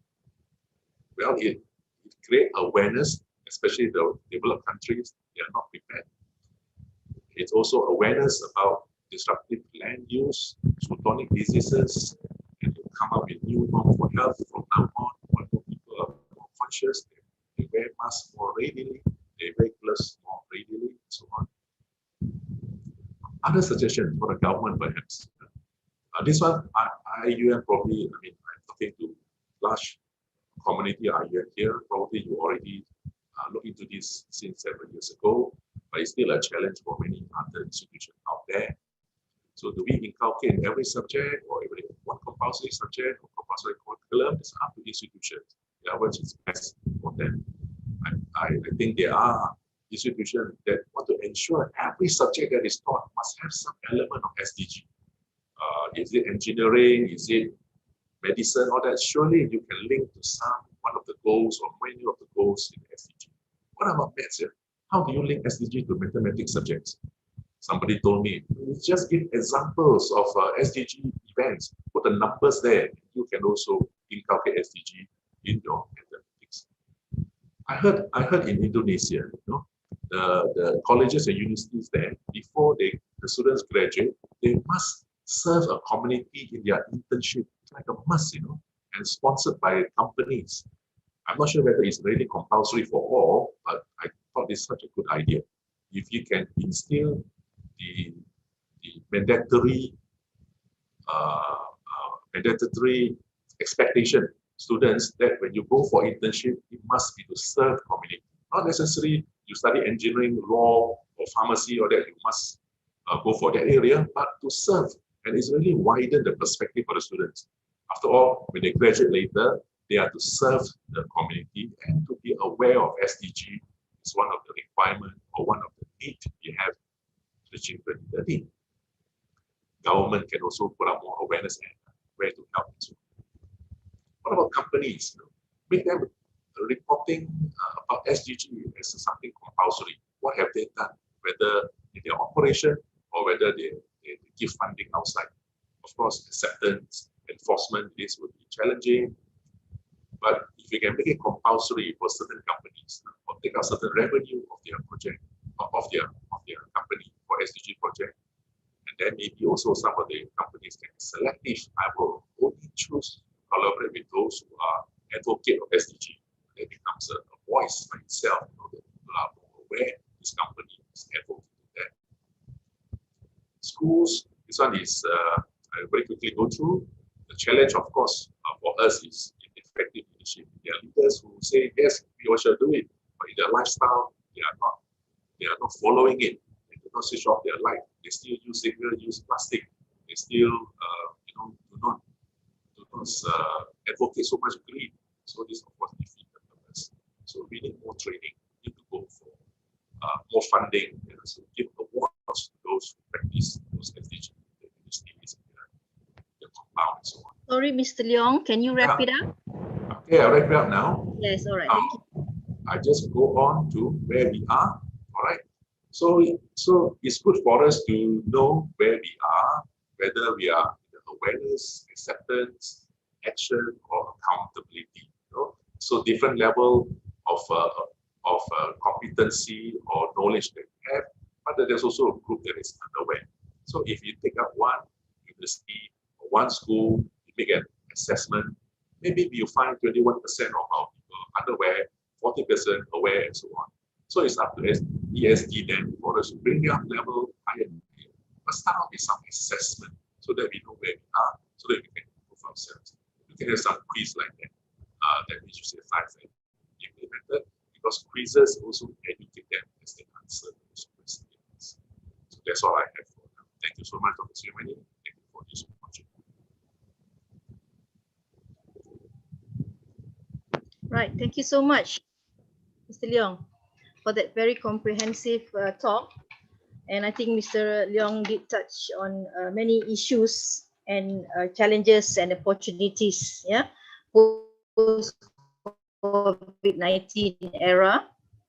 And I think undeniably or inevitably it would and will impact a multitude of areas, including, education, international mobility, IT and technology, and so on. And also Mr. Leong touches on how ESD should actually be incorporated, and the levels of SDG competencies should be addressed and should be looked at more holistically, especially for the higher education institutions. So thank you so much to all the speakers. We had 4 wonderful speakers with their different perspective of talks on the SDG. Just a quick wrap up. We had the very eminent Prof. Emeritus Tan Sri Dr. Muhammad Kamal Hassan talking about spirituality and sustainability towards ESD, and also our eminent Professor Dato' Tan Sri Zul talking on indigeneity and ESD. And we also had from our youth representative, Ms. Farida, talking about ESD and future generation. And finally, we had Mr. Leong, who spoke about ESD in post-COVID-19 era, challenges and opportunities. So now we have some time for the Q&A session. And I think there have been quite a number of questions posed at the chat box. And if any of you would like to actually open up your speaker, unmute yourself, or even open up your video to ask personally, you may do so. Otherwise, I'll be addressing those questions that has already been posted by our participants. There are quite a number of very interesting questions. If there's no personal questions coming from the participants now, I will address the first question first, coming through the chat box. Okay? But of course, you have time and feel free to either just interrupt and pose your questions to the panels that you want them to answer your question. Maybe I would like to start with the first question. Yeah, first question is to none other Tan Sri Zul. Tan Sri Zul. Yes. There's a question from one of the participants who says that you did mention about Bhutan and the happiness index, and how can we propagate this idea and make it a reality in higher education? Can we actually set happiness index as KPI or KIP for our pendaftar or chief HR to ensure sustainability and progressive performance towards ESG? That's a very interesting question coming from the participant, and we'd like to hear your views and thoughts on that. Thank you. I think there was one question also just now. I was reading the chat box which says, why are we talking about SDG now? Why does it not come naturally? I think these two questions somehow rather is related. Yep. My take on this is, that's why I say we need to go back to the past, because sustainability has been with us for a long time. It's that we have not given it some credence or credibility, because it was then quote unquote seen to be not modern. I mean, Malaysia wants to build modern cities. We've got the Twin Tower and all those things, which is good. By the end of the day, we didn't realize that by building and building and building, we are spoiling our environment. And this is the whole idea of bringing back this word sejahtera, which is basically a Malay word that talks about balance, that talks about harmonious living, that talks about sustainability. It is a word that's already been part of us. And we say salam sejahtera all the time, but little do we realize that it has something to do with this living style, the way we actually manage our society before. So my short answers to this is basically, until and unless when we realize that our life has always been organized around a sustainability concept, then putting it onto us as though it comes from somewhere else. It comes from United Nations, it comes from UNESCO. There's nothing wrong with that, but it takes a lot more effort to learn something from outside which does not belong to us. Even the words pembangunan lestari, is a very awkward sort of a terminology. You go down to the kampung and talk about pembangunan lestari, I think nobody understands. I mean, my regular joke on this, when we talk about pembangunan lestari to a makcik will just equate lestari to Listerine. He's more familiar with the word Listerine as a brand rather than the word Lestari, and they say, I don't know anything about Lestari. But tapi kalau tanya about sejahtera, what about sejahtera? Then it associates with her very quickly. And that's why I think we need to come back. And if you look at why Bali is successful, because the Subak system has been there for 900 years, and they have not dismantled it. And they have tried to put this together with their quote-unquote modern way of living. Bhutan, I've just described to you, it is there in their legal code 300 years ago. So here we have got, and the word sejahtera for us in the academic, the word sejahtera has been there in falsafah pendidikan kebangsaan for the last 30 years. How many of us take it out? How many of us make use out of this? How many of us understand what kelestarian means in the context of falsafah pendidikan kebangsaan? We don't even care for our own national education philosophy where sejahtera is there. So I think we need to overhaul this thinking very quickly so that we don't have to enforce it to the MSD, or it becomes naturally part of us because it's part of our living, our own cultural standards and our own norms. The renewed level, the renewed norm, as I call it, not the new norm, the renewed norm, because it was there, we've gotten it, let's come back and take it on and move on. I hope I answered that question. You have to unmute, Srini. Sorry, I didn't want to interfere or maybe disrupt, because while someone is talking, you should actually mute yourself. Anyway, Tansri, thank you for the answer, but I think you missed out one portion of the question, which actually asks you whether we can actually set happiness index as KPI. Again, this whole idea of having index for everything does not work. I've just written an article. We're going to celebrate the International Day of Happiness on the 20th of March, and there is now a risk when we talk about happiness, when indexing, then that indexing is used in such a way that it will mark down to a number again. What sorts of salary scale have you got? In other words, somehow rather that we can buy happiness. I've been talking to another friend. They got the happiness is linked to money. Now, I don't want that to be a kind of, for us, kebahagiaan cannot be bought. You feel internally happy. You may be poor, but you are happier than the richest man in the world. Now, how do you put this in words? This is something that we need to experience. This is where I say the university wants to go out and experience happiness rather than calculate happiness. I think we need to change our thinking, I'm happy, Sumiani looks happy, but we know we are happy internally. We don't have to demonstrate to people, I've got so much and therefore I'm happy. The richest man in the world may not be the happiest man in the world. And some of the pictures that you show, they are moderately poor, but they are spiritually rich and they are happy in that sense. So we need to think along a different way, moving forward and trying to understand sustainability in a different dimension rather than just numbers, figures, and percentages. Yeah, very true.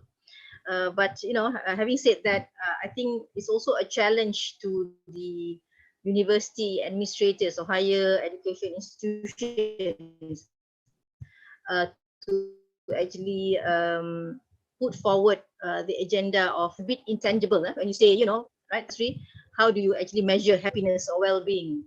And at the end of the day, we live in this materialistic world with numbers and so on. And you need to show something to prove that you have actually successfully executed the agenda that you aspire to do, right?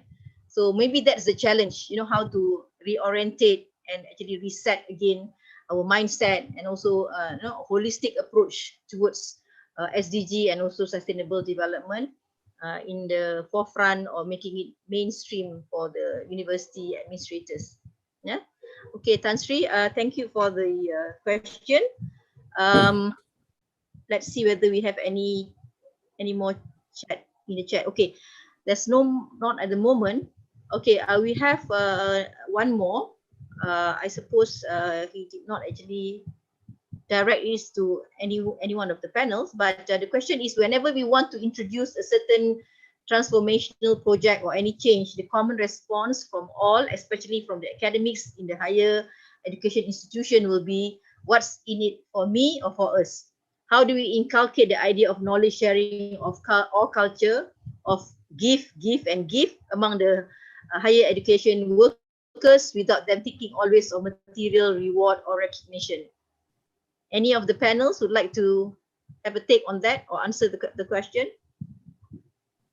Can I just recall what Professor Hopkins makes a quotation? I got this quotation when he says, the problem is not about the structures. The problem is about problems about selfishness and things like that. I mean, the problem is about the values that we inherit at the end of the day. It's not about the structure per se.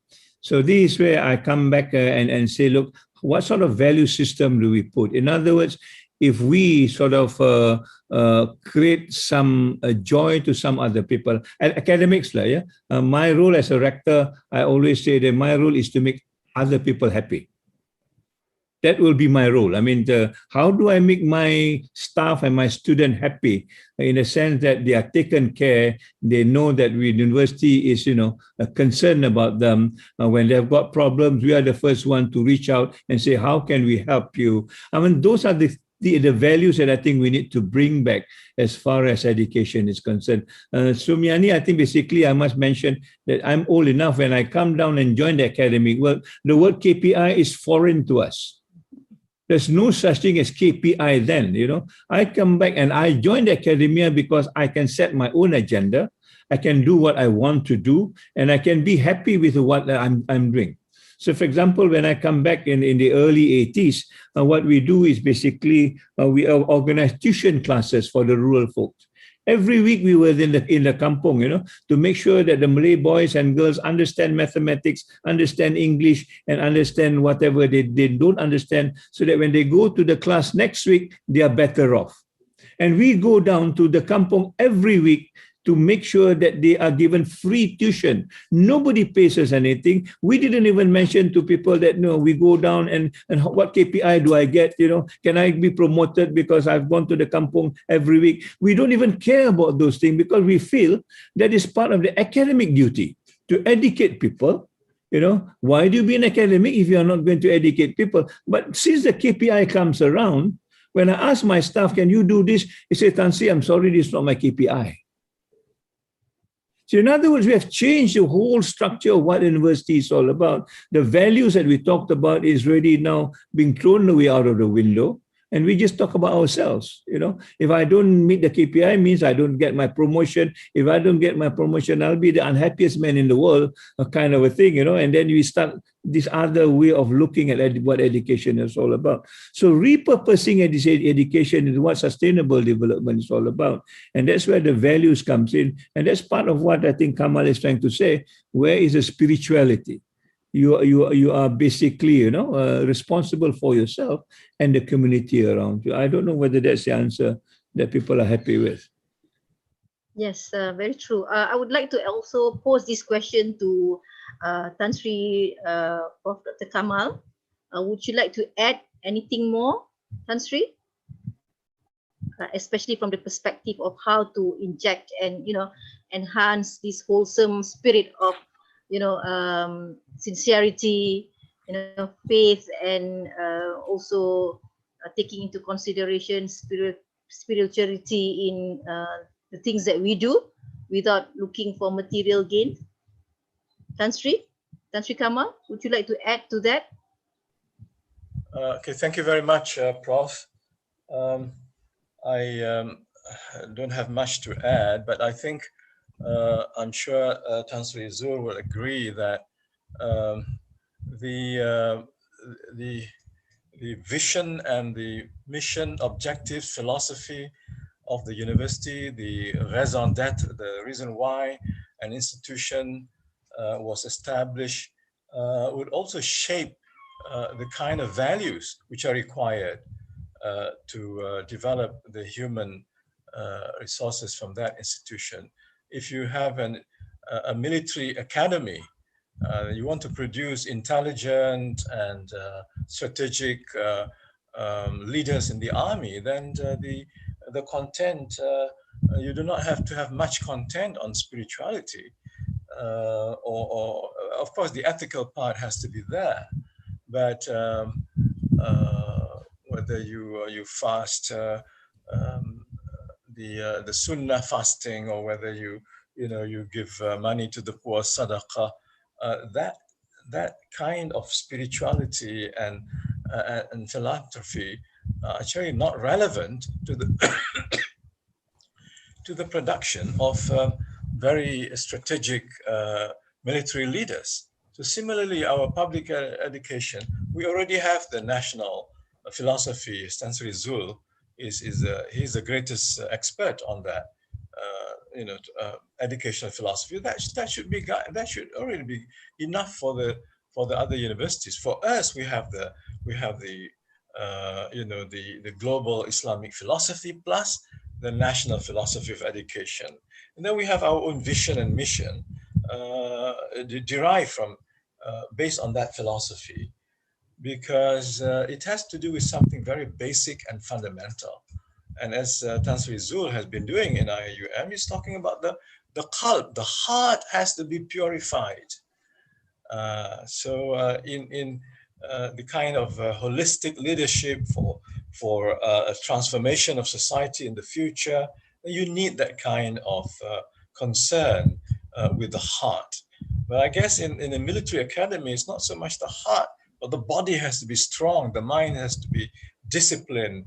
The heart, yeah, okay, but you don't have to worry too much about purification, I think, because you have to, what is important that he can shoot straight and not shooting his own feet. Okay, so I think that's about all I want to say. Thank you very much. Thank you so much, Tan Sri. I can add a bit here, Dr. Subani. Yes, please. Well, firstly, I think what Tan Sri Zul mentioned just now make a lot of sense. Yeah? Make a lot of sense. It sort of give me a reason how to answer those who are in this such a denial. Yeah. Now, Prof. Kama also mentioned about spirituality, which we know most, if not all, spiritual teaching teaches to care for others, right? To look beyond ourselves. And I think if we have that kind of education, or we embrace that, then naturally we will want to care for others. But having said this, I suppose to make this implementable for people to toe the line or to cooperate, somehow it has to be some kind of top-down approach. You know, if you are in the university and the vision and mission, like Prof. Kamal say, is such a way, the culture is like this is the core values, and you are part of the university, then you should subscribe to what the university is driving to go ahead. I suppose they cannot just ask what is it for me all the time. You are in the organization. What is it in the organization that you as a team player can contribute to? So effective leadership and organization, again, I'm back to that. Thanks. Yeah, thank you, Mr. Leong, for that additional comment. It's very true. I think at the end of the day, you really need the support from top management. You know, I think the leadership plays a very important role. IUM, to me, is very fortunate to have Tan Sri Zul at the helm. Previously, he was in USM, and he brought the Sejahtera concept long time ago, before anyone was talking about SDG and so on, you know, because this is something inherent, something that we have been doing for so long, and something that is, I think, have been nurtured to us, especially since young.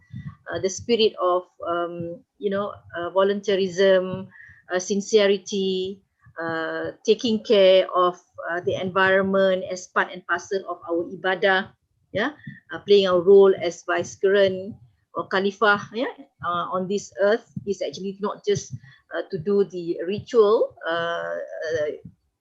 as what is ordained, because I always believe, hablu minallah, hablu minan nas is the part that we must actually also holistically embrace to be so-called a good Muslim, or even just as a good human being, right?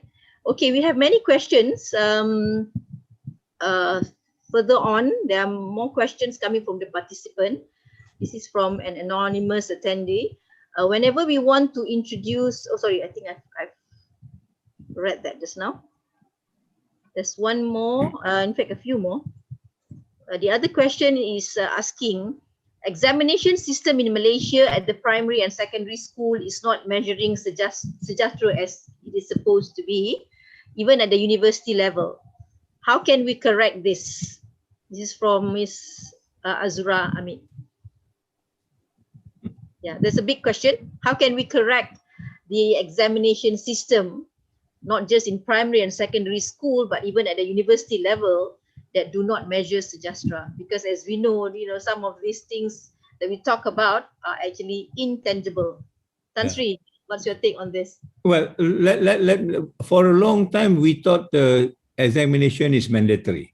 Yeah, everybody must go to an examination because that's the only credential we have to show whether we have learned or not. But COVID will tell us now examination is not mandatory anymore. Most people have abolished examination or modified in one way or another. In others, we can still live a life without examination. So that's the first point that I want to note. Examination is not part and parcel of education. In fact, some of the book that I read, the moment you standardize education, you will bring down the level of education, because that's not the only way to test what you have learned, right? So I think we need to now open our minds and say, well, education is there, examination is there, but it is not compulsory. So some of the courses that I run here in the university, in fact, that's the only one, we abolish examination. We say now you do community work, you do a profile, we look at your profile. From the profile, we'll see what impact you bring. And that is enough to give us the measure of rigor that you have. So the moment we can open our mind that way, then we can start to dismiss that education is not important. Now, the reality is this: in people like Finland, I'm sorry if I quote this example too often, they don't have education anyway. They study only 4 subjects and 4 hours in a day, and they don't have examination, they don't have homework. But education in Finland is the best in the world. We get stuck with somebody else's and say, look, the only way to understand education is through examination. I think we need to start thinking and look at different models at one point in time. I'm not an Islamic scholar, but I think Islam also do not encourage examination the way we understand it. I mean, everybody to each his own. How do you actually make this adjustment? And I was reading one article. In one country, they got examination. One you pass, no grades. The other one, no fail, but they say not yet. So in other words, you can still go on and study so that you understand and then you pass. So my whole idea is basically we are not being trapped. Maybe a lizard hole, to use Prof. Kamal's word, and we need to move out of this lizard hole that somebody has created for us. For every exam, there is a gatekeeper. I think the gatekeeper is the one that's the most dangerous. They want to preserve their the authority. They want to set the levels for use. They want to invent the rules for use, and you now need to please the gatekeeper. Why can't we be our own gatekeeper? Why can't Malaysia say, as far as exam is concerned, this is how we're going to do it? The Malaysian way. Bring in whatever that is important in terms of social solidarity, for example. I am really very, very unhappy with the level of social solidarity we get from our education system. Everybody get an A, but they cannot talk to each other. Is that education? I think it's not education. So this is a time for us to be a little bit more bold, courageous, push the way forward. Certainly IIUM will do this, but the more people who wants to join us, I think the merrier it is, the easier for us to talk to whoever the power that be. But I just want to summarize, as examination is not the way or not the only way in trying to assess whether our students do well or not. If I may add, maybe one of the ways is to create that peer pressure, giving of say awards or funding are available for proposals, so the community, the school children, they get heightened up because of things that's happening in the school, what their classmates are doing, and winning awards. This could give some encouragement for them. Yeah, that's true. We have to have I suppose holistic approach in looking at how education is measured. Yeah, because currently we are still in the system whereby it's like numbers counts. How many percent receive straight A's, or how many 10 or 15 A's you achieve in your examination. But at the end of the day, is that really truly reflective of the wisdom, the knowledge that we want to impart to our future generation? But I think as long as we are still in the system we are in now, Tan Sri, and I hope that you can play that very important role to actually overhaul or even give a new perspective or a new dimension to the spirit and the true meaning of education in Malaysia. Yeah. Maybe you want to ask Hanim. Hanim will be happy to support me, I think. Hanim, are you there? Hanim, maybe we'd like to listen from the youth perspective. What do you think about that question? About education, not really, propagating the true spirit of sejahtera and sustainability. Oh, I am actually very excited when this question come out, because I am the living proof of, from UPSR and then PT3 and then SPM.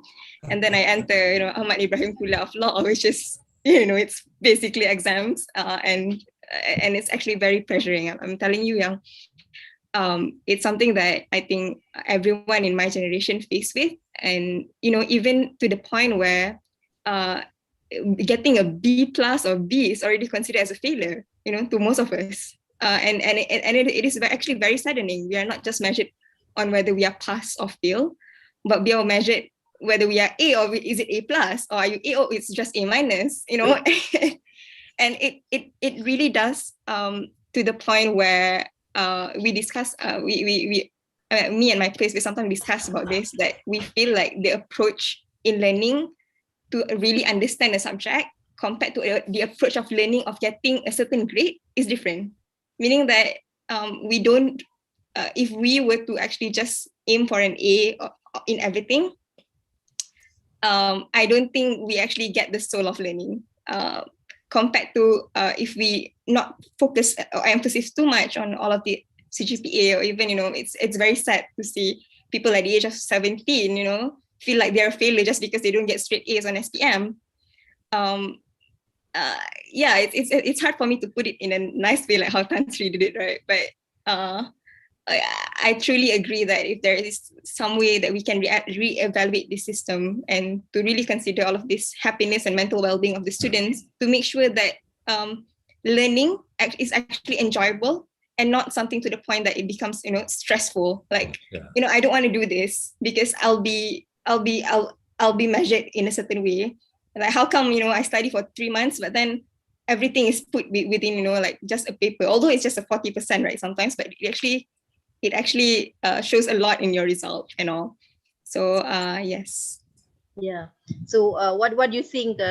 How do you think youth and students could actually play a role in trying to influence the policymakers or your leaders in the universities? You have you were talking about your student union and their important role, in promoting this agenda. How do you see the student union and also the student leadership movement in trying to promote or change things? Because when we talk about changing the structure of education, it is oftentimes we see it not within our hand. Like normally, right, it's something like a university administration decide and we follow within the thing.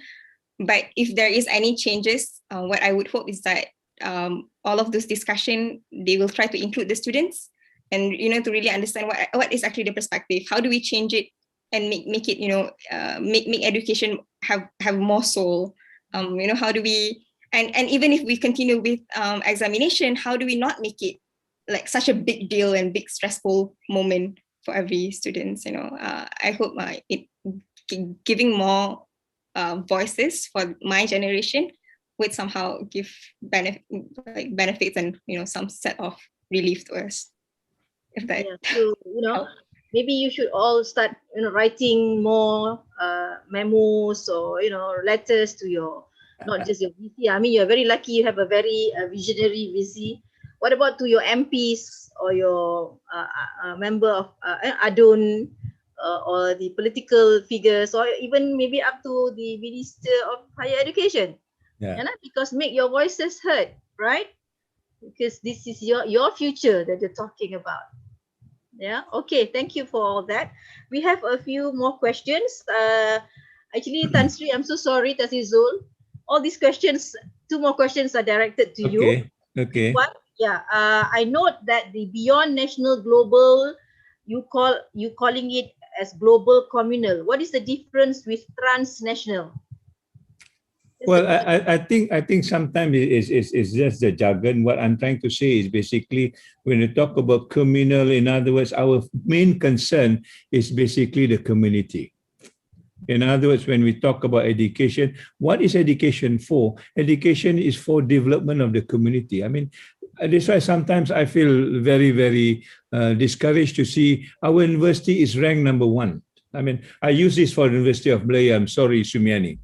You are ranked top there, but you lost Kampung Abdullah Hukum and Kampung Kurinci. They've been transformed into something that you cannot recognize anymore. Whereas at Kampung there, from my understanding, has been there for the last 200 years. It's a multiracial Kampung that we are not able to protect. So in other words, we are kind of disassociated ourselves with the community around it. Then what is education for? It becomes for us anymore, and we are not concerned with anything outside the university. Then I think then we miss the whole purpose of education, and this is where sustainable development tells us we need to develop the environment around us so that they benefit from the education that we gained. I think that's the crux of what education is going about moving forward. And COVID tells us this the same thing. I mean, you look at the Western, I'm quite critical over them. The best universities are in that part of the world, but the number of deaths is the greatest in that part of the world. It doesn't correlate. We thought the best part of the world will have the best way of handling a COVID virus that we in the East can handle. You know, so all these things comes to question now, what is education the way we understood it? And that's why I call education in our term, we call it weird. Our acronym is weird. I think you must have heard about this. Yeah. It is Western based, particularly after the Industrial Revolution. Everything now has been reorganized like a factory. Yeah. Everybody talks about KPIs and stuff like that. It is economic centric. I think you know, being part of the university, you want to introduce a course, we need to tell the ministry we have done a market survey, and the market say okay, and therefore we introduce it. If the market say not okay, then we don't have to introduce it. So none of our university talks about philosophy, or very little. What is education without philosophy? Yeah. And then we have got this in industrial-led. Industry will tell you, oh, we'll give you employment. You need to follow what we say. We will give you employment. But when COVID comes down, they're the first one to close. And they say, no, you look after your own children. Student, we don't care about you anymore because we have no money to hire you. They become the most unreliable partner that we have worked with. And that's why I think the community is a better partner in this particular sense. And R is reputational obsessed. Everybody must have a number. You know, the smaller the number, the better. And that's all the politicians understand. Number one is better than number two. You know, if you're number 10, then you're no good. But there may be some other values around number 10. We don't even care. We just want to follow strict numbers. And that's why we reject, or at least I reject ranking in that sense, because it changed the whole perception of what education is all about. What does it bring to D? D, what I call the dehumanizing thing. We become the human capital now. We are no longer even a human being. You know, your human capital means what? You need to attain to a number. There's no number, then you are not good enough. So these are the big issues that I think we need to come to crux with and understand what is the purpose of education is for the community. And that was what education is all about. I mean, if you go back to the Islamic ethos, I don't want to talk about it because I'm not an Islamic scholar, but what is da'wah is all about? It's telling people what to do good, you know, to refrain from doing bad. And this is part of the community that we need to build at the end of the day. If we just talk about it in schools and we don't attend it to the community, look at the community we've got now. The number of, the corruption, and who does the corruption? People who are well educated, people are well positioned in the country. They're the most corrupted. What do we say about our education in a particular sense? I think we need to look again and see where do we, and it needs to start with the university. If the university demands for it, at the end of the day, I think we will get our way. But if the university just play, I want to play safe kind of a thing, then I think we all will suffer and we have to pay for it. Not me, but our generations. Our children and our children will suffer at the end of the day. And I think we need to take the blame for this. Yeah, very true, Tan Sri. I truly endorse and believe what you say. I mean, there's a very strong words there. I wish that, how we could actually forge ahead, especially, the universities should play a leading role, in the society in transforming education to what its real philosophy is all about. I think lastly, to close, there's one question. I think this is a burning question from one of the participants. Two of the esteemed panels made remarks regarding universities ranking, colonizing, and corrupting the education system.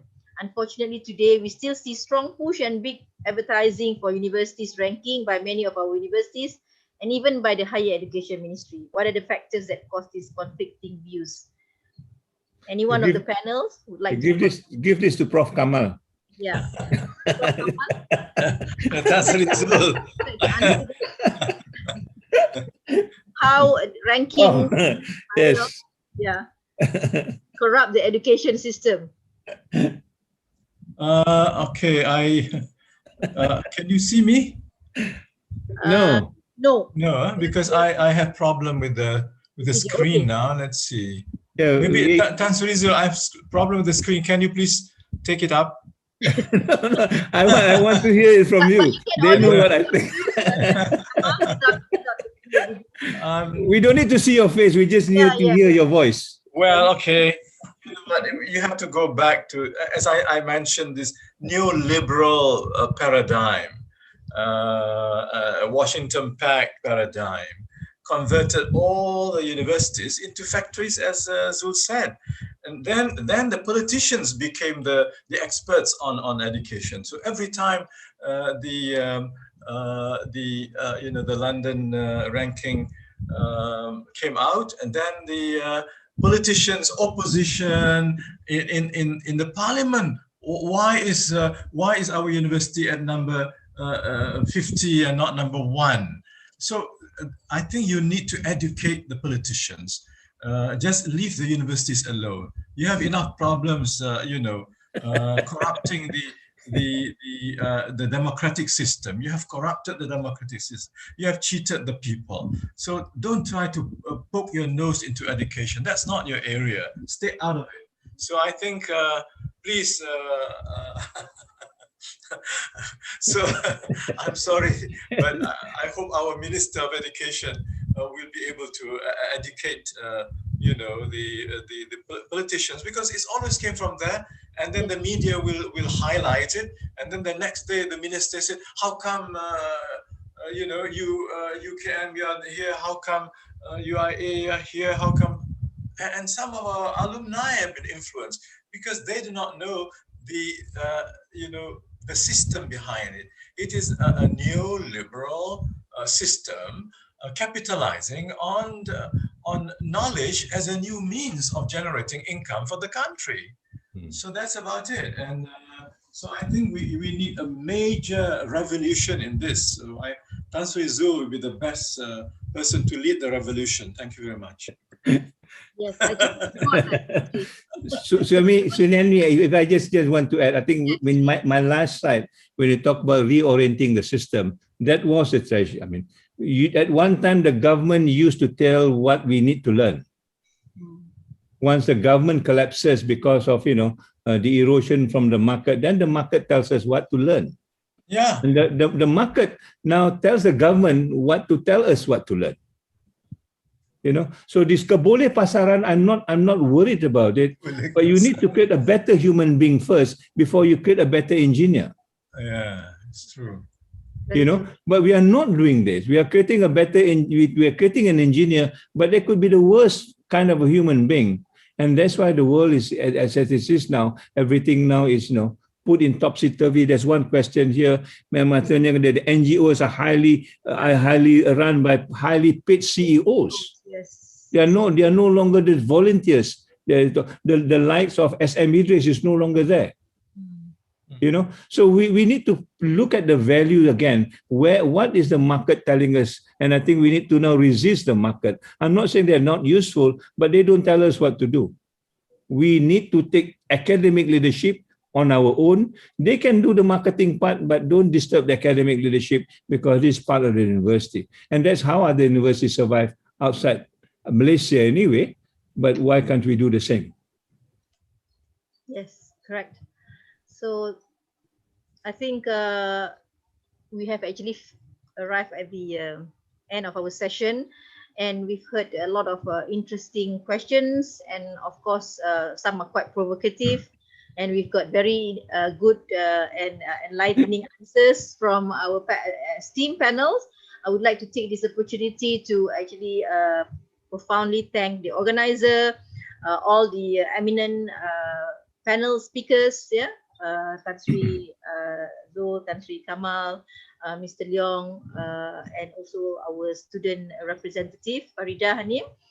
We had a very good, I think, overall and holistic perspective on ESD, its challenges, and the different components of what makes a true sustainable development goals important to the higher education institution, because remember at the end of the day, in Malaysia alone, we have more than 1 million higher education university students coming from different private, public, and also the polytechnics and all that. And we can actually collectively, I think, make a lot of difference and take stock and empower ourselves and be the change that we want to see. Yeah, Inshallah. More so to the leaders, especially Tan Sri Zul and Tan Sri Hassan, Kamal Hassan, because I think in your position, you have a better voice and role with the politicians and the powers that be, how to actually ensure that, we have education with the soul that we aspire it to be. Okay, thank you so much for all your attendance, to all the participants for making time, and also again to our profound speakers and eminent panelists. I would like to actually say thank you, all the best, and take care. I've been interesting and also an honor to moderate this session. I return it back to now the Secretariat. Thank you so much again. Thank you. Right. Thank you so much, Professor Sumiani, for moderating the session. Can I now request Prof. Sumiani and all the speakers to switch on your camera for a photography session?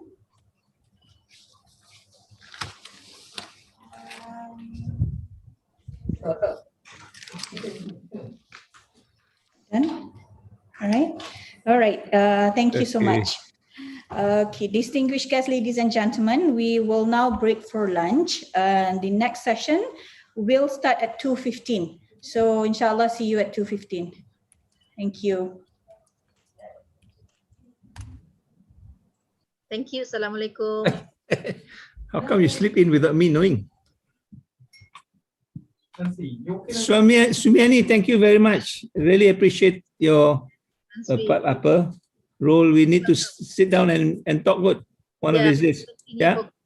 Okay. Take care. Assalamualaikum. The work that you are doing in the UIA.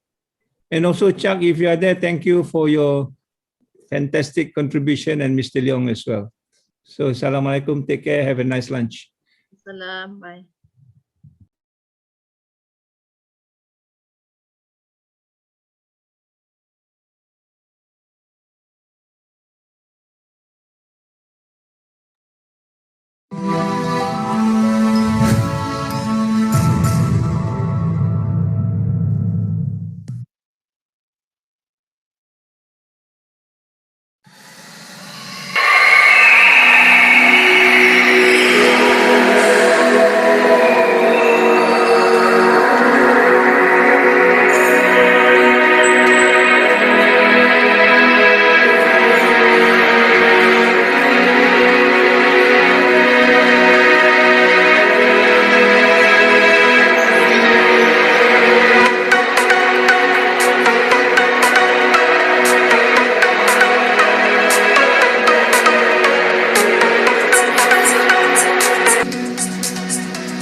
From humble beginnings, we have broken barriers and records. From the rawness of basic knowledge, we have instilled values. Values that inculcate the blossoming of minds and the bestowing of virtue. Our accomplishments have touched the lives of so many. For indeed, our infusing of virtue with knowledge has been the key to our success. Why are we always striving? Why do we keep pushing the boundaries? Why do we constantly try to bring out the best in each of us? Because here, no matter where you're from, you are accorded the same right to succeed.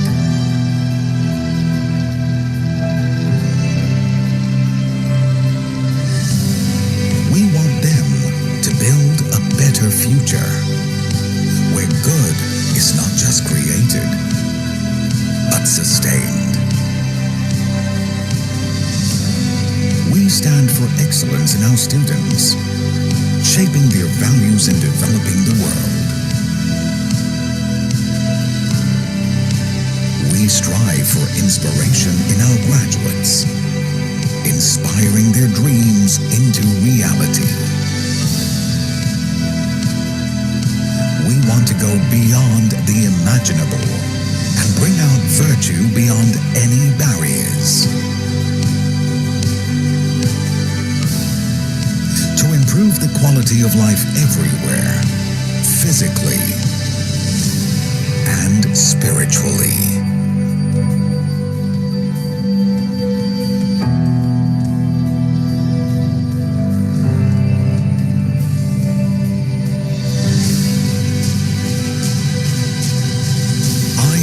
UIAM provides the best conducive learning environment for all students, offering a wide variety of amenities in the pursuit of knowledge.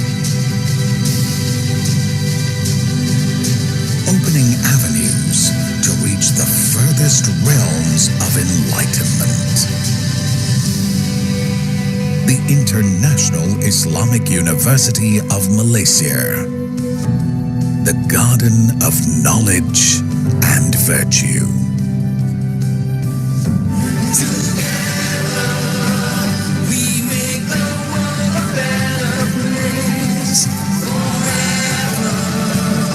Expand the culture of Iqra. IUM is to realize the meaning of mercy to all worlds for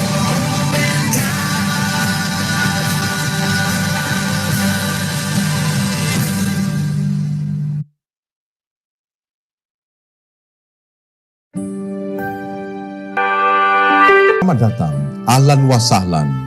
Welcome to the International Islamic University Malaysia, or IIUM, your garden of knowledge and virtue.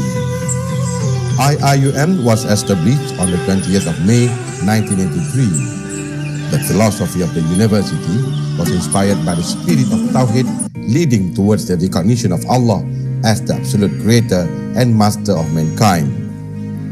IIUM triumphs to lead the way to become the Khalifah of Allah, to expand the culture of Iqra, to fulfill the amanah that is entrusted to us, and to realize the meaning of Rahmatan lil Alamin.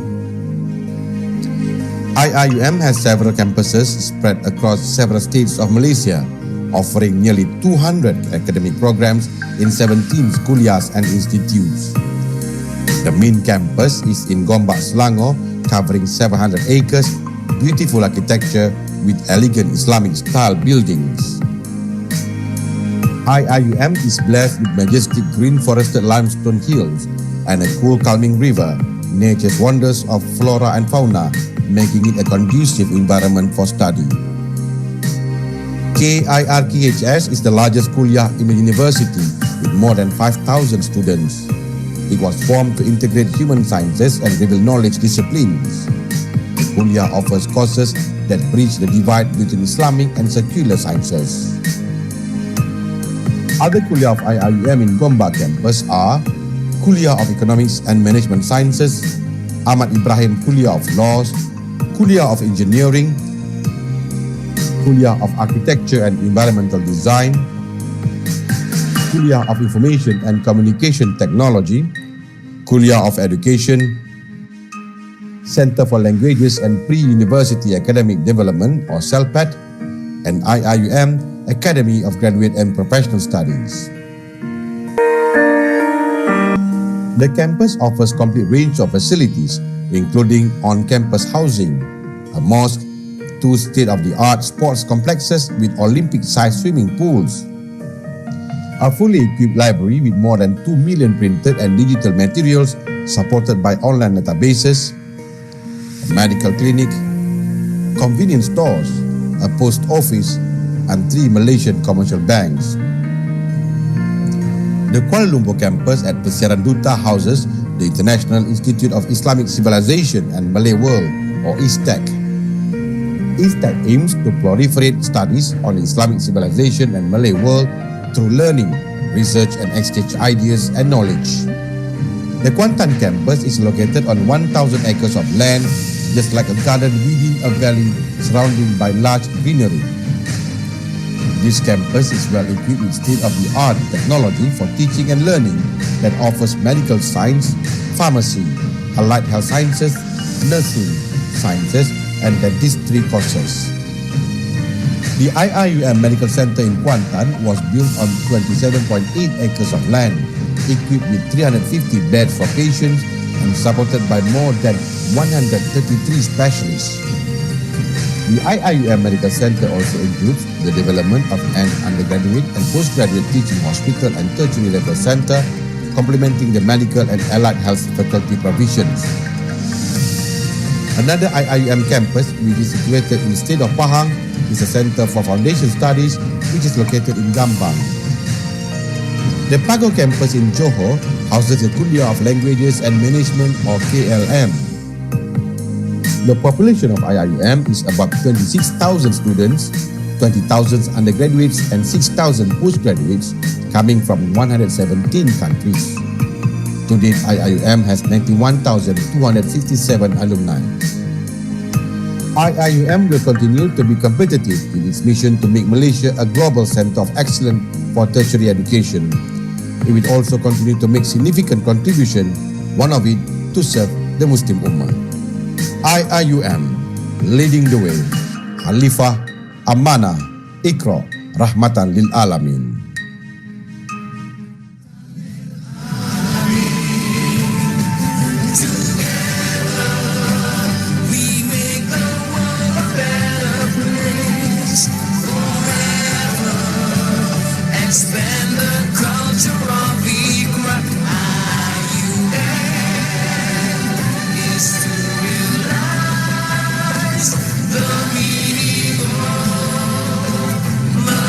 To all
like to contextualize this meeting today is what we call celebrating UIAM 2020.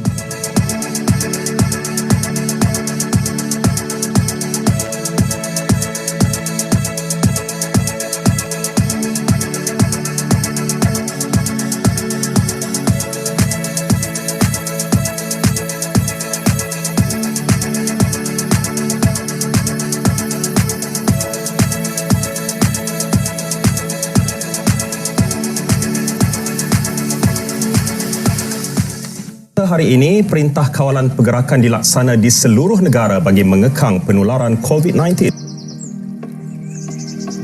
Perintah Kawalan Pergerakan mulai 18 Mac 2020 iaitu lusa hingga 31 Mac 2020 di seluruh negara. Let me reassure you, as far as I am concerned, the situation in the university is well under control.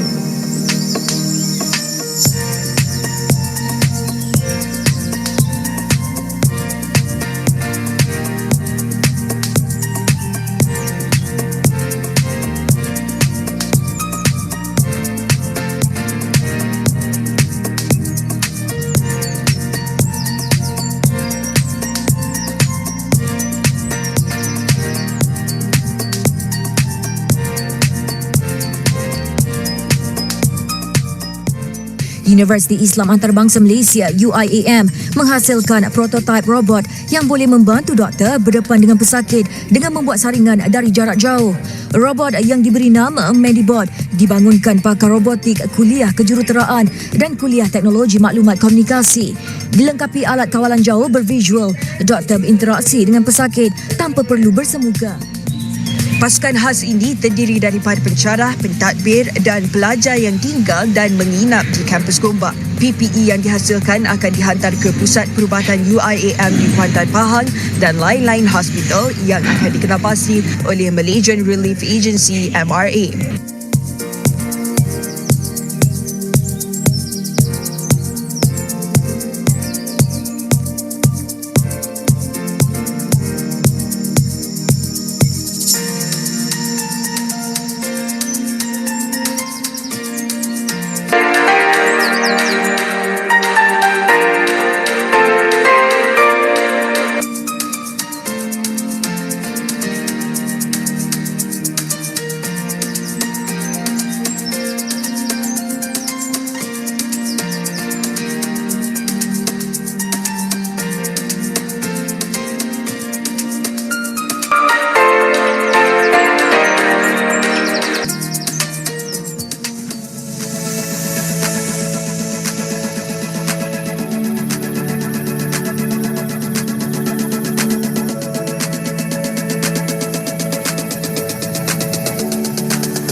Sementara itu, Universiti Islam Antarabangsa Malaysia UIAM mencatat sejarah sebagai institusi pengajian tinggi pertama di negara ini tersenarai sebagai finalis untuk 2 penganugerahan lestari antarabangsa. 2 anugerah itu adalah anugerah Green Gown Antarabangsa dalam kategori institusi lestari terbaik dunia dan anugerah memanfaatkan masyarakat menerusi program Light.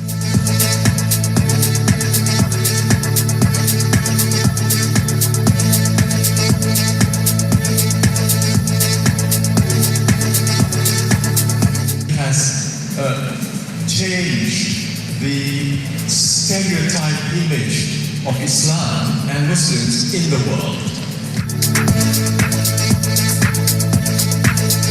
Anugerah ini merupakan pengiktirafan bagi universiti untuk membuat satu perubahan atas kepakaran yang telah diiktiraf oleh bangsa-bangsa bersatu dalam hal ini.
kit yang kami hasilkan atau kit kami ialah iaitu kit pantas atau kita panggil rapid test kit menggunakan teknologi iaitu nanoteknologi.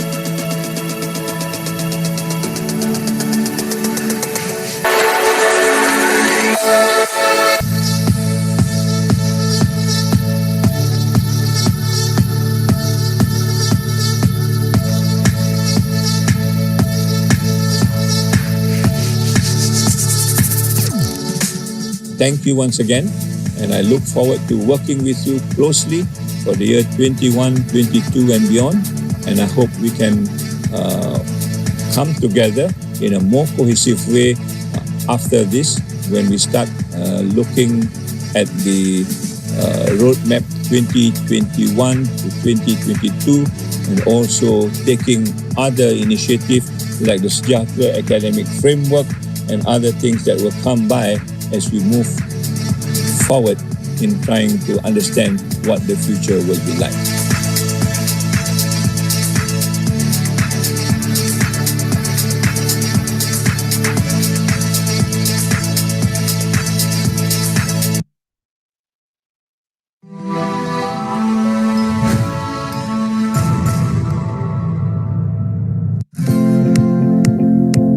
In the last 2 years, we have been trying to manage to change an university into a university that is truly international and sustainable.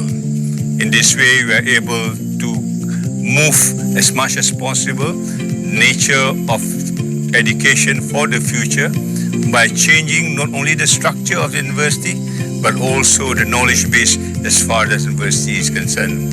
In other words, UIAM is moving into a whole institutional transformation, taking with it the national education philosophy, sustainable development goals, United Nations 4 pillars of learning, and other very important foundation as far as the university is concerned.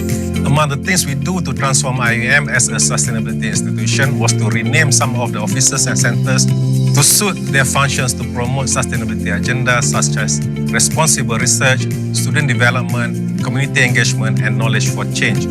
We also introduced holacratic leadership and management, where everyone in the campus is empowered and entrusted to carry out their sustainability initiatives. Within a year, the impact of 29 flagship projects created could clearly be seen in 5 areas. First, the breaking down of academic administrative silos in a transformational way. 2, the building of voluntary teams and teamwork across the academic structure based on shared aspirations. 3, allowing for greater creativity and social innovation in translating SDGs into local context. 4, enhancing community engagement in co-problem solving based on SDG. And lastly, capturing data and information to be transformed into knowledge and wisdom. The formal classroom education is now linked to our co-curricular activities, which give more meanings to our community engagement projects through learning to know, learning to do, learning to be, learning to live together, and learning to become. I hope you have been able to see the gist of transformation that we are trying to do for the last 24 months using the whole institutional transformation and also carving a new idea of what a human university is all about as a kind of novelty for the future.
And I would like to contextualize this meeting today is what we call celebrating UIAM 2020.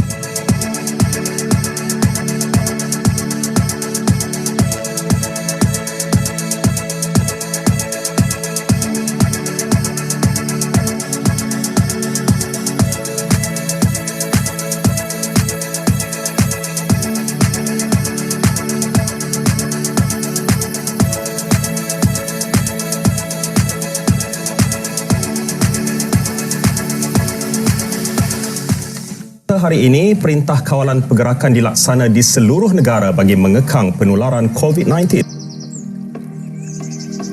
Perintah Kawalan Pergerakan mulai 18 Mac 2020 iaitu lusa hingga 31 Mac 2020 di seluruh negara.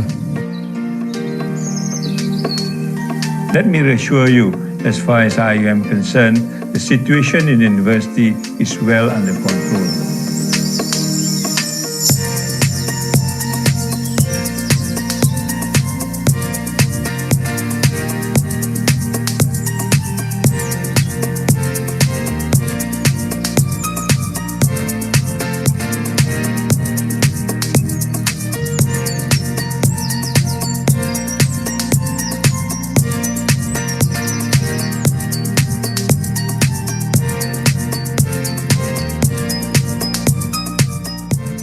Universiti Islam Antarabangsa Malaysia UIAM menghasilkan prototipe robot yang boleh membantu doktor berdepan dengan pesakit dengan membuat saringan dari jarak jauh. Robot yang diberi nama Medibot dibangunkan pakar robotik kuliah kejuruteraan dan kuliah teknologi maklumat komunikasi. Dilengkapi alat kawalan jauh bervisual, doktor berinteraksi dengan pesakit tanpa perlu bersemuka. Pasukan khas ini terdiri daripada pencarah, pentadbir dan pelajar yang tinggal dan menginap di kampus Gombak. PPE yang dihasilkan akan dihantar ke Pusat Perubatan UIAM di Kuantan Pahang dan lain-lain hospital yang akan dikenalpasti oleh Malaysian Relief Agency MRA.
Sementara itu, Universiti Islam Antarabangsa Malaysia UIAM mencatat sejarah sebagai institusi pengajian tinggi pertama di negara ini tersenarai sebagai finalis untuk 2 penganugerahan lestari antarabangsa.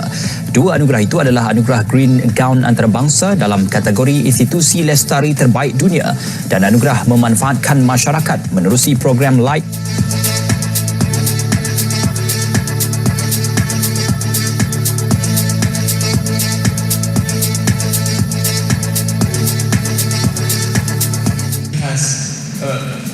Change the stereotype image of Islam and Muslims in the world.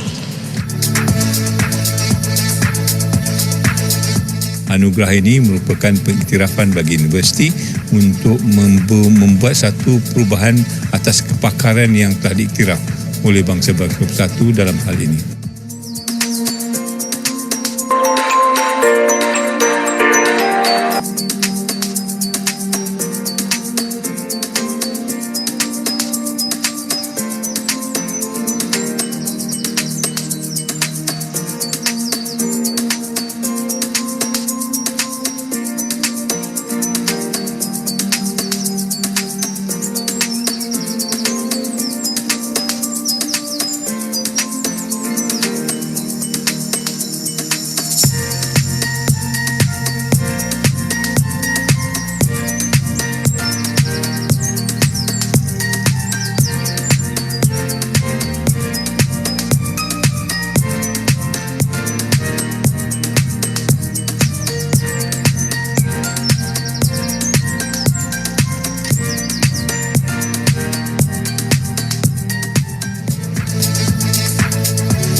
kit yang kami hasilkan atau kit kami ialah iaitu kit pantas atau kita panggil rapid test kit menggunakan teknologi iaitu nanoteknologi.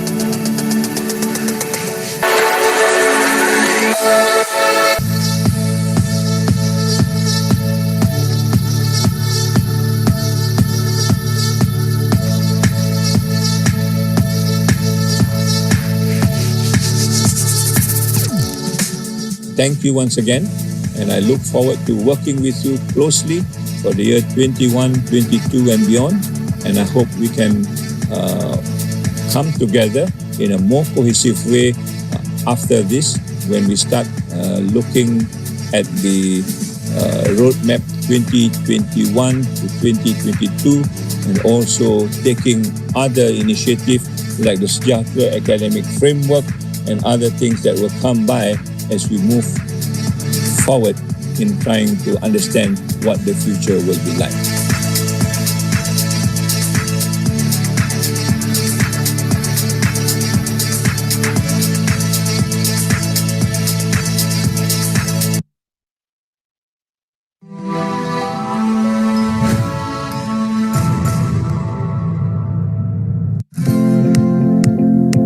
In the last 2 years, we have been trying to manage to change an university into a university that is truly international and sustainable. In this way, we are able to move as much as possible nature of education for the future by changing not only the structure of the university, but also the knowledge base as far as the university is concerned. In other words, IIUM is moving into a whole institutional transformation, taking with it the national education philosophy, sustainable development goals, United Nations 4 pillars of learning, and other very important foundation as far as the university is concerned. Among the things we do to transform IUM as a sustainability institution was to rename some of the offices and centers to suit their functions to promote sustainability agendas such as responsible research, student development, community engagement, and knowledge for change. We also introduced holacratic leadership and management, where everyone in the campus is empowered and entrusted to carry out their sustainability initiatives. Within a year, the impact of 29 flagship projects created could clearly be seen in 5 areas. First, the breaking down of academic administrative silos in a transformational way. 2, the building of voluntary teams and teamwork across the academic structure based on shared aspirations. 3, allowing for greater creativity and social innovation in translating SDGs into local context. 4, enhancing community engagement in co-problem solving based on SDG. And lastly, capturing data and information to be transformed into knowledge and wisdom. The formal classroom education is now linked to our co-curricular activities, which give more meanings to our community engagement projects through learning to know, learning to do, learning to be, learning to live together, and learning to become. I hope you have been able to see the G's of transformation that we are trying to do for the last 24 months using the whole institutional transformation and also carving a new idea of what a human university is all about as a kind of novelty for the future.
impressive accomplishments. Recognize Islamic finance. From humble beginnings, we have broken barriers and records. Melangkah sejarah tersendiri pertandingan debat antarabangsa. From the rawness of basic knowledge, we have instilled value. Nilai-nilai perubatan Islam. Values that inculcate the blossoming of minds and the bestowing of virtue. Our accomplishments have touched the lives of so many. For indeed, our infusing of virtue with knowledge has been the key to our success. Why are we always striving? Why do we keep pushing the boundaries? Why do we constantly try to bring out the best in each of us? Because here, no matter where you're from, you are accorded the same right to succeed.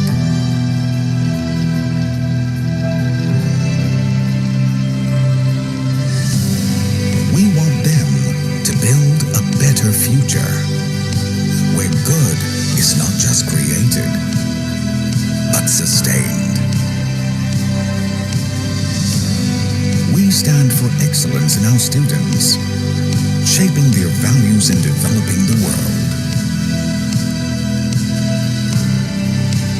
We strive for inspiration in our graduates, inspiring their dreams into reality. We want to go beyond the imaginable and bring out virtue beyond any barriers. To improve the quality of life everywhere, physically and spiritually.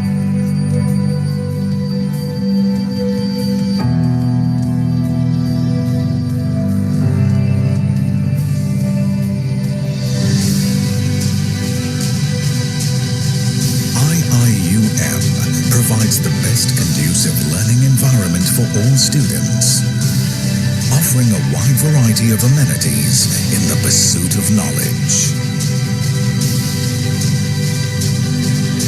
Opening avenues to reach the furthest realms of enlightenment. The International Islamic University of Malaysia.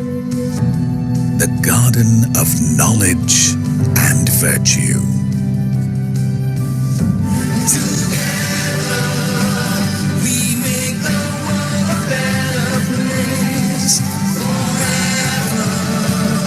Expand the culture of Iqra. IUM is to realize the meaning of mercy to all the worlds, for all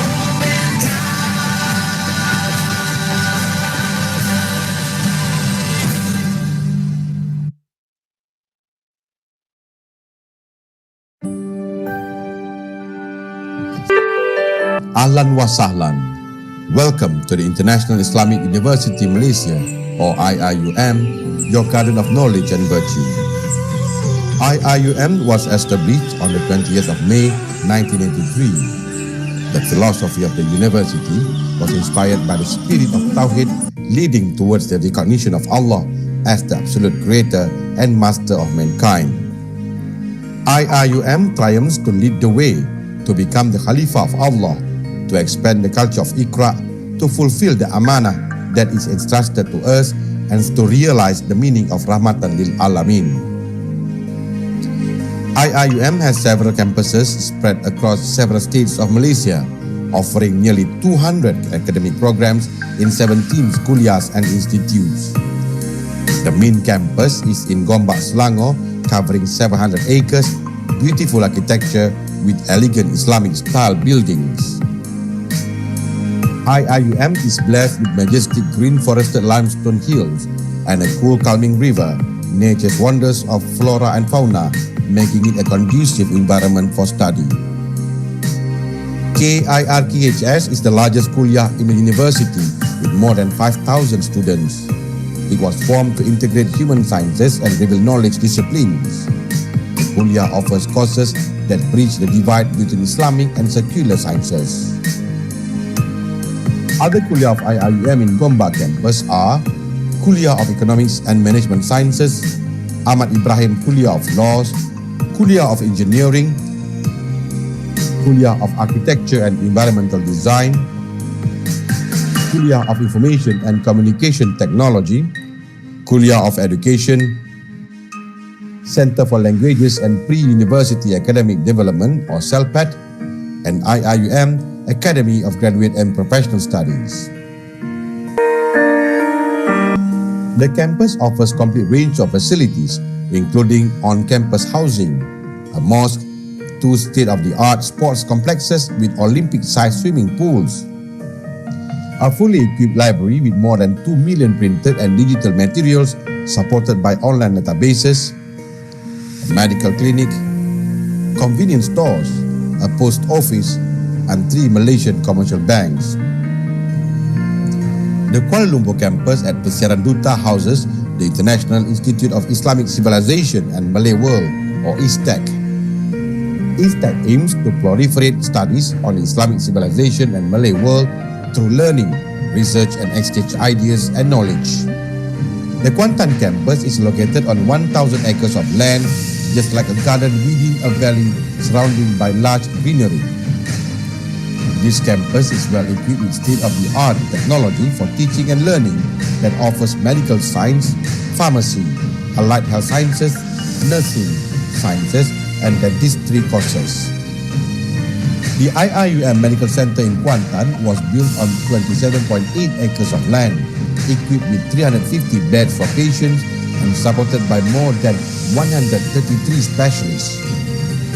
The IIUM Medical Center also includes the development of an undergraduate and postgraduate teaching hospital and tertiary level center, complementing the medical and allied health faculty provisions. Another IIUM campus, which is situated in the state of Pahang, is a center for foundation studies, which is located in Gambang. The Pago campus in Johor houses the Kuliah of Languages and Management, or KLM. The population of IIUM is about 26,000 students, 20,000 undergraduates and 6,000 postgraduates coming from 117 countries. To date, IIUM has 91,267 alumni. IIUM will continue to be competitive in its mission to make Malaysia a global center of excellence for tertiary education. It will also continue to make significant contribution, one of it to serve the Muslim Ummah. IIUM, leading the way. Khalifah, Amanah, Iqra, Rahmatan lil Alamin.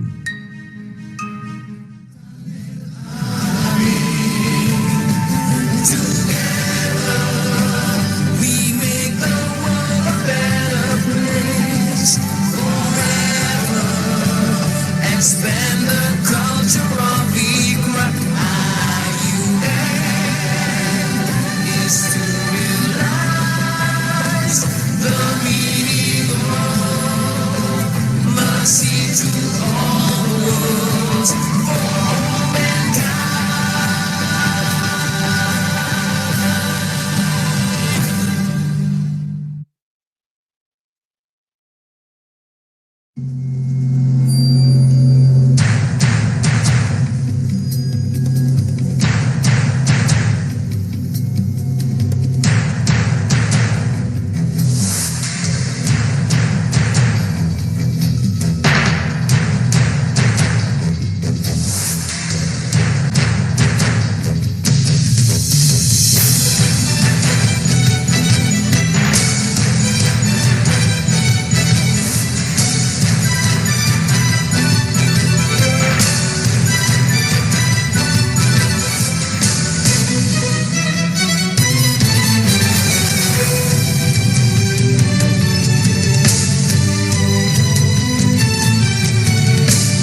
like to contextualize this meeting today is what we call celebrating UIAM 2020.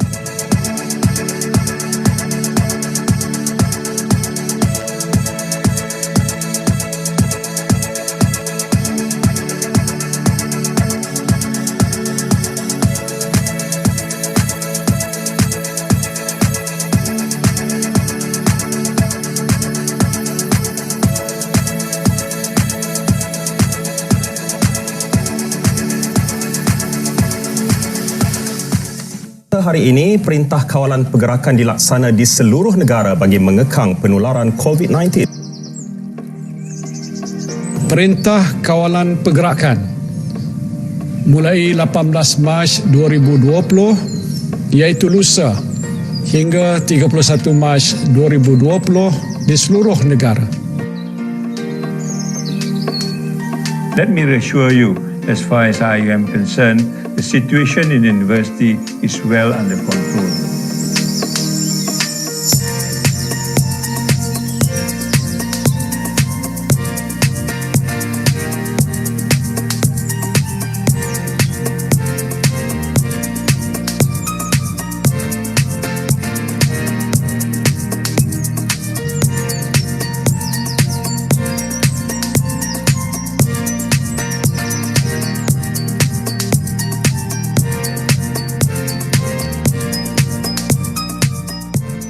Universiti Islam Antarabangsa Malaysia UIAM menghasilkan prototipe robot yang boleh membantu doktor berdepan dengan pesakit dengan membuat saringan dari jarak jauh. Robot yang diberi nama Medibot dibangunkan pakar robotik kuliah kejuruteraan dan kuliah teknologi maklumat komunikasi. Dilengkapi alat kawalan jauh bervisual, doktor berinteraksi dengan pesakit tanpa perlu bersemuka. Pasukan khas ini terdiri daripada pencarah, pentadbir dan pelajar yang tinggal dan menginap di kampus Gombak. PPE yang dihasilkan akan dihantar ke Pusat Perubatan UIAM di Pantai Pahang dan lain-lain hospital yang akan dikenalpasti oleh Malaysian Relief Agency MRA.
Sementara itu, Universiti Islam Antarabangsa Malaysia UIAM mencatat sejarah sebagai institusi pengajian tinggi pertama di negara ini tersenarai sebagai finalis untuk 2 penganugerahan lestari antarabangsa.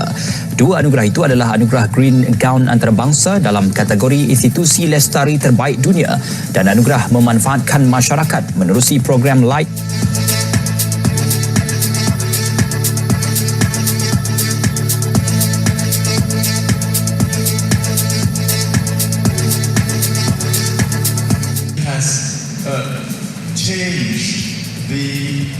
Stereotype image of Islam and Muslims in the world.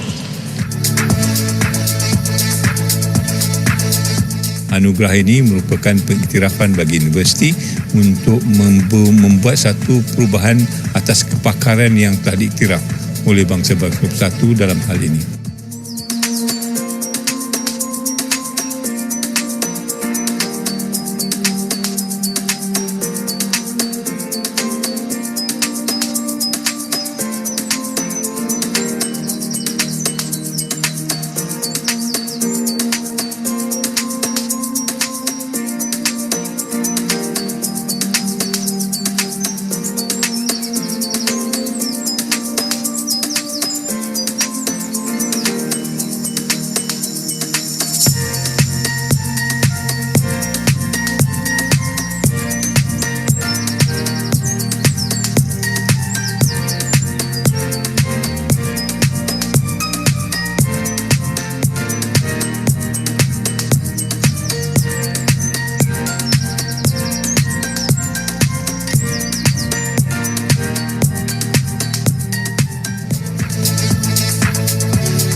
kit yang kami hasilkan atau kit kami ialah iaitu kit pantas atau dipanggil rapid test kit menggunakan teknologi iaitu nanoteknologi.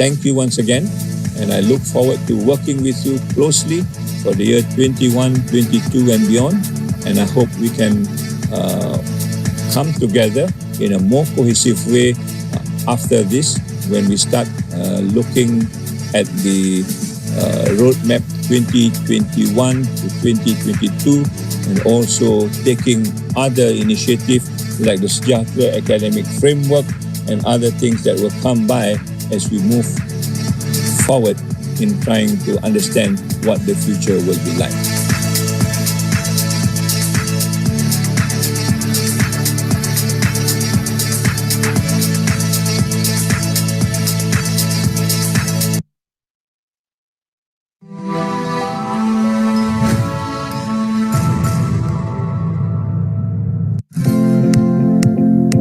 In the last 2 years, we have been trying to manage to change an university into a university that is truly international and sustainable.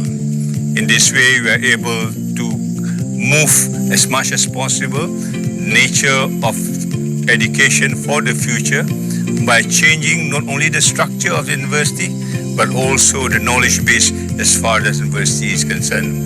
In other words, UIAM is moving into a whole institutional transformation, taking with it the national education philosophy, sustainable development goals, United Nations 4 pillars of learning, and other very important foundation as far as the university is concerned. Among the things we do to transform UIAM as a sustainability institution was to rename some of the offices and centers to suit their functions to promote sustainability agendas such as responsible research, student development, community engagement, and knowledge for change. We also introduced holacratic leadership and management, where everyone in the campus is empowered and entrusted to carry out their sustainability initiatives. Within a year, the impact of 29 flagship projects created could clearly be seen in 5 areas. First, the breaking down of academic administrative silos in a transformational way. 2, the building of voluntary teams and teamwork across the academic structure based on shared aspirations. 3, allowing for greater creativity and social innovation in translating SDGs into local context. 4, enhancing community engagement in co-problem solving based on SDG. And lastly, capturing data and information to be transformed into knowledge and wisdom. The formal classroom education is now linked to our co-curricular activities, which give more meanings to our community engagement projects through learning to know, learning to do, learning to be, learning to live together, and learning to become. I hope you have been able to see the G's of transformation that we are trying to do for the last 24 months using the whole institutional transformation and also carving a new idea of what a human university is all about as a kind of novelty for the future.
warahmatullahi wabarakatuh. Very good afternoon, Dr. Haja Yatela. And Miss Catherine, can we do a sound check, please? I can see Dr. Haja there. Hello, okay, and I can see Miss Catherine there as well. Good to know. Very good morning, early in the morning for Miss Catherine. Good afternoon to Dr. Haja. I'm Yazrina, right? So I'll be moderating with you guys soon. And I'm just waiting for Dr. Wan Nur Ibtisam, basically. Can we test your voice, Dr. Haja? Assalamualaikum, testing. Can you hear me? Yes, loud and clear. Miss Catherine? Yes, can you hear me as well? Good morning from Toronto. Good, that's good to know. I can see Dr. Zurina there. Okay. Now, I was informed that Dr. Wanur Ibtibsan, the other panelists, will be in slightly late, but we will start at 2:15. So she'll come in as it goes, yeah? Okay, because I think that would be the best rather than, because she had a lunch meeting. So she was afraid that she might not be able to come at 2 o'clock, but I pushed it to 2:15. But even so, let's see if she can make it. If she can't, we just start with the both of you first. And then, and you know the format, it'll be just questions and answers from me to you. Okay, and we'll go along depending on your questions, basically. All right? Wonderful, thank you. Sounds good, yep. Cool, that's good. And if you do have slides, you're the co-host, so I think you can share your slides while you giving your answers, basically. All right.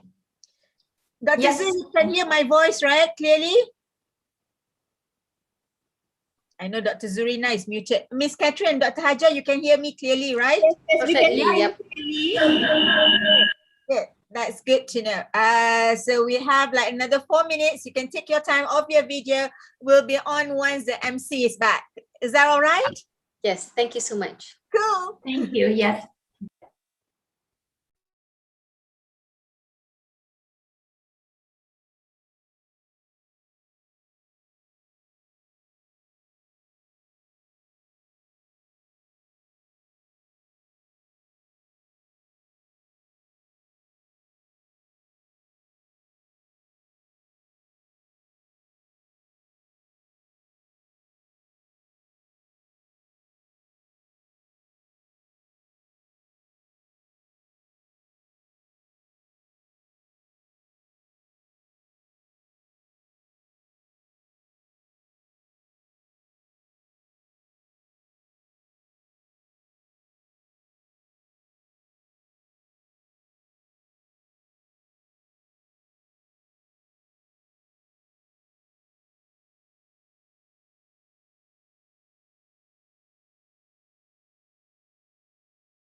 Start terus. Boleh? Alright.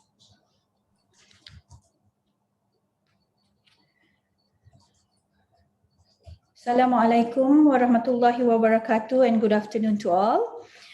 Distinguished guests, ladies and gentlemen, welcome back. This afternoon, we have arranged for a forum entitled Rooting Humanizing Education for ESD. Let me introduce the moderator for this afternoon's forum. Associate Professor Dr. Yazrina Yahya is an Associate Professor at the Faculty of Economics and Management, National University of Malaysia, or also referred to as UKM. But currently, she is on secondment at the Center Leadership Sustainability of Higher Education Leadership Academy, or AKEPT, as the Deputy Director. Dr. Yazrina, without further delay, the screen is yours until 4 p.m. Okay. Thank you very much, Ms. Siti Aisha. Ladies and gentlemen, peace be upon you. Good afternoon, good evening, good morning, and a good day. Because I believe the participants comes from all over the world, and Miss Catherine herself comes from Canada. So it's like very early in the morning, yeah? Now, it is a challenge when it is an afternoon session for us in Malaysia, especially when it's after lunch. And of course, for those late in the evening when it's almost sleeping time, and from Canada or the same region, time region, it is very early in the morning indeed. So thank you very much for being with us at this particular session. Now, ladies and gentlemen, we are fortunate to have three renowned speakers for this session from the Ministry of Higher Education, UNESCO, and Sam Dabi Foundation. Now, this session is in a forum format, and we will be discussing, as Ms. Siti Aisha had mentioned, rooting humanizing education for education sustainable development. Therefore, allow me to introduce and read the biography of each panelist in this session. For your information as well, Dr. Wan Nur Ibtisam, who's one of the panelists, she'll be in a little bit later because she is still in the lunch meeting. So we'll start off with the two panelists first, but allow me to introduce them, right? Dr. Wan Nur Ibtisam, Wan Ismail, is the Director of Governance Division, Public Institution, Department of Higher Education, Ministry of Higher Education, Malaysia. Her tasks mainly involve empowered governance, talent excellence, and financial sustainability for public universities and reviewing acts related to higher education.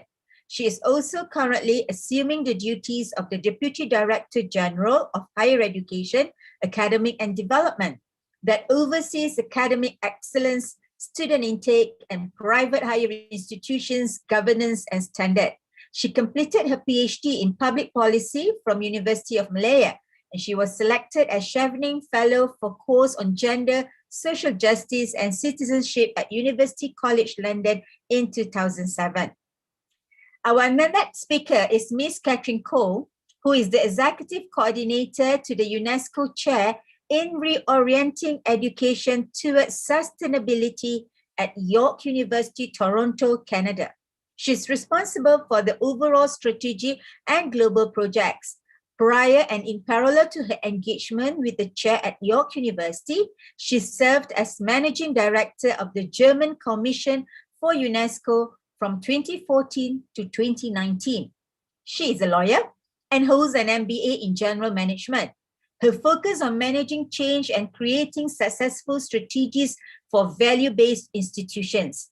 From 2010 to 2013, she served as the strategic advisor to the Chancellor and Vice Chancellor at a German university during a time when universities became legally independent and financially responsible institutions in Germany.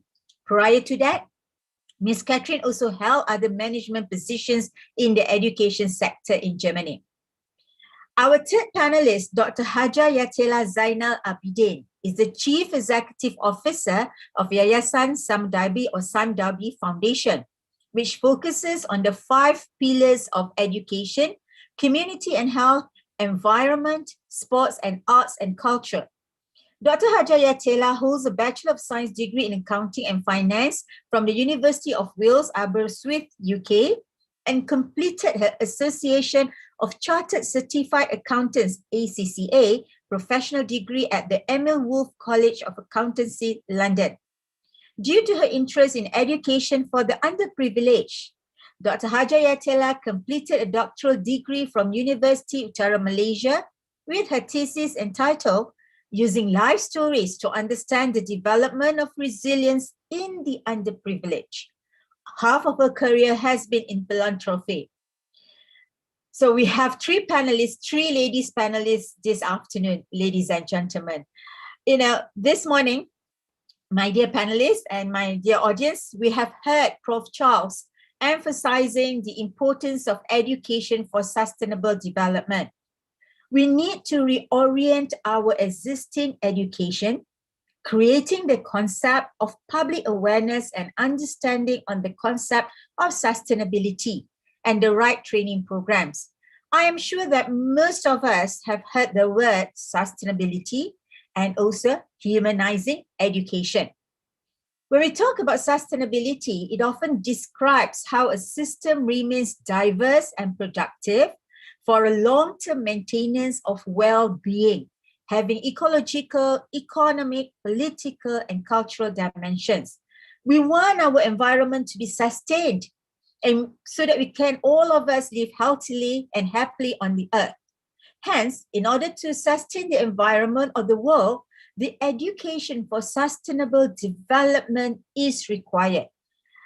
ESD, the short form for Education for Sustainable Development, emphasizes on including the key sustainable development issues into teaching and learning.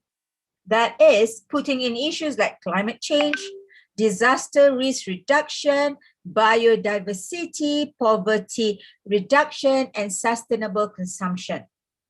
Now, I believe our panelists this afternoon and the audience went through an education system where focus is very much given on the curriculum of the subject matter, in which if one of you take the engineering degree, the topics are all on subject matters related to engineering. And that goes the same for all disciplines.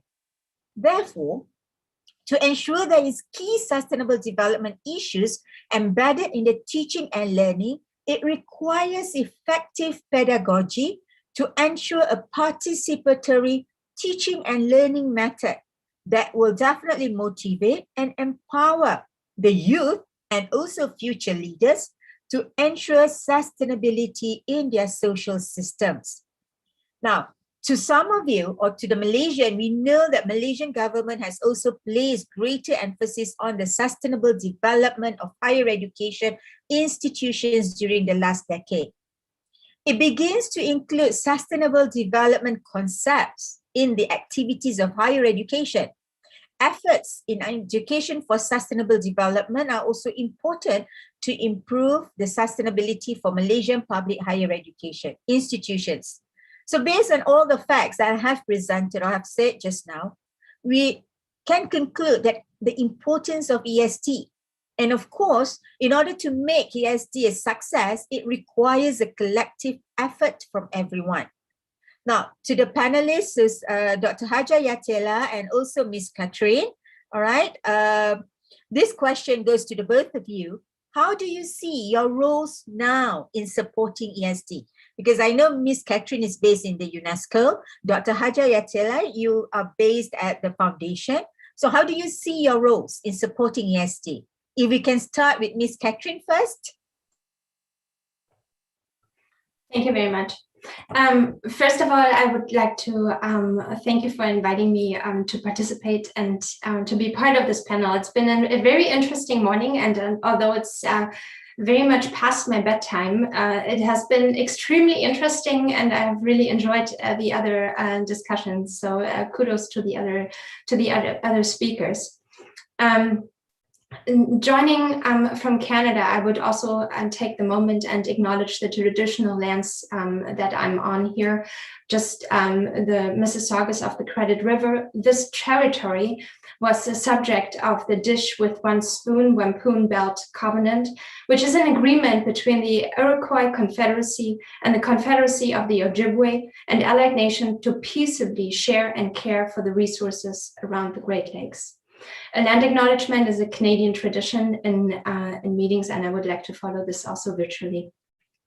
What is the role that we see from a UNESCO perspective? First of all, I'd like to acknowledge what Malaysia is actually doing and what I've been able to learn. UNESCO works, and one almost has to imagine it like spider webs spinning around the world, sometimes almost invisible, but extremely strong and extremely functional when push comes to shove, and when connections amongst each other are needed, and when also several layers of spider webs create vertical connections in between. And then in bringing ESD forward, an education for a sustainable future that is recognized a key enabler of a quality education, and moreover as an integral element of quality education, and therefore a key enabler not only of the educational piece, but also of all of the other SDGs within the 2030 Agenda for Sustainable Development. So seeing ESD at the core of our work at UNESCO as the mandated agency is certainly the basis of what we build everything on. But coming back to the spider webs, UNESCO works in spider webs of heritage sites, of geoparks, of biosphere reserves, of schools, of UNESCO chairs. All these UNESCO layers are around the world, and they function without much of diplomatic relations and formalities. We can call colleagues, we can work with one another to bring forward the overall idea. And every time again, when the topic is addressed, we can fill it with locally relevant questions, and we can bring a contextualized vision to ESD, which in itself is a rather complex topic and a rather theoretical concept. But when you fill it with life, when you bring the themes that are relevant from an environmental, from an economic, and from a social perspective, when you bring the themes into the discussion of education, you can really enhance the relevance on the ground. And when you bring in a pedagogy, as you mentioned also as one of the aspects, if you teach in a culturally appropriate pedagogy, you can really create that kind of engagement that we are all hoping for, that also turns the knowledge that is being received in quality education into actual action and into change towards a sustainable world. My role, I feel, is connecting dots that are on the ground and that are working on these sustainability issues, on these sustainability themes, and being the global coordinator for the UNESCO chair. We work with 70 institutions in 50 countries, and all we do is we try to create work together, and that collaboration that only higher education with academic freedom can deliver. Thank you. Dr. Haja, how about you? I mean, in terms of your role as the CEO at the Sime Darby Foundation, how do you support ESD in any way? Dr. Haja, you're muted. I'm on mute. Yes, Yeah. sorry. It's okay. Assalamualaikum. Very good afternoon, everyone. Alhamdulillah. Thank you for having me here today. The Sime Darby Foundation, as the philanthropic arm of the three companies, Sime Darby Berhad, Sime Darby Plantation Berhad, and Sime Darby Property Berhad, our vision is to lead and make a sustainable impact and a difference in the lives of others. And our mission is that we are dedicated to enhancing lives and delivering sustainable value through our 5 pillars, which you mentioned just now, Dr. Yazrina: education, environment, community and health, sports, and arts and culture. And our 5 pillars, they are all aligned with and contribute to the United Nations 17 Sustainable Development Goals, the 17 SDGs, to support initiatives that offer broad social, economic, and environment impacts. I do not know how much time you're giving me, Dr. Yazrina, because I can talk so much under all my 5 pillars, you see. No worries, just take your time. Yeah, I'll time myself. I'll let you know, okay? All right. Okay, so Education for Sustainable Development, ESD, empowers learners to take informed decisions and responsible actions for the benefit of the environment, economy, and society. Now, under our education pillar, we aspire to empower youth and future leaders, regardless of their backgrounds, through our financial aid and development programs. Now, to date, we have awarded almost 5,000 scholarships and bursaries worth more than 300 million ringgit to young Malaysians, mostly from low-income families. We also focus on awarding bursaries to students who are differently abled, the OKUs. And this mirrors the ESD goal of empowering learners for a just and fair society, while aspiring for economic benefits, as we help underprivileged students to climb out of poverty through education and provide the same opportunities to the differently abled. One very good example of a change that we saw in our investment is our former scholar, Muhammad Firdaus Abu Hassan. I have to say his name, he's such a magical guy. Coming from an extremely poor family and having turned completely blind at the age of 14, he overcame all odds and graduated with an undergraduate and master's degree, both, you see, until with a master's degree, and now he's thinking of doing his PhD, and with flying colors. He's now assisting and empowering other students with disabilities at Universiti Malaya as the administration officer of the Students with Disability Management Unit. And we're very, very proud of him. We also understand that ESD is about holistic and transformational education. And we believe that we need to provide learning opportunities to students for them to achieve just that, to empower them towards sustainable outcomes and impact. Now, under our community and health pillar, we awarded a scholarship to Professor Datin Paduka Dr. Teo Su Huang, OBE, the founder of the Cancer Research Foundation that focuses on cancers that affect Malaysians and people in our region. There's a lot of research that happens outside globally for Europeans, Caucasians, but not much on Asians. Now, Cancer Research Malaysia is this foundation. We also awarded scholarships to Yoon Sui and Tiara Hassan, who are now among the only 3 credentialed genetic counselors in Malaysia and are in Cancer Research Malaysia. And this organization has been recognized with various international awards due to its achievements and breakthroughs in cancer research on Asians.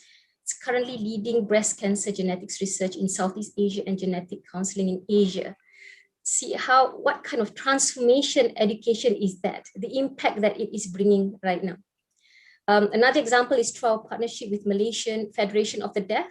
We supported Nurul Akmal Abdul Aziz to pursue a Master of Education with a specialization in deaf education and reading specialist in the United States.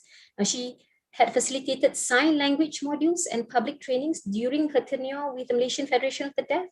And she is now currently developing education programs for deaf and hard of hearing school children in Malaysia with another NGO called Hear Me Malaysia.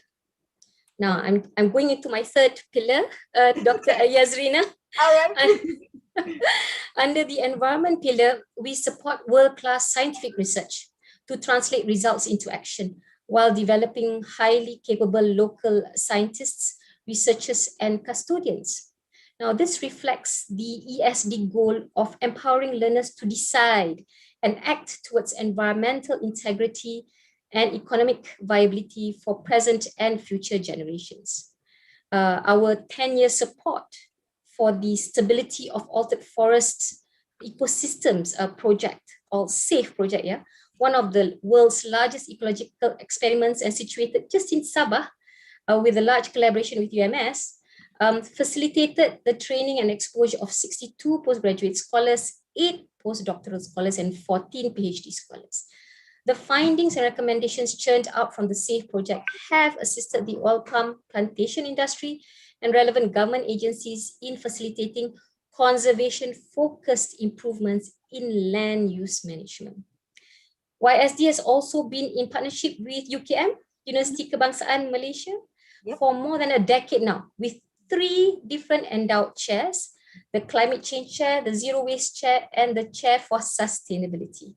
Now, the third one, the UKM YSD Chair for Sustainability, it was actually launched just last week by the Minister of MOSTI and aims to continue the good work of the previous 2 chairs. And with this new chair, we are hoping to give out 15 new full postgraduate scholarships. They're up for grabs. Anyone interested? The previous 2 chairs had already had many achievements on the ground, such as 3 commercially ready zero waste technologies, as well as recommendations to the Ministry of Natural Resources and Environment, as well as state governments on addressing climate change issues. Now, in these 2 chairs, we provided 12 full scholarships, and more than 80 researchers were capacity built in the field of sustainability under these chairs.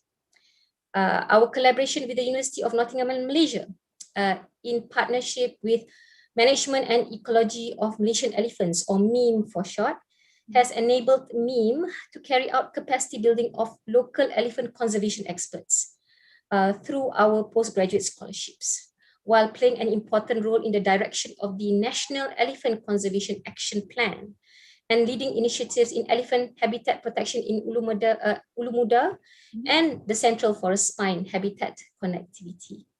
Now, one thing special is that in its 3rd phase, MEME's leadership role of the principal investigator was passed on from Professor Ahimsa Campos Arcay, is a Spanish man, to Dr. Wong E. Pin, our very first PhD graduate sponsored by SIMW Foundation under this project. This achieves our objective of building the capacity of Malaysians towards the sustainability of the project for us to take ownership and see it through.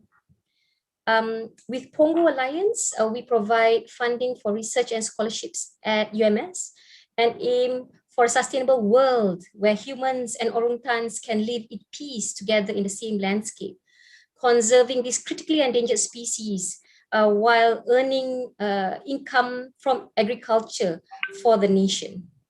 Now, we also supported researchers and students to conserve and protect other endangered wildlife species such as the Sunda clouded leopard, the proboscis monkey, the Bornean bunting, the green turtle, and the Sarawak red langur.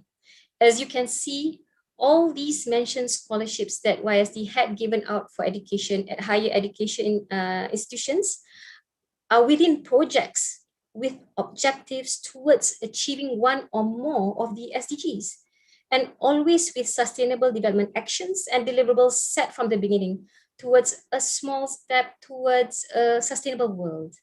To us, this kind of quality education for sustainable development is so worthwhile to invest in. So that's our role. I can go on more. Dr. Yasrina, do I have time? No, I can see that the foundation has done quite an extensive kind of work, not only to eradicate the poverty, right, in terms of education, educating, giving scholarships to the students, so that they will be able to get the degree, or further education, so that they come back to go and assist the nation particularly, right?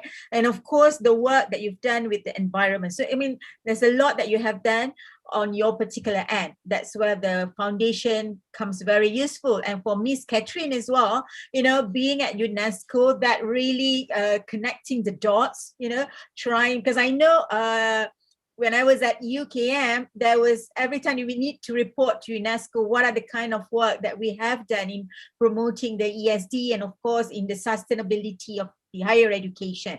Now, I was informed that Dr. Wan Nur Ibtisam is trying to get into the Zoom, but she's not able to. She's still trying, but nevertheless, okay, I shall just proceed, yeah?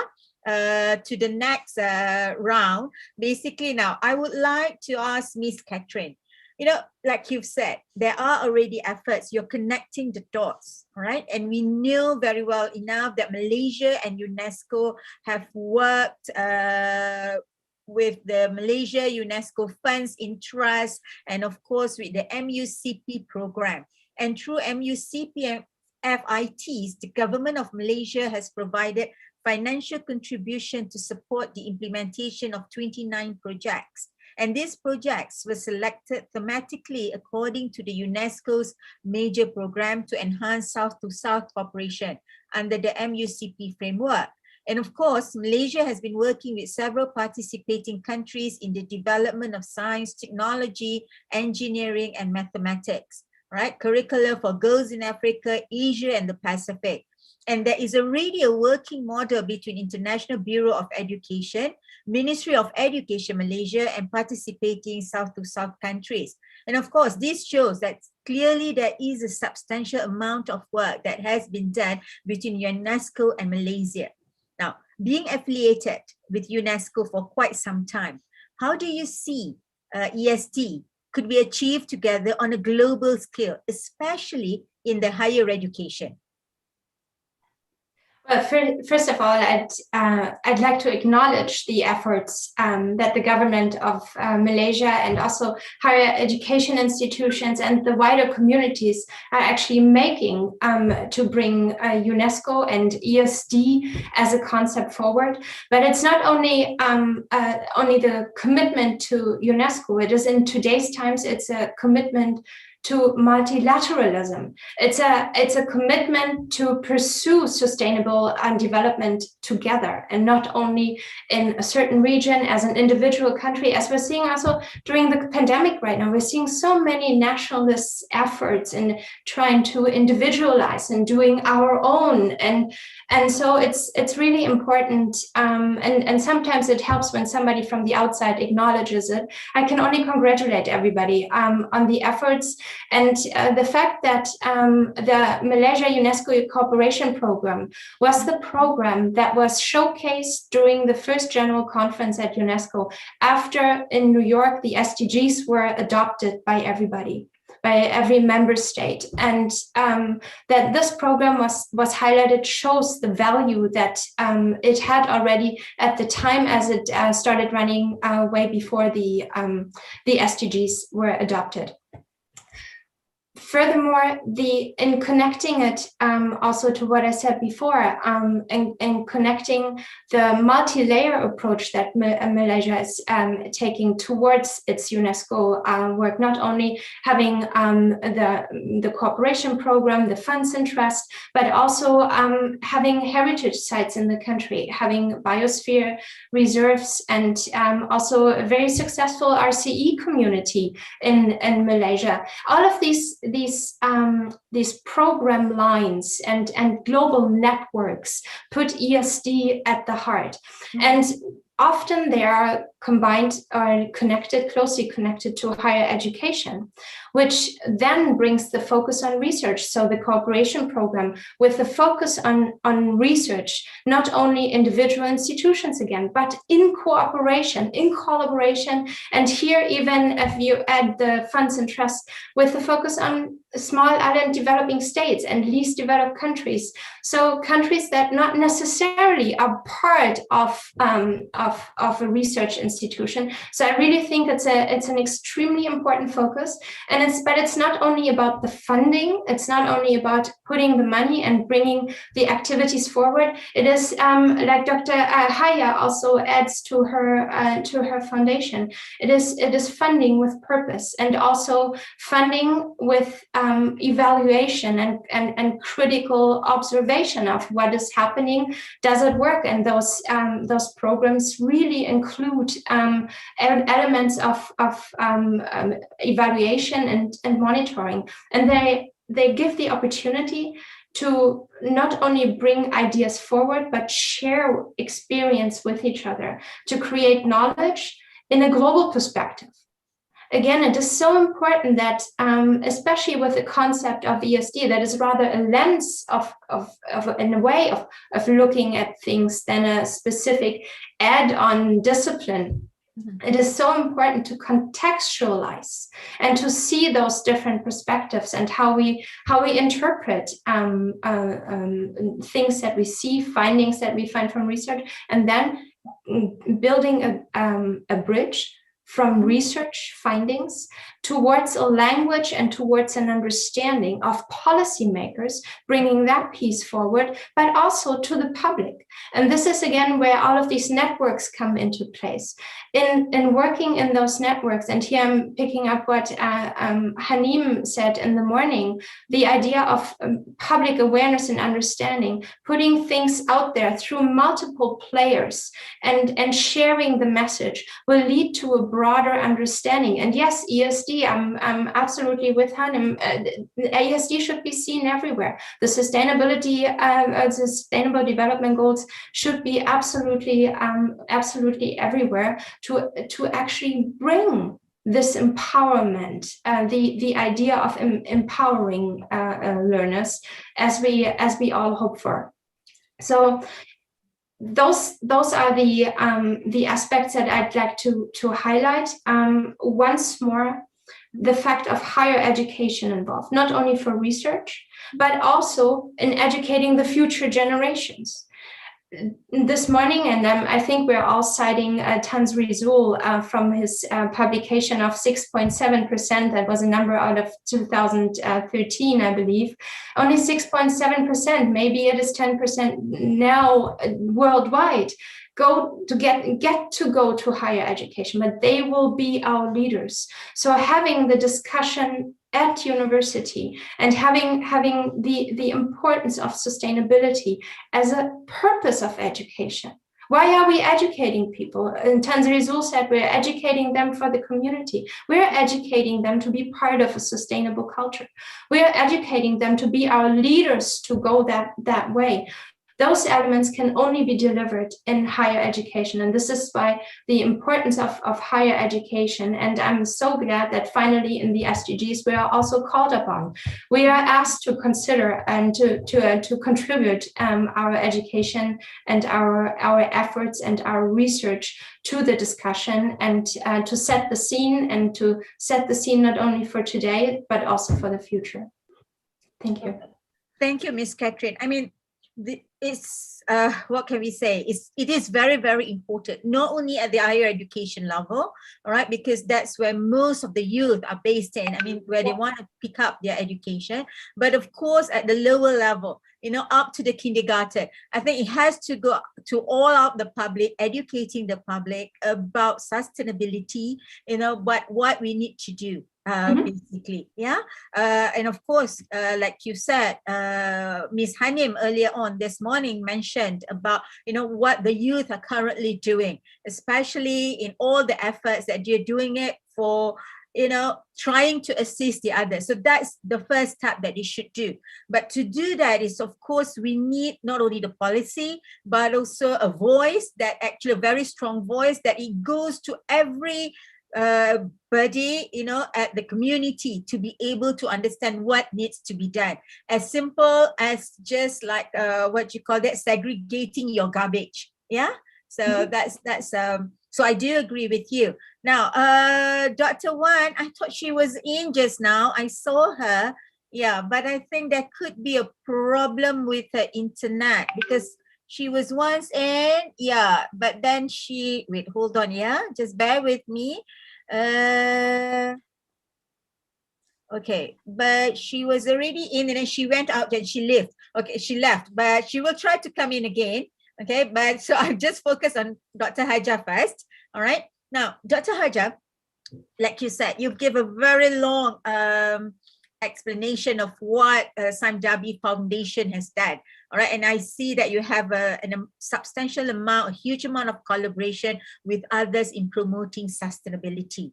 Now, from your perspective, okay, how critical is the collaboration between higher education institution with the industries to ensure ESD? I know you have elaborated just now, but then of course, when we talk about higher education, collaborating with industries, there are various aspects. So what are some of the works that you think the foundation can assist besides having a chair or besides doing, the work that you've done like with UKM or other institutions? What are the other things that in the future that the industries can do to ensure ESD? I believe totally agree totally with Miss Catherine Cole just now. Collaboration is so important. We have to work together.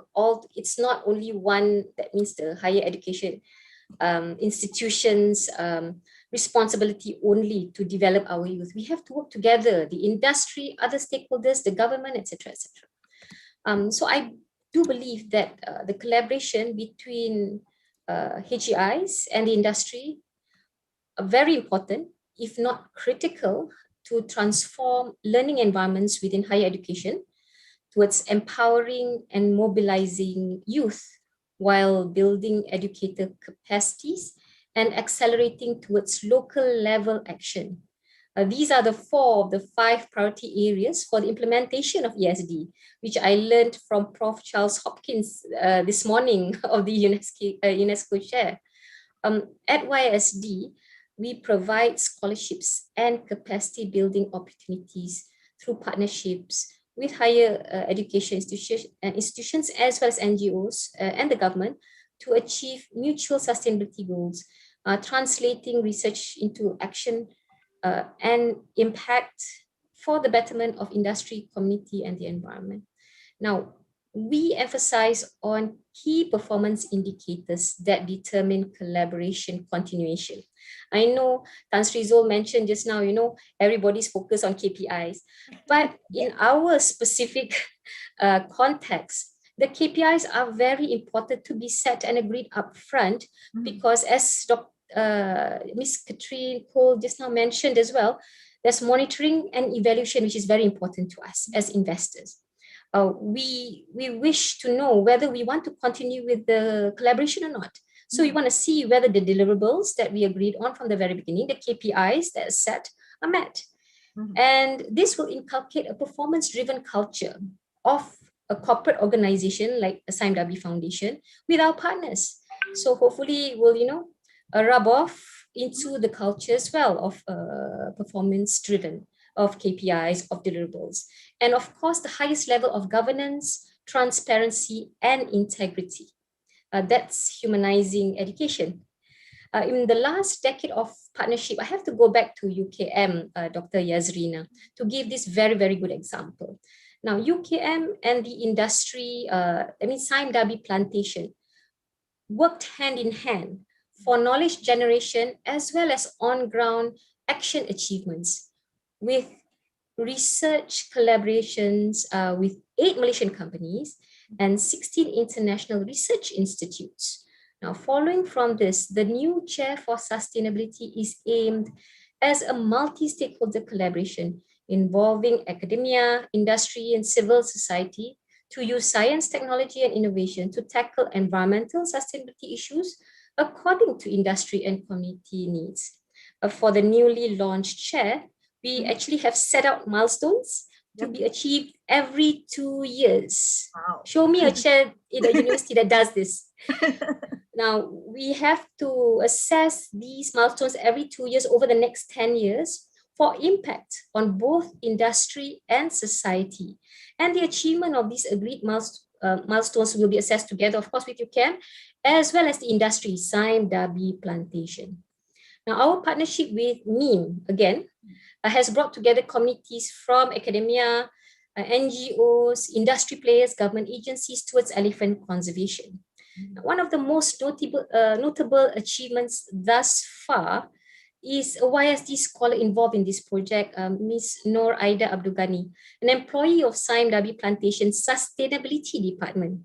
She had produced a unique evidence-based, scientific evidence-based company policy within Sime Darby Plantation's Responsible Agriculture Charter to deal with human-elephant conflict issues in plantations. And this SOPs or management practices shared to the public so that it can be emulated by other plantation companies facing human-elephant conflict towards the elephant's conservation.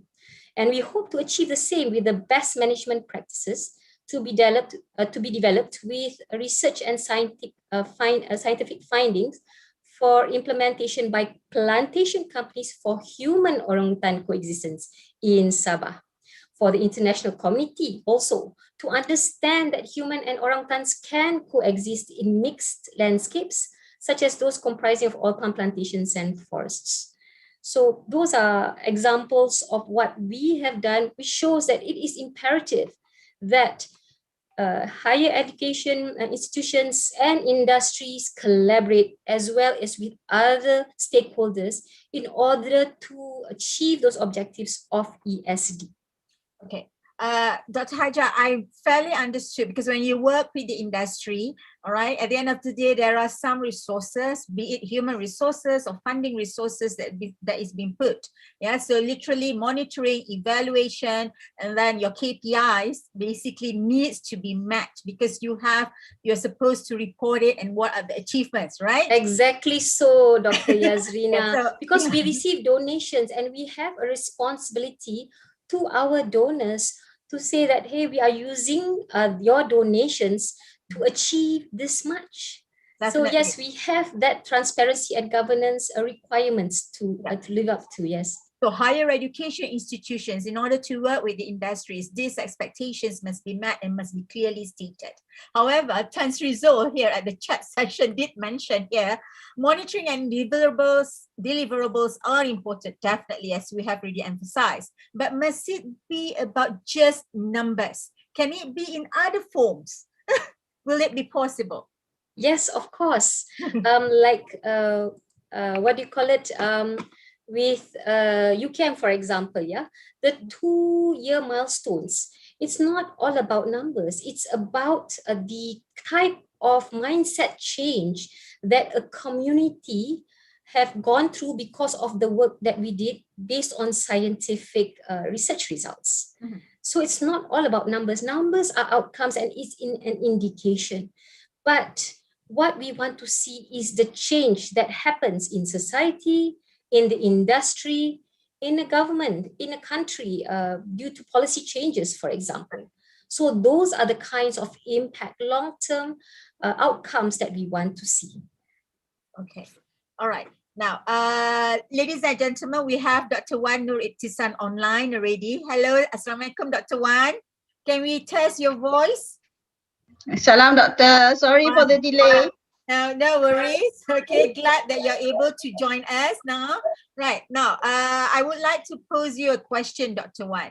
Now, higher education institutions are leading social and cultural changes from the forefront through research-based findings and also through education of intellectuals, leaders, and also future makers, okay? And it's also argued that higher education can change the world through training and expand young minds, researching answers to challenges and supporting public policies. Like earlier this morning, we heard Ms. Hanif. She was mentioning about when she comes to the university, what are the things that she learned, and then she do some work with the NGOs to promote ESD.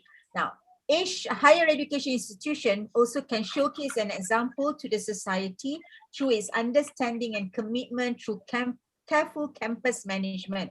Now, perhaps with your experience at the Ministry of Higher Education, you could share with the audience what is the latest strategy of the Malaysia Ministry Higher Education towards education system development. Thank you, Dr. Yaz. Thank you for inviting the Department of Higher Education to be part of this webinar today. Definitely, the issue of education for sustainable development is one of the our focus in the ministry, and I believe some of you that are familiar with the higher education framework, it has been mentioned even since the Malaysian higher education framework in 2015, whereby you can see it under Shift 1 how in terms of producing holistic graduates that also involve to be very comprehensive and not just being able to work, but also to have all the ethics and values that will contribute to the society. And under shift 3, there's also about lifelong learners. So there's also something that we can help the community to build knowledge society. And then part of shift 9, it's about globalization. So everything is very very comprehensive and integrated in terms of planning for the future of education, future of higher education in Malaysia. And for the latest one, we have quite a number of programs that have been implemented in the ministry and has been conducted at the university level, and not just public universities, but also at the private higher education institutions. For example, we have programs such as TU to I, whereby they have a collaboration between the industry and the academics. And also we have program Service Learning in Malaysia. We have University for Society, or the acronym is SULAM, where the students are encouraged to have this experiential learning and to work with the community so they can give back to the community. So the universities are no longer just the ivory towers, but also they work with the community, and that can be a part of the sustainable development, and that also one of the things that they try to achieve under the United Nations Sustainable Development Goals. So I think there are things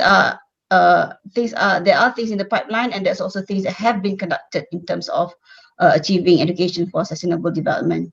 Okay, we can see based on your explanation there are efforts taken to promote the shift that is under the Malaysian blueprint, higher education, right? Now, being at the governance division, we have also heard this morning, Prof. Charles did mention about building capacities for leaders to promote EST. Now, based on your experience at the governance, looking at the higher education institution leaders, because you're involved in to select and to appoint the leaders of the universities, what are the leadership competencies that you think that is essential or that's required for the leaders in higher education in order to make sure that education for sustainable development will take a lead? Dr. Wan. Okay, in terms of the leaders, of course, there are quite a number of criteria in terms of selecting the leaders for the universities. But one of the things that we do look into is actually part of the contribution of the leaders, not just to the organization, but also to the society.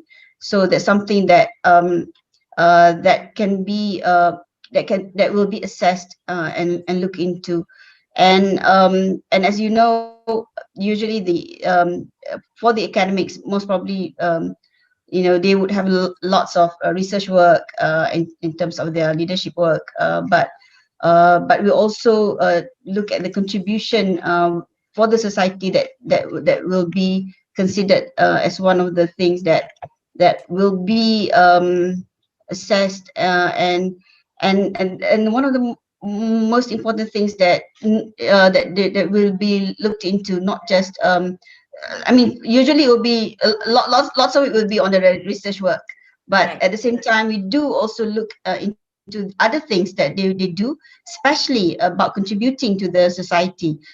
But because I think the things that we're trying to establish here is about that quadruple helix, whereby the academics, the industry, the government, the NGOs, where they can work together and help to promote the community, something that is tangible, that people can actually feel the benefits that can be shared by others as well. So this is part of I think the whole nation prosperity. Yeah. Okay. Now, so coming back to what Dr. Wan has mentioned, is basically the part of human that's most important in any leaders, right? Because you need the network. I think Dr. Haja has also emphasized on that. In order for us to do collaboration, is the human touch that's the most important, trying to understand. So I think this is what the leaders of higher education institutions needs to comprehend. In order for you to promote the concept of ESD in the institution, you need all these kind of qualities, human qualities, not only in communication, but also in your strategic thinking, but also your empathy, trying to understand what's going on and to be able to relay that to the others. Now, Miss Catherine, you've heard Dr. Wan has mentioned some of the efforts taken by the ministry, all right, on the certain shape and strategy. In your opinion, how can Malaysia higher education institution work with UNESCO to promote ESD? Well, certainly we have the ongoing engagement and the already signed commitment in order to achieve all of the 10 targets of the SDG4. That is a set commitment. But I believe that one of the connections that already exists that can always be strengthened, and it even gives quantitative numbers, because I know that it's a real challenge between quantitative and qualitative data necessary to prove success in order to obtain the next round of project funding. It's a real challenge for everyone. But for example, the UNESCO Cares Network is a network that not only connects higher education, but also again connects the players in the community. And the other one that would give opportunity is working with schools and working with schools in a way of future students, connecting the universities to the schools in the community. Those are elements that we have found in research in our global networks as useful. Especially when also looking into indigenous networks. And here again, the question of when can we deliver quantitative and when can we deliver qualitative data. One of our networks is the Indigenous ESD network, and Tanzri Zul is one of our coordinators working for the supporting the network in the Asia Pacific region. But it's again a network that would have never made the quantitative cut, but it's the only research network that focuses on indigenous education and the SDG target 4.5 that is agreed upon reporting by all ministries of education. So it's a real issue, and I understand the necessity to come forward with proper reporting standards, but some things are just not. I saw the quote that was put in the chat. Some things cannot be counted as such, but they create a tremendous value and create connections that will at some point maybe have a quantitative result, but are qualitatively absolutely accepted and needed. Okay. I mean, I saw the quote given by Tanzri Zul, actually, not everything that can be counted counts, and not everything that counts can be counted, all right, which Dr. Hajar actually agrees to that. So basically, I think to the participants out there, there are various efforts or various, what I would say, platforms that they can actually capitalize in order to work not only with the industry, but also with UNESCO in promoting the ESD. Policies, strategies are already there. It's just how we go about the particular program. Yeah. Now we see that this morning we heard also to the panelists. Definitely, we heard about the speakers talking their experiences. What are the programs that can be done, and how the youth are actually doing it. What I want to relate is actually now providing the right information and education can change people's values and behaviors. Right, so relatively outreaching to the public, that's most important, and to encourage the public to adopt more sustainability or sustainable lifestyles. Now, it can break the cycle of poverty, definitely, malnutrition and disease that affect so many worldwide. UNESCO and the foundation, SAMDABI Foundation, definitely aims to improve access to quality education on sustainable development at all levels in all social contexts. And of course, there are framework that has been established in order to make sure that there is a framework for everyone to use in order to promote EST.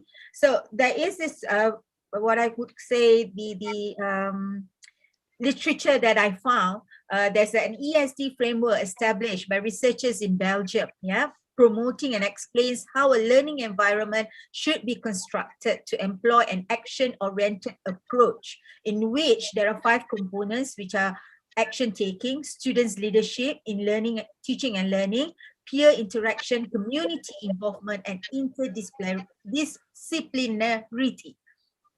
So for the panelists, you know that we are still in the pandemic and things are slightly different.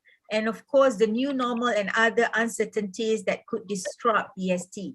What would be the most important thing leaders in higher education should do? Do you think we need a new education framework, or the framework that has been established by the researchers in Belgium are sufficient enough? If I can get your opinion on this, and what would be the components, if you think, that would be essential? To make it simple, like I say, all of you went through, the panelists and the audience went through an education system in which we are so much into the curriculum, into the topic or the subject matter that we are taking.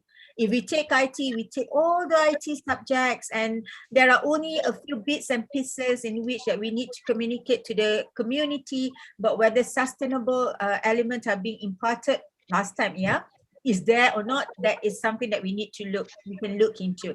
So in your opinion, all right, how do you think, what is needed for a new education framework? Or if there is a new education framework that you can suggest, what would be the components that's most essential?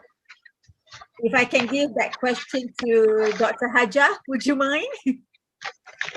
About the education framework.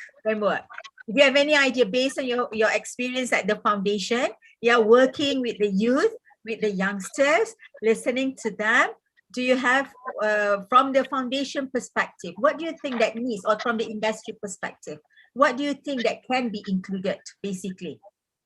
The improvement in the learning environment, where they are given the opportunities to actually participate in on-ground initiatives that are meaningful.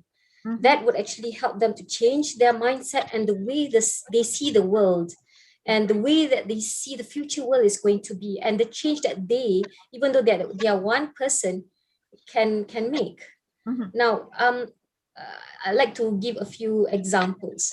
Our collaborations with various conservation organizations, they empower local communities in tree planting initiatives, in livelihood programs, providing them the knowledge that they are the custodians of the rich environment in their backyard, to ensure their the sustainability of those projects, such as we did a habitat reforestation project in Sabah, in northern Ulu Segama, orangutan habitat.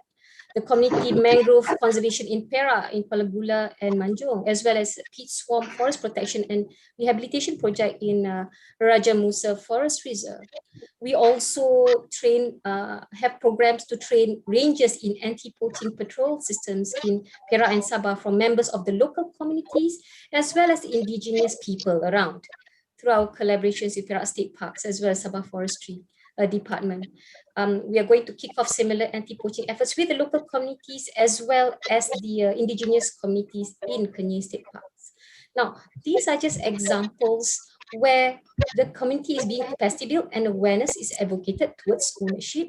And we have students in higher learning involved in various stages of these types of projects, participating where they see there are gaps and assistance is required. All these experiences and exposures complements their tertiary education. It allows the students to receive priceless exposure and experience towards building the correct mindset and attitude towards a sustainable way of life. So I feel that these kinds of opportunities should be there for them to be participating, in order for them to actually learn to become someone whole, to be all-rounded, to have that kind of thinking that they, one person, can make a difference. Okay.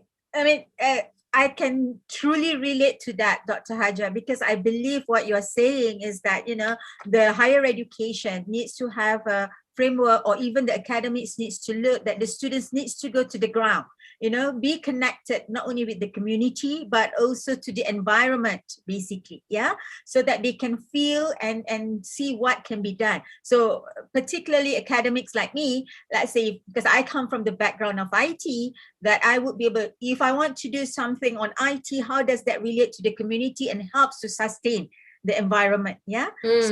So probably what you call projects or assignments, needs to you be as an educator would also be capacity built together with your students. Exactly. So that's why it's a whole holistic experience and exposure. Right. Miss Catherine, you're from the UNESCO again, So how would you see, Dr. Hajar has already said that the students or the framework for the educations need to somehow goes back to the practical and working with the community. What is your opinion towards that, Miss Catherine? Yeah, I think what Dr. Hajar is mentioning and showcasing from her work with the foundation is extremely important.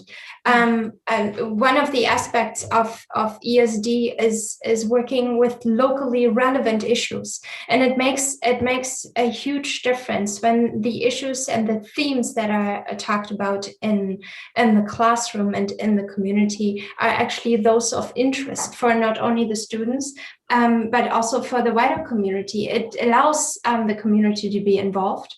It also reflects the life that the students have beyond school, because a lot of life happens outside of formal education. It connects those two dots. So I think it's extremely important that we have those elements of community, place-based, and also bring in the traditional perspective.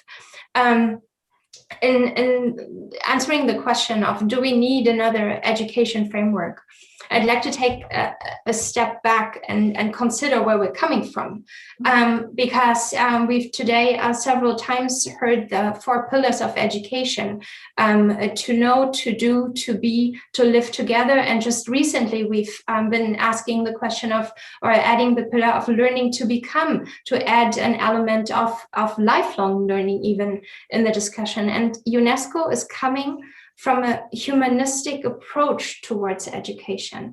If we go back to the ideal of what higher education was in the eyes of Wilhelm von Humboldt, one of the philosophers that actually dealt with this kind of model, the feeling was that higher education was a place where a student wasn't only trained. Training was done easily, but it was a place where a student could choose his way, where a student could experience and engage himself, and based on what he was learning, also develop a broader understanding to actually become, and at the time, and we're talking 1810, already elements of world citizenship. So the understanding that UNESCO carries throughout their education ideal is a much broader one, which also connects to the idea of universities. What are universities for? As much as we appreciate the comparability of education and education degrees, it has led to a certain amount of degree focus. The gatekeepers, we need to develop, we need to achieve all the steps in the process. And also we this morning heard how much it can stress students and maybe even restrict from becoming those global citizens and those people that actually stand up for a sustainable future that we're hoping for. So in general, if we start there, we have an education ideal that is based on a humanistic approach. We do have a pursuit of a sustainable development agenda. Now we're getting a program, the ESD for 2030, that is specifically designed in order to promote ESD within the 2030 agenda. And that is very important now for all of us always to have in mind. Sustainability as a concept is not the SDGs. Sustainability is a much broader concept, which right now is is is reflected into the implementation scheme, which right now are the SDGs. And the ESD for 2030 is a promoting program. ESD for 2030 is not ESD as a concept. It's a specific function that is now being built. And just explaining all of these programs, I'm kind of implicitly answering the question. I don't even think we need another program. I think what we need, and here comes the value discussion really into place. We need a way from stepping from knowing all of this into actual action. And we need to have the value discussion about why are we not doing it? Why are sometimes economic values overriding the right sustainability decision? Why are we taking the steps that we're taking in our daily lives on a personal level, on an institutional level, on a broader regional and national level? Why are we taking those steps that we actually know based on the research that higher education has provided for us, that is unquestioned and unquestioned? Why are we not taking those steps? And that jump from knowledge to action, that is the real interesting piece that we have to overcome. Okay, thank you, Ms. Catherine. A very comprehensive explanation that you've given. All right. Now, but the thing is that we can see, like you say, it's moving towards not only results orientation. As we can hear this morning, from the youth representative was saying that getting an A plus or A minus, it becomes very stressful, because at the end of the day, they know when they go out, when they want to find work, that they have to look. People will be looking at their results entirely. But what we are talking today, this afternoon, is about humanizing that education. Yeah, so literally it's not just about the results, but then again, there must be a certain element, values that needs to be imparted. Now the next one goes to Dr. Wan, basically, because this is very much related. We are talking about getting students who are able to understand, all right, whatever actions that they do actually has an implications towards the environment, towards the community. So they need to have very good values. And in order for them to realize that actually at the end of the day, it comes to the trainers, or it comes to the leaders, or it comes to the teachers. Yeah. So basically, before we can educate the students, before the students become good, the educators themselves need to be a step ahead. Right. So Dr. Wan, based on your experience at the governance division, all right, what are the things that you possible the kind of trainings, because we cannot have like Tan Sri Zul is mentioning here, a fragmented or a piecemeal. There's a portion, one particular program, and it solves other things. No, it has to be a whole. So the ecosystem needs to be there. So Dr. Wan, in your experience, all right, in your view or your opinion, what are the kind of leaders that we would require in order to assist, to make sure that our students are able to understand these concepts, the values, when they go outside with the community, that they need to help the community, or what are the skills that they need to have? So in order to do that, the academics or the leaders needs to have those skills as well, so that they can impart that to the students. So what do you think, Dr. Wan? Thank you, Dr. Yas. I believe, well, as I mentioned before, it has been long since 2015 in the Malaysian higher education blueprint about what we were discussing about lifelong learners, about access to education. So everything has been mentioned in relation to sustainable education.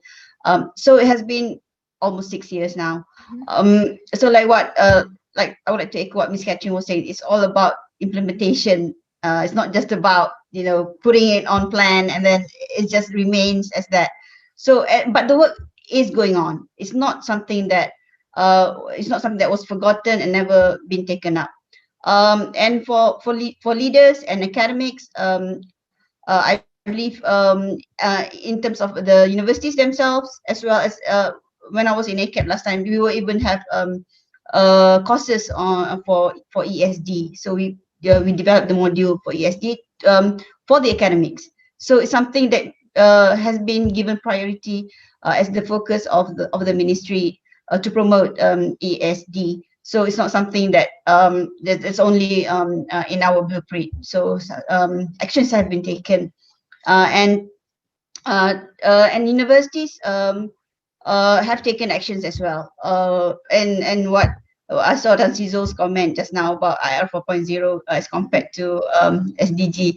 So, but I have to say, it's International Islamic University Malaysia, or IUM. They have embarked on a journey to showcase Malaysia model of university, and they have developed a framework known as Sejahtera Academic Framework. So that's one of the things, the initiatives taken by the university themselves. And if I can give other examples, we have University Technology Malaysia. They focuses on environmental conservation, and University Science Malaysia, they have the work on the conservation of buildings and culture. So I mean, things have been going on at the universities level as well. So it's not something that our higher education kind of put it aside. So it's not being sidelined. It has been given priority, and they have taken actions. So it's something that I think we even at the ministry, we're definitely going for it, and we have like I mentioned before, we have a program now. We call national outcome-based learning. So it's not just about producing inputs, just so many students or how many people are involved, but also at the outcome itself. We need to look at the outcome in terms of how it relates to the aspiration of the Malaysian higher education blueprint. So, and for example, we also have under the program of experiential learning and competency-based education, one of the 4 pillars, there's one called community resilience experiential learning. So it's something that we want to see, that when we want to produce holistic graduates, that they can become seriously involved with the community, even when they were at the higher education level, and then so that can bring later on as once they become graduates, and that can be continued as part of their community work. So it's something on the holistic basis, basically. Okay, thank you, Dr. Wan. I think we have actually, well, the time is 3:26. We still have about half an hour, okay, before we take off. We have actually covered the framework and efforts that has been done, not only by the foundation, by UNESCO, and also by the ministry in promoting ESD in the higher education. Now, let's talk about, I think just now Ms. Catherine did mention about humanizing education. And of course, Dr. Haja also mentioned something on values. And I think all the participants out there knew that humanizing education promotes balanced person, where the education framework has a direct effect on an individual mindset.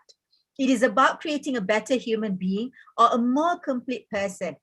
Earlier this morning, Tan Sri Zul did mention about the Malaysia Falsafah Pendidikan Kebangsaan, which calls for the nurturing of a balanced, harmonic individual that is now largely being usurped by the neoliberal term of human capital, which is hardly balanced nor harmonic within the FPK framework. Now, education is no longer a task to be undertaken in isolation, right? It's not just about grades, but it's more than that, right? Instead, of course, the education must be continuous, must be holistic and integrated. Okay, this is something that must be done, and it is stated as the first sentence in FPK, the Falsafah Pendidikan Kebangsaan. And of course, it has been reawakened. Yeah, and like any other human being, Tan Sri Zul did mention again, no one part of the body can survive in isolation. So this is the case for the education ecosystem. So of course, that's why humanizing education is very important and imperative. Now, Dr. Wan, conducive learning environment is a precursor to effective teaching and learning. How do you see university leaders and the community should do in ensuring sustainable and conducive environment in the campus? What are the roles to be played by each segment of the campus community, basically? All right, in terms of the community, well, the campus community is very big. And if you're segmented, if you're going to segment it to, there will be like the academics, the administrators, and as well as the students. So roughly, one university could have like, more than 200,000. I mean, if it's a big university, there could be quite a large number of people there. But everybody has the responsibility, and if it's not about what levels you are, but it's actually about the commitment and your awareness about the importance of for sustainable development.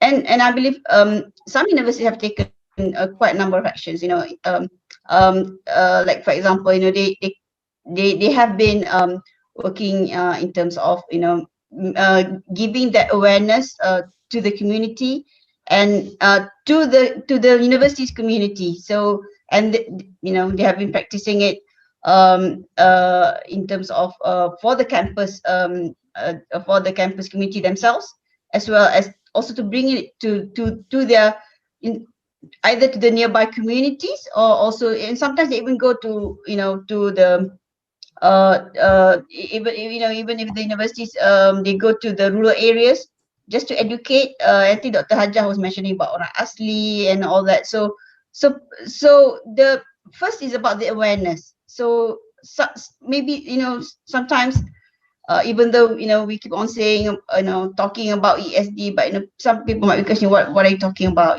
They might not even understand the concept. So and I believe the universities have taken action. They do promotions, they do awareness program just to get people to understand, and on top of it, they have been practicing in terms of sustainable development themselves. And I mean, they have been trying, like I was mentioning before, the universities have taken positive actions. They either some have gone, they try to go paperless, they have gone through try to reduce waste and all that. So trying to achieve and to actually embed in their culture about the sustainable development. Okay. I mean, I can see, coming from the background of the university and academic, there are efforts, a lot of efforts has been taken, all right, by the university. Dr. Hajjah, from outside, as an outsider, outside of the higher education system, yeah, how do you see, what are the kind of values that you think is important that needs to be imparted, not only to the leaders, but also to the students, so that, that at the end of the day, when the youth, when they graduate, all right, they are able to appreciate and able to help the community to eradicate poverty, to make sure the environment is healthy. So in your opinion, what are the values that needs to be imparted, or how what are the things or projects besides those that you have been mentioned or Dr. Wan has been mentioned?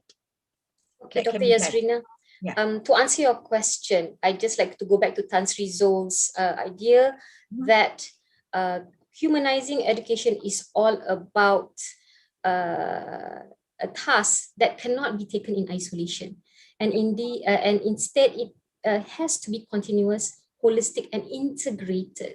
Right. So the Saim Dabi Foundation also do our part to try and give these values to students who are studying at tertiary education. The holistic development program that we have in place for our excellent scholars is called the YSD Thrive program. Thrive, T stands for Tailored Soft Skills Training. H is High Potential Mentorship. R is Resilient Leadership through sharing sessions. I is Industrial Internships at Saim Dabi companies. V is volunteering opportunities, and E is access to a YSD e-learning platform where they have exposure to technical as well as soft skills, personal development training programs. Now, through this comprehensive and well-rounded scholarship development program, we aim to boost the confidence of our young scholars and prepare them to meet industry needs and face challenges in their careers as future leaders at Saim Dabi.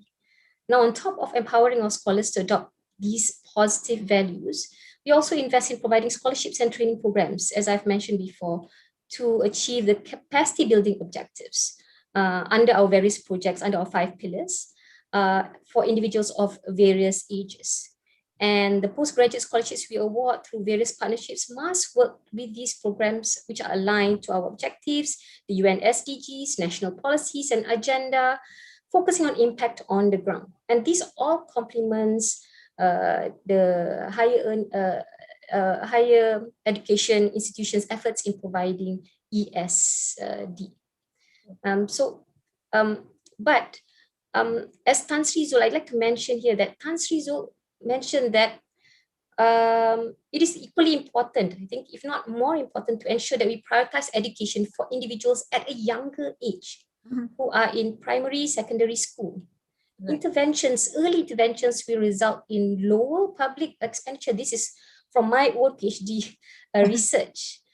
As future graduates would not require as many extensive training programs at higher learning institutions to improve their attitude, their soft skills, their employability skills, or be funded by corporate organizations under an unemployed graduate scheme.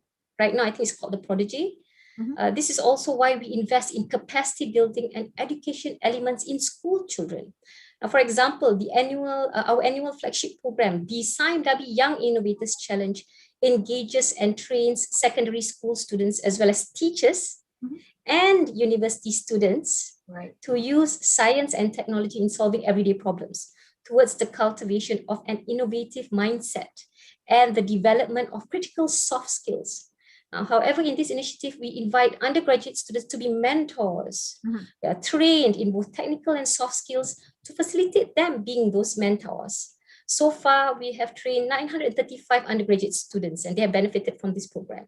Together, we have impacted about 10,000 individuals nationwide and deployed 4 winning ideas into working prototypes that empower the students while being mentored by these undergraduate students to resolve local community issues and give back to the society, going back to the experience on the ground. So that is what we believe, yes, SIME-DABI Foundation believe that is important for the values that have to be inculcated, and it has to be started from a very, very young age, so that we can actually save costs. We should not start only at higher learning institutions. I do agree with that, Dr. Haja, because to me, starting at a younger age, then you have a longer period of time to actually impart those values. By the time you it's graduate, tough to learn already. Yes, tough to learn, so that you don't have to change immediately because it's already ingrained in you. Yeah, exactly. Now, we have a question here, although from the panel, from the audience, basically, Professor Dr. Imran Ho, Dr. Imran Ho actually is asking, do the panelists think that all universities should embed the SDG explicitly in their strategic plans? All right, he believes that many European universities have done this. Maybe Ms. Catherine, if based on your experience globally, do you think it is important? And if we need to put SDG explicitly in the strategic plan, do you have any idea based on your opinion how we could go on about this? Sure, thank you. Generally, what I strongly believe is that higher education should embed sustainability as a concept. As I said, the current implementation plan that we are all following are the Sustainable Development Goals. And higher education does have to bring or does have to deliver towards the SDGs. So in certain SDGs, for example, in SDG 4.3, in providing equitable access to affordable tertiary education, higher education is called upon. Depending on the setting in each country, I believe, yes, those targets that are explicitly to be fulfilled by higher education should reflect in strategic plans. Further, it is true that many European, also, and I know of Asian examples and South American examples, in all regions of the world, some universities have implemented the SDGs in their strategic plans. So as also at York, the SDGs are our grand challenge. They are the big challenge that the university is facing. I think they believe they could provide an interesting framework when discussing what are the locally relevant issues, because the 17 SDGs stand for the most pressing issues that the world currently is facing. So if looking at all of these, not all of them might be suitable for the particular local context, but they might give a framework to discuss what could be relevant for the individual institution, what could be relevant on the university level. And so they might help in defining and specifying the strategic framework, which at least has to deliver to some of the SDG goals. Right. Dr. Wan, on the other hand, what do you take? Because sitting at the Ministry of Higher Education, should the SDG be explicitly embedded in the strategic plans of the university? Oh, thank you, Dr. Yas, and thank you, Dr. Imran, for asking that question. And I would like to echo what Ms. Catherine was saying. First of all, in terms of what the universities have done, they can be quite diverse in terms of their work towards achieving the aspiration of SDGs. For instance, in Malaysia, there are 14 universities in Malaysia that have been ranked in the Times Higher Education ranking in terms of sustainable development goals. So it shows something that they have been doing quite a number of work in terms of trying to deliver and trying to implement what has been aspired by SDGs. And that not necessarily mean that because there are actually 17 SDG, the Sustainable Development Goals. So, but it can be actually implemented in what either through their research, through teaching and learning, or their community work. So that can be. I mean, there's nothing like one fits all a recipe for the universities or how it should be done. But it can be done by the universities maybe based on their niche, based on the expertise, and based on what resources they have. So I definitely believe that can be done, but it has to be done strategically by the universities and how best they can deliver based on what they have. Okay.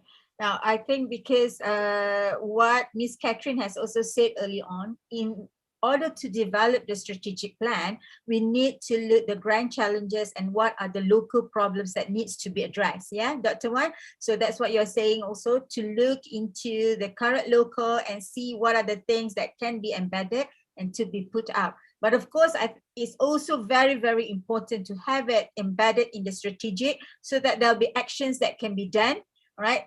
Be it by the administrators or be it by the leaders and also by the students at the end of the day. Now, Dr. Hajar, we know with the current economic climate, with the pandemic and then with people losing their jobs and then things are slightly changing. As an industry expert, do you see financial is the most important and must be put in place to support humanizing education? I know the foundation has provided a lot of scholarships, all right, to assist the unfortunate or the poor people to gain or to get education. But other than that, would there be any other factors besides the financial? Humanizing education is more than the financials. Of course, the financials would facilitate the implementation of it, but it can be implemented in many ways. We believe that university, the higher education institutions remain very critical in humanizing education. And they set out the structure and framework of the ESD that others can come into complement, like the Saim Dabi Foundation. So what I believe is that the national budget should not be reallocated from facilitating the important higher education for our youth. Also, it should also be focused on building ESD within those very, very young children, even before primary school. I believe that education, higher education institutions also should thrive post-COVID-19, as their role is critically required for ESD, and we come into complement only. I feel that it can be improved, of course, focusing on, as I mentioned, the young. I cannot give one example, Dr. Yazrina. Sure. We support the Green Growth Asian Foundation to carry out an eco-school program which will facilitate a change in school mindset and culture by developing about 500 teachers and school leaders from 20 selected schools in the states of Kedah and Melaka. Additionally, it will also empower and equip at least more than 1,000 primary and secondary school students with knowledge as well as skills to address complex environmental issues. It also promotes knowledge and exchange among the teachers, who through this program will not only become competent in the field of environmental education, but also become change agents among their peers. Now, because the teachers are involved in the development of new environmental education modules, they will develop a sense of ownership, which will ensure long-term application of these modules in those schools. And we truly hope that the younger generation will affirm the importance of environmental protection and sustainability, as well as develop a deep sense of awareness of their responsibility as the guardians who are entrusted to protect the environment for future generations to come. So it is important for us to actually look at that stage. Now, one other example I'd like to give is our long-term support for Yayasan Chowkit. We provide basic education access to marginalized children and youth who need an alternative to the street life with after-school programs that develop their soft skills. Now, we've seen the results. To date, more than 120 Yayasan Chowkit homeschooling program students, they were not able to go to school, but they are able to acquire basic literacy skills from our program. And 40% of these extremely poor students had enrolled for tertiary education and had turned their lives around. And I feel that the undergraduate students may be involved in these programs as well for the exposure and experience and learning to make these positive changes in a local context for ESD post-COVID as well. Right. More importantly. Of course. I can see we do not need, sorry, let me rephrase this, okay? We must not only, rely upon like foundations to assist. It's a collective effort, right? But like you were saying early on, it starts from the early age. And it has to be continuous. Okay, it has to be continuous, in which from the early age, they go to primary, secondary, and then they go to the higher education. So by the time they graduate, they know the values, and the values has already been ingrained in them, so that when they go out there as into the community, they know what the actions that needs to be done in order to do all this. And it's not easy, because it needs everyone to work to make sure that this become a reality. Yeah. So of course, the schools, the Ministry of Education, the foundation, or any other industries needs to work hand in hand. All right. Now, with that, Ms. Catherine, how do you see the roles to be played in each segment of the campus community, and the role of the surrounding community in nurturing a balanced person? If you do have some examples that you can share, or you have come across in manifesting the humanizing education. Mm-hmm. Thank you. Anything that will create a humanizing education, and my perception, will require a whole campus and a whole institution approach. We've already seen how important the work is with the community stakeholders, and not only working with the children that attend the school, but also reaching out to learn about their wisdom and to understand their cultures. So every single aspect of campus is affected if we really want to humanize education, and also to embed ESD. One of the examples, I'm sure everybody who is attending this webinar, if I'm going through the elements of a campus in thinking from curriculum, a reorientation over to the community, research projects, the culture of campus, but also the campus itself and operations. I believe with currently 114 people attending, we would have a broad number of ideas. I'd like to share one example, because it happened at a time when nobody understood our rather humanistic approach, and it was a student service center to be built on campus. It was supposed to be a new building on campus, empty piece of land. Everything seemed to be easy. In order to make this an experience of working together with the community, with the students, we decided not only build a building at the best knowledge of architects and whatever was at the time considered state of the art for student services, but what we did was we held community and student dialogues over several months to understand their needs for services, to understand the community perception of the school, of the university, to include the community even for further services. And what we did was the very first building in student services that was explicitly designed around optimized processes in order to serve students, in order to make students that were often in the region where I was first generation students that were not familiar with the university, that could not have a guidance through their personal networks, but were relying on the student services and individualizing those services and adapting those particularly to the target groups that were on campus and that were hoped to come to campus in the future. We were able to really design a concrete building with all of its processes around the needs of the community. Just this as a one example. Currently, one of the challenges I think that we're all facing is we're meeting in the virtual space. Yeah. One of the aspects of humanizing education right now is we're talking about human-centered digitalization because it's all very Zoom fatigue and all of these aspects.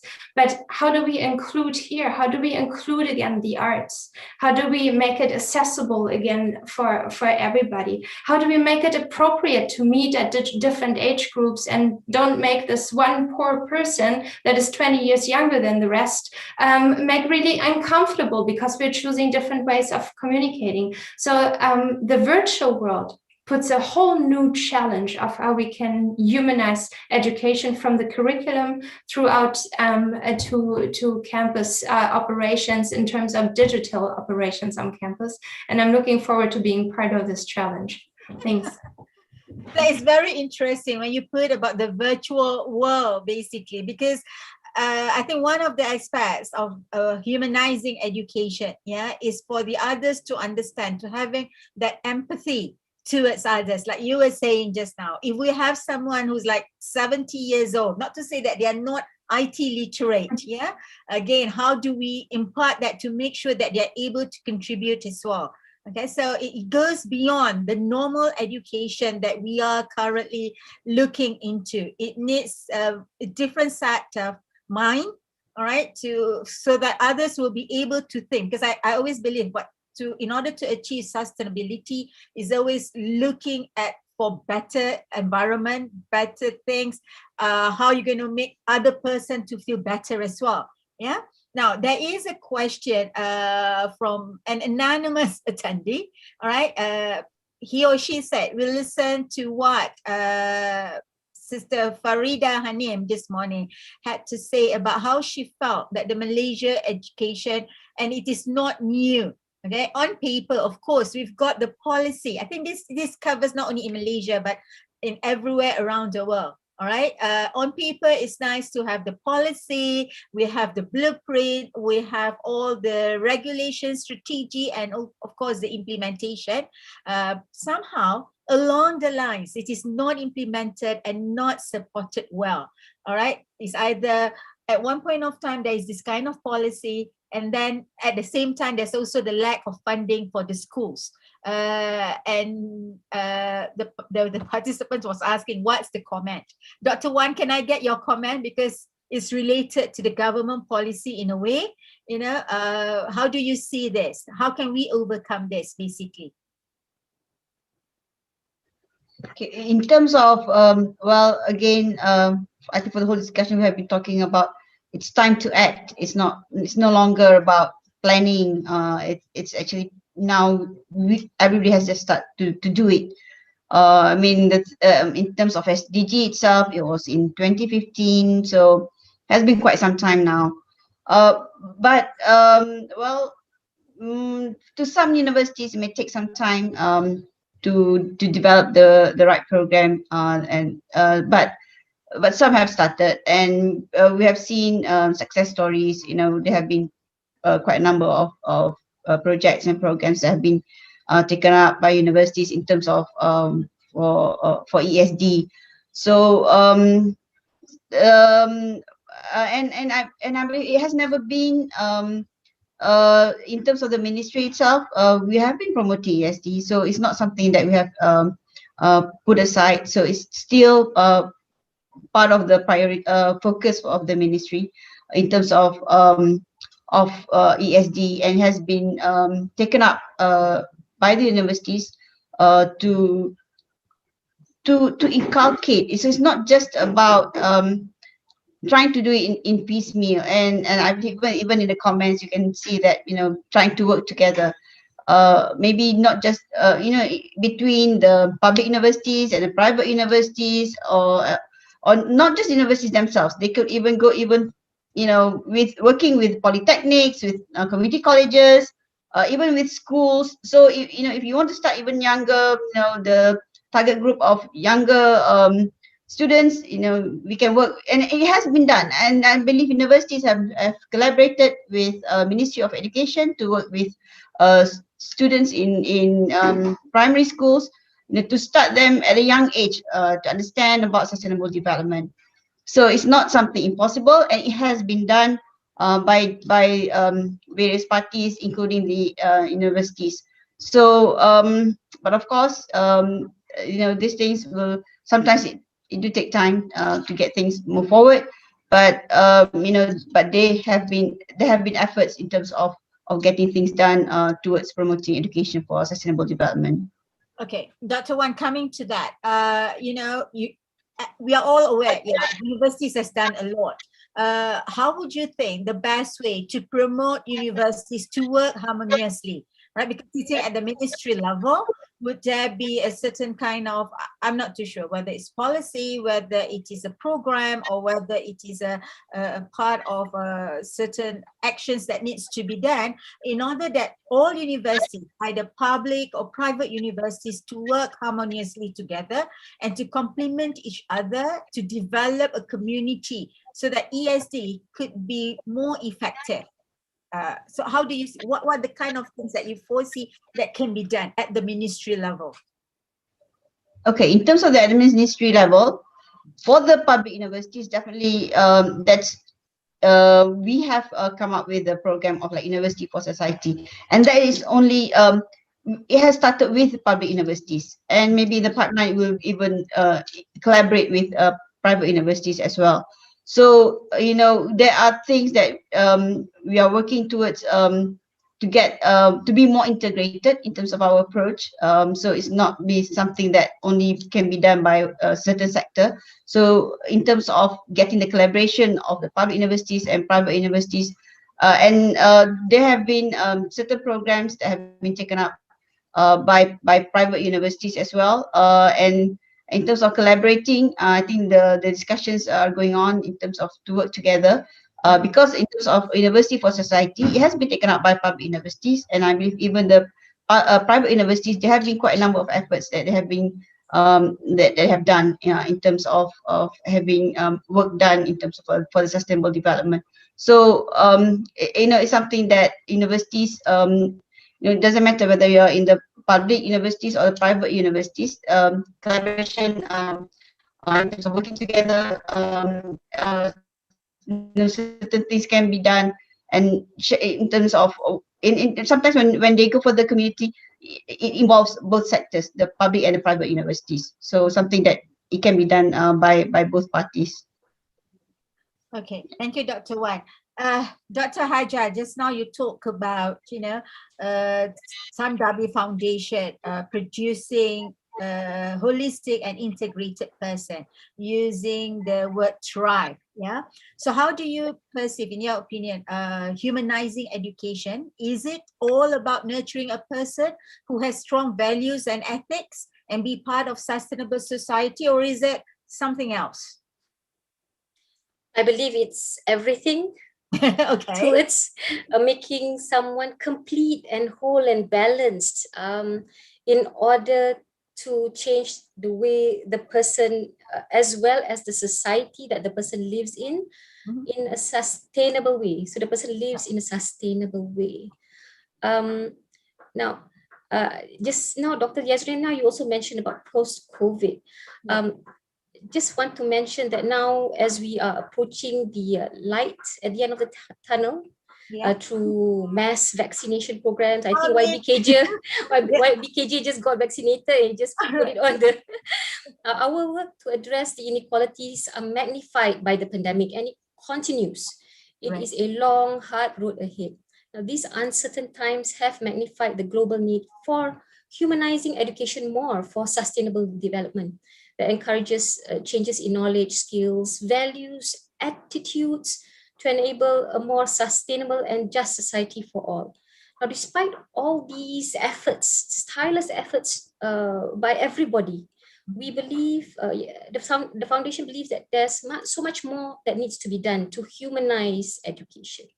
It is a journey towards achieving the goals for ESD while using, just now mentioned, technological advancements in teaching and learning. And I believe that post-COVID-19, the learning content should be even more focused on sustainability for educators to educate the young and the eager of a future that continues to remain uncertain and ambiguous. While the learning environments may be using AI, big data, and digital, virtual, the physical and experiential learning must also be planned as well. All working together for exploratory, action-oriented, and transformative learning to transform the students and the society that they live in a sustainable way, as I mentioned. So let us all contribute to this noble mission.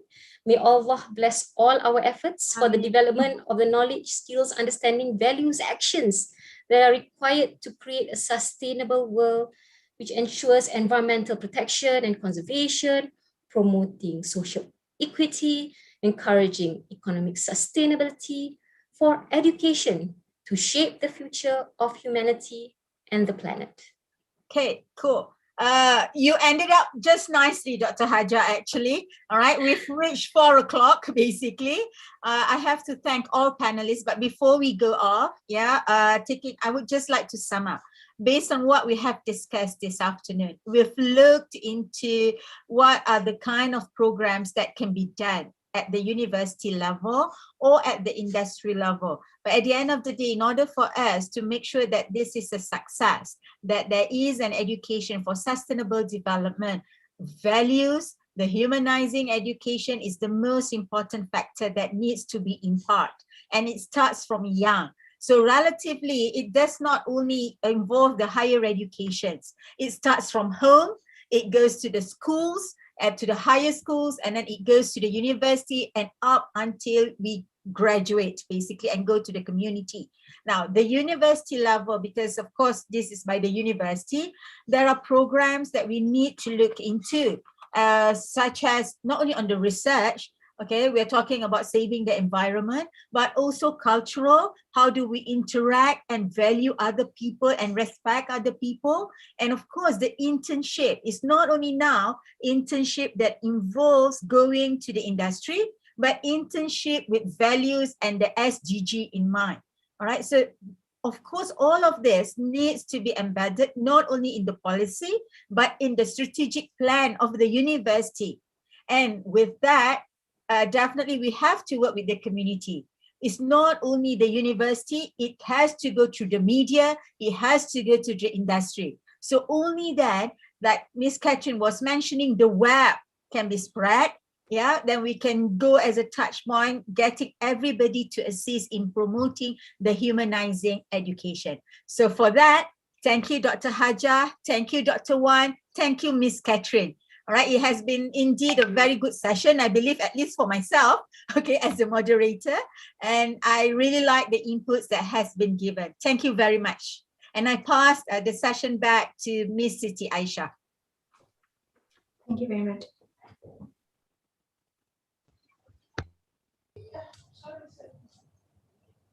Done? Okay. Thank you, Dr. Yasrina, for doing such a wonderful job moderating this impactful forum. May I request you and all the panelists to pose for a photo session.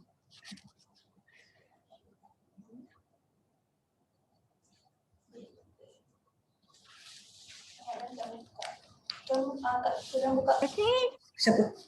Has everyone switched on the video for my panelists? Dr. Haja is there, Miss Catherine is there, Dr. Wan is there.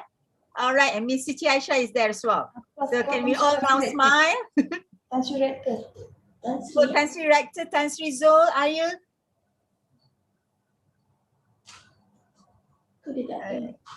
Okay, I don't think Tan Sri Zul. Okay. All right. Smile. 1, 2, 3. Okay. All right. Thank you very much. Thank you, Miss Siti. Thank you. Distinguished guests, ladies and gentlemen, may I now respectfully invite Professor Dr. Nordin Yahya, Director of AKEPT, to present the resolution derived from this webinar. Please welcome him.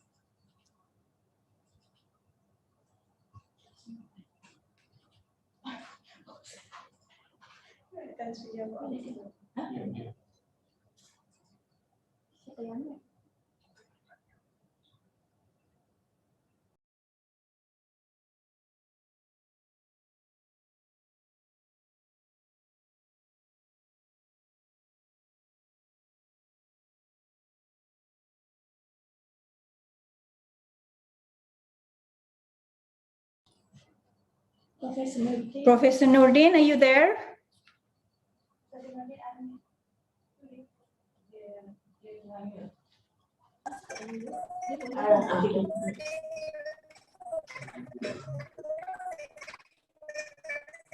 Prof. Nordin is there. I can see him, but his voice, he's not muted, but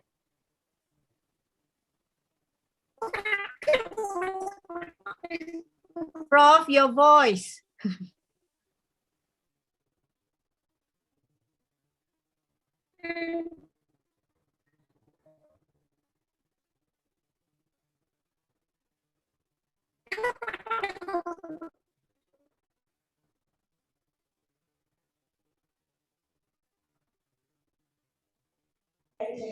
There's a little bit of a technical glitch. Can you just give us a moment, Prof?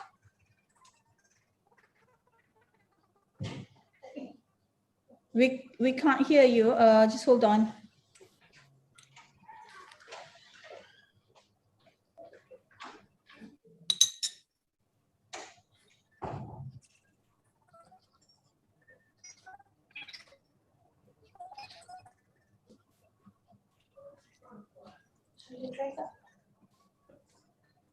Can you?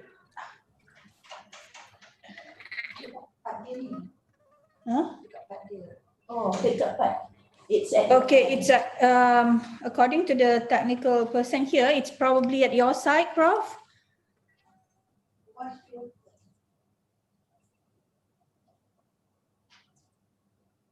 Is it okay now? Yes, Alhamdulillah. All right. Alhamdulillah. Oh, all right. Can you hear me now? Yes, yes. We can't hear you. Hold on.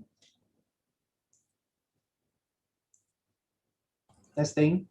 Yeah. Okay, good. We can hear you. Testing 1, 2, 3. Can you hear me now? Yeah, but it's a little bit delayed, but it should be all right, I think. But you can hear me. Please, yes. Because I need to share my presentation, please allow so that I can share my presentation.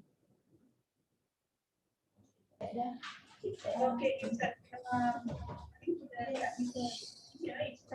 your side, Prof. Dah ke? Boleh share? You can share it already. Oh, all right. Can you hear me now? Yes.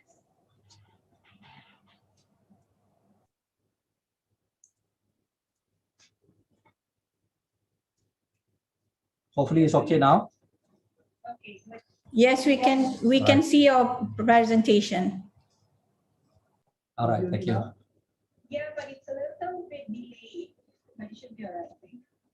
Okay, Assalamualaikum warahmatullahi wabarakatuh. Terima kasih MC. Yang berbahagia Profesor Emeritus Tan Sri Datuk Zulkifli Abdul Razak, Rektor IUM, Pengurusi LPU, Naib Chancellor dan Timbalan Naib Chancellor Universiti Awam dan Swasta, Timbalan Rektor IUM, pendaftar dan You can share it already. Can you see my presentation now?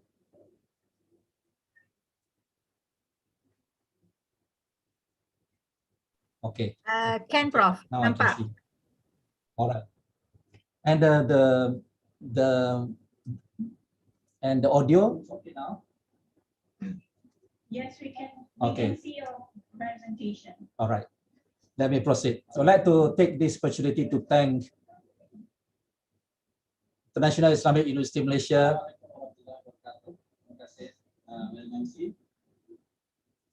It's a delay.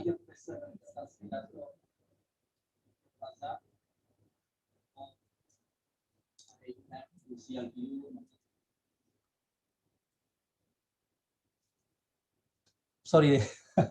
Thank you for inviting me to be part of the seminar. I've been given a very difficult task to consolidate great ideas and knowledge that have been shared by our distinguished speakers and panelists during this webinar, and have been asked to present it in a nutshell as brief as possible. They call it a resolution.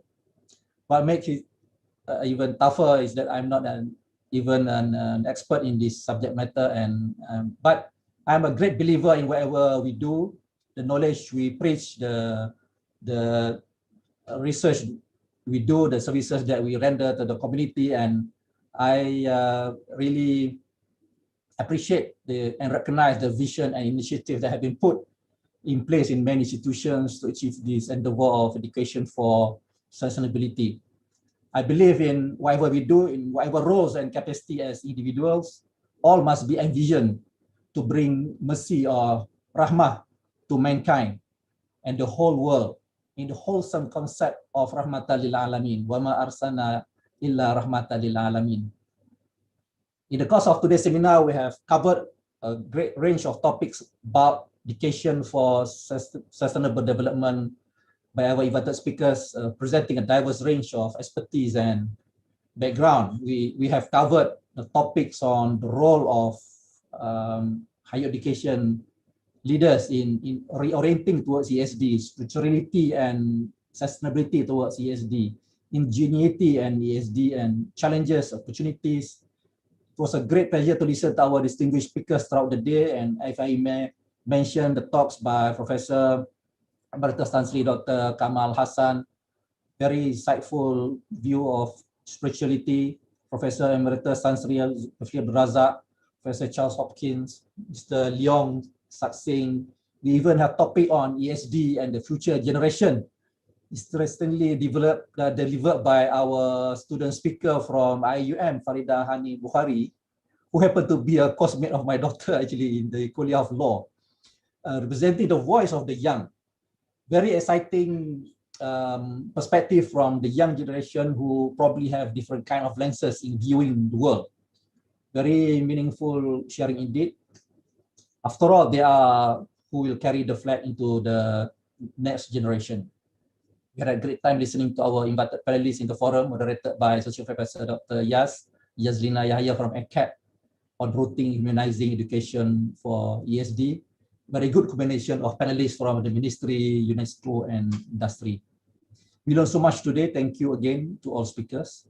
While we are listening to specific topics deliberated by our respective speakers and panelists within the area of education for SD, my major role now probably is to bring back the audience to the theme of our seminar today, which is leadership.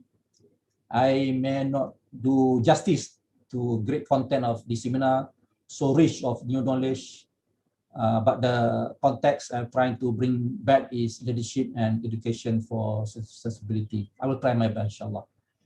Ladies and gentlemen, in this seminar, we have established through through a deliberation by our speakers on the following key points, which I may summarize as below. The United Nations 2030 Agenda for the Sustainable Development Goals aims to achieve a just and sustainable society. This ambition at the highest level now needs to be translated into actions on the ground in our country, at our institution. We need to address the community and the world's prevalent problems holistically and collectively. It has gone through a long journey since Second World War, Brundtland in 1987, Agenda 21 in 1991, Millennium Development Goals 2020 until 2015 with SDG. SDG is not perfect. In fact, it has mentioned by Professor Kamal, no spiritual dimension.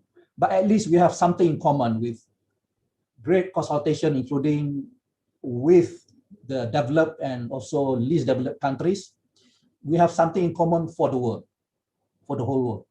And the issue is how to implement this big agenda. I would like to quote this one saying by Nelson Mandela. Education is the most powerful weapon which you can use to change the world. So it is partnership with education, a partnership with higher education that we can move forward. Education is a key part of this agenda. The SDG framework places education in a central role as a catalyst for transformational change. In fact, education for SD is bigger than SDG 4, like Prof. Charles Hopkins mentioned. To quote Malala Yousafzai, Pakistani activist for female education and the youngest Nobel laureate, Prize laureate, all the SDGs come down to education. So sustainable development cannot be achieved by technological solutions, political regulation, financial instruments alone. Yeah, it can only be achieved if we change the way we think and act. For this change to happen, we need education. Universities can play an important role in the realization of the SDGs, as we have long been powerful drivers of global, national, and local innovation, economic development, and societal well-being. We can help to shape new ways of educating global citizens and delivering knowledge and innovation into society. They can contribute to the SDGs through learning and teaching activities, research, organizational governance, culture, operations, leadership, and all expected to actively engage in the process.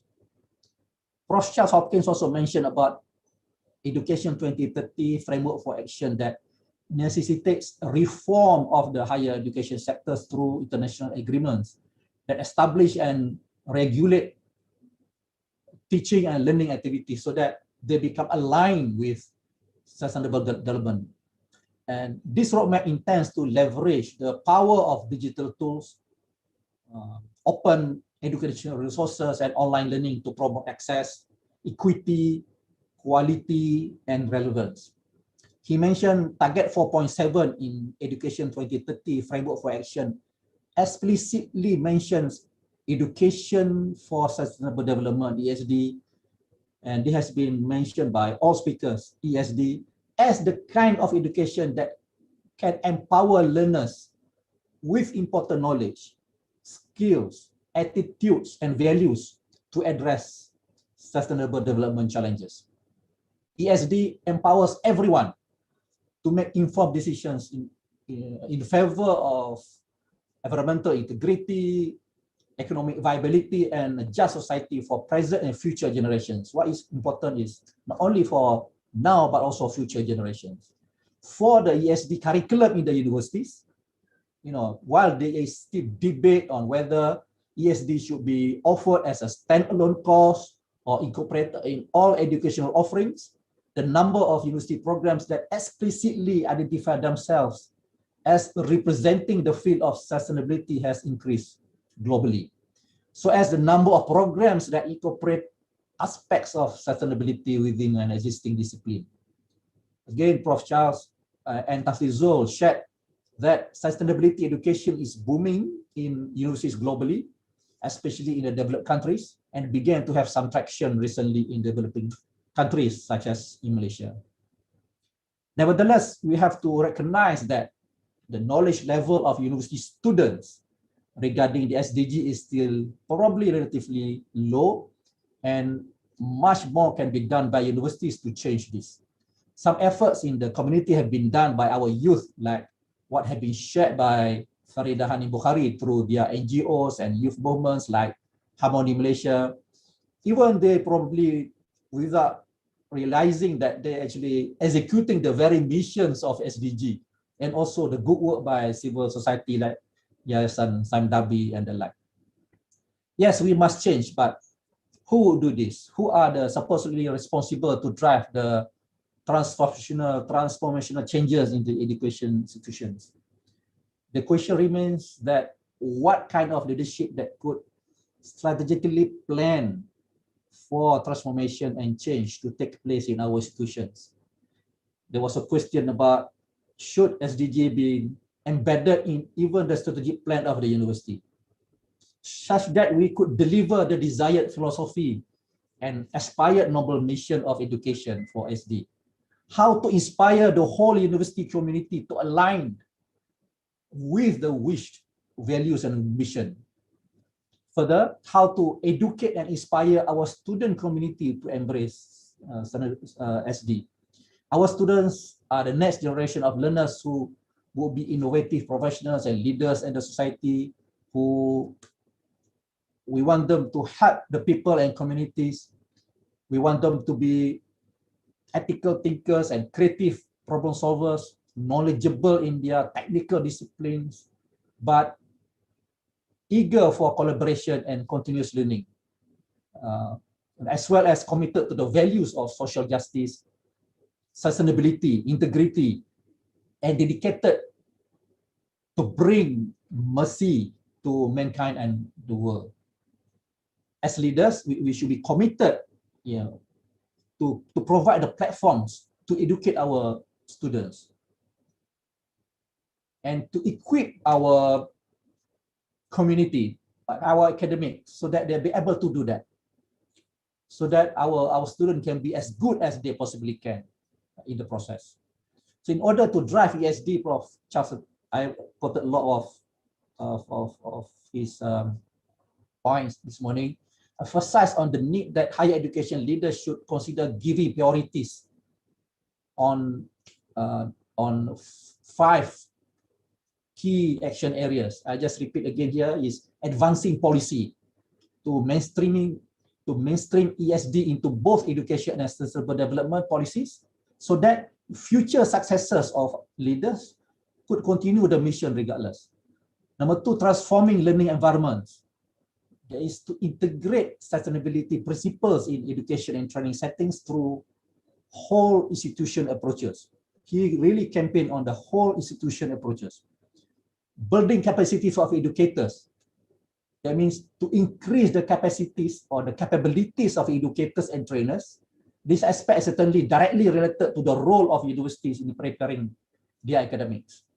Empowering and mobilizing students and youth. That is to multiply activities, programs, ESD actions among youth. This aspect has been strongly echoed by our student speaker, Hani Farida Bukhari. Accelerating local level actions to scale up ESD programs and multi-stakeholder ESD networks. This component of understanding the past and take advantage of indigenous knowledge that has been elaborated by Tafizul. Strongly, very, very strongly, that so that holistic and inclusive solutions can be found by and for the local community.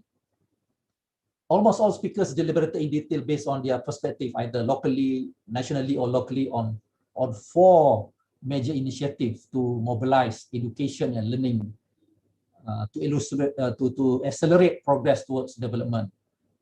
The 4 are, I just mentioned again, access to and retention within quality, reorienting education and learning, enhancing the role of education and learning, as all relevant agendas, programs, and activities that promote sustainable development, training programs for all sectors. Talking about the role of university leaders, many speakers mentioned that we should go back to the fundamental role of higher education by looking at the mission of higher education institution.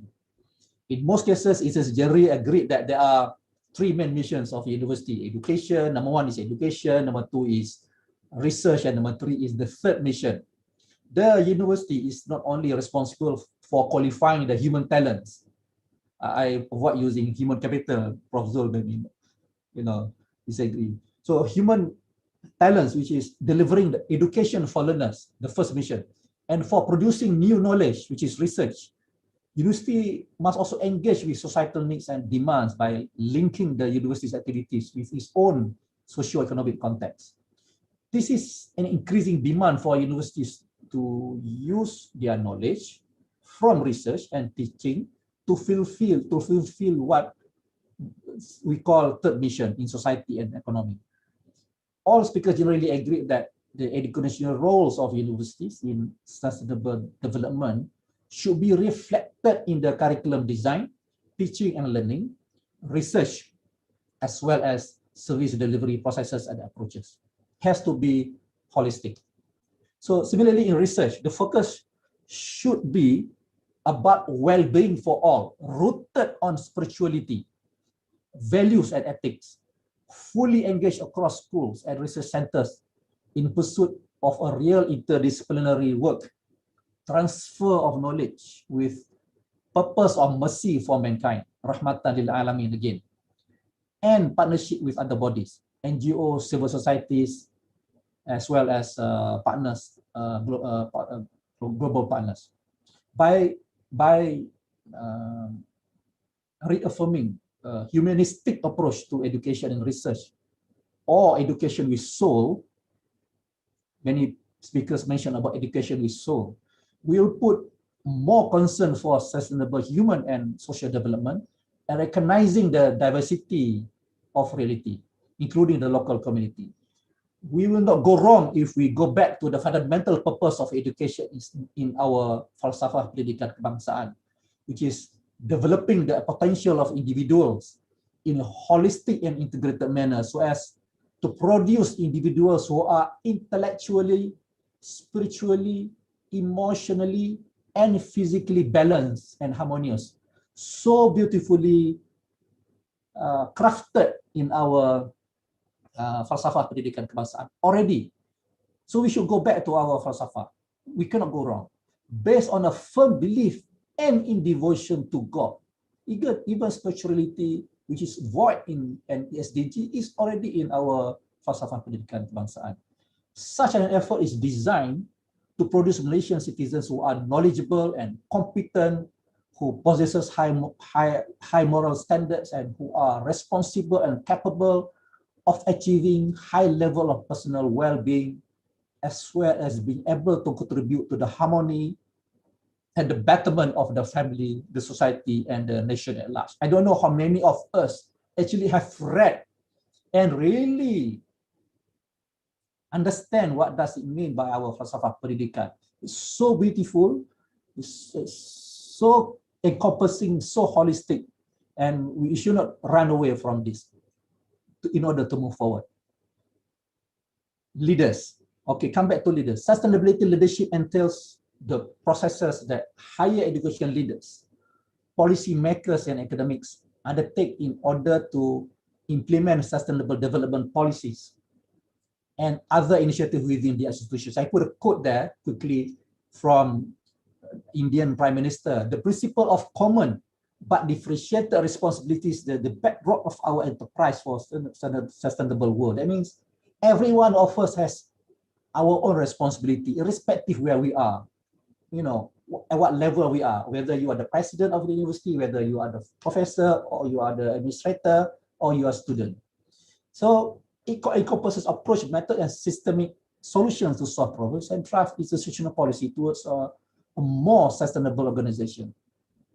Higher education institutions leaders play a particularly important role, especially with regard to their institutional leadership responsibility in promoting sustainable development.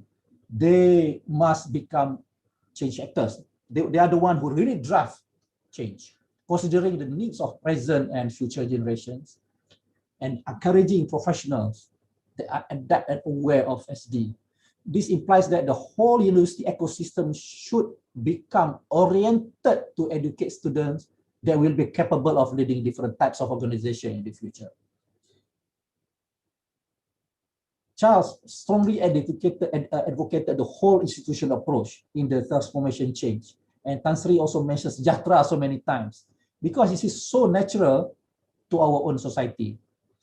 Sustainability leadership is understood to be concerned with creating current and future benefits while improving the life of all stakeholders concerned. Lecturers, students, industry, government, NGOs, society at large should be aware of the following challenges. Sustainability problems are complex problems. They are not simple. So complex problems require innovative and creative solutions. And we cannot do it alone. We must have partners. We cannot do it in silo. It has to be multidisciplinary in nature and must be collaborative in partnership. Number two, anyone can choose to take responsibility at all levels, anywhere. So leaders, the higher level leaders should motivate that anyone can become a leader, anywhere, in any capacity or level. So the role of a leader involves partnership, that team working, unlearning, relearning, instead of being a leader over and of other people. So beside the importance of the perspective of the management team and the role of academics as leaders in the institutions of higher education institutions, the development of students as sustainability leaders and the future role in society also has to be taken into account. I think that's very clear already.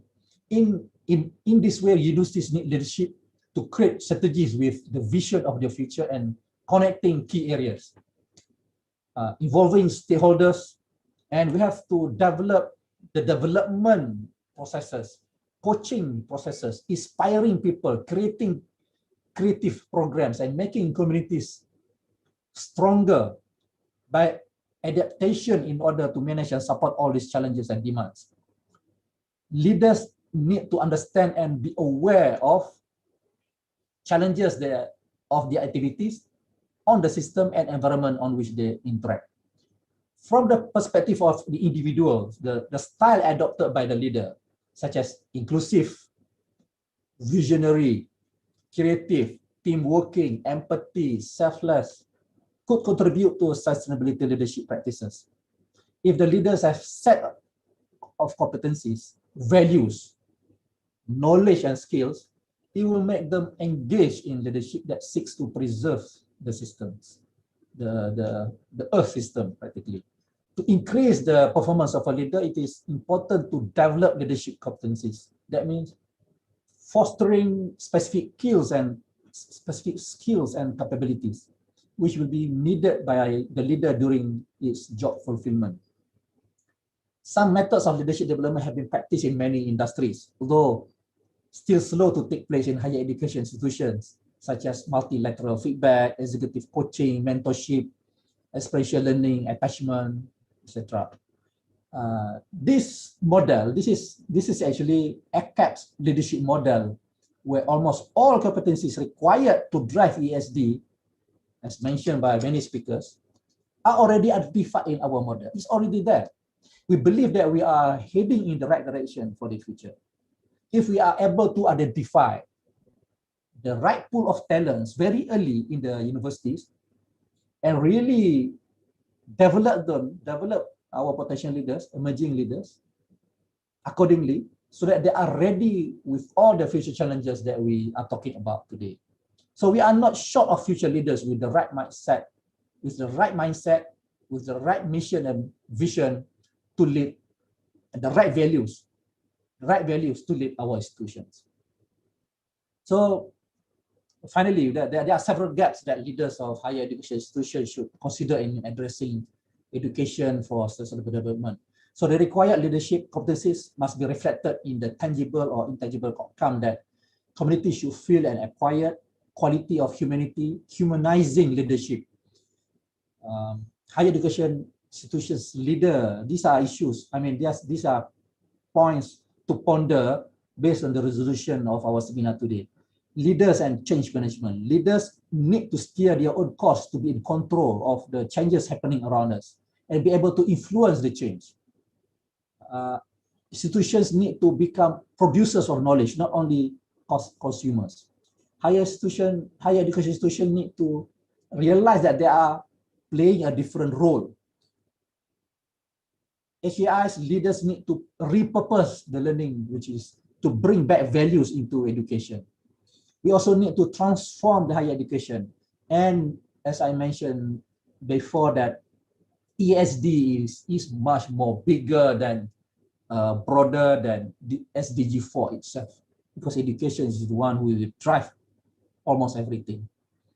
Leadership in higher education is important, as there is pessimists who shall complain about the change while the optimists expect the change, and the leaders need to adjust the change so that the change could happen. HEIs need to be ready to clarify and articulate the why and why now the orientation should take place. They also need to clarify the sustainability concept on an individual, institution, and global scale. Spirituality, this, and other intangible is the dimension that should reshape ESD towards nurturing change in individual societies and civilizations. With spirituality, HI leaders will meaningfully and holistically advocate SDGs. Spirituality brings forward responsible interactions between human beings, environment, and God. Indigeneity is the added or organic inherent value that should be rooted in ESD to create the world that we want through value-based education. HI leaders should conceptualize the true meaning of sustainability by promoting the past traditions, heritage, and practices through the ingenious knowledge and wisdom. It is the ingenious knowledge that reminds us that the sense of protection of life and environment is part of sustainable lifestyle. Youth should be empowered as the agents of change for ESD. EHI leaders should recognize the potential and enthusiasm shown by youth to promote and practice ESD. Collaborating with the youth will potentially engage to wider audiences, especially on education, by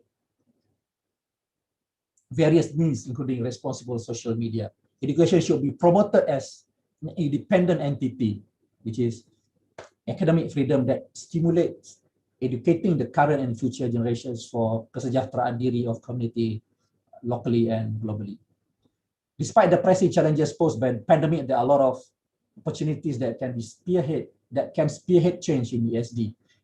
HI leaders should rethink and re-strategize the ways to deliver ESD in the institutions. Post-COVID-19 has allowed HI leaders to reset the approaches and to transform holistically.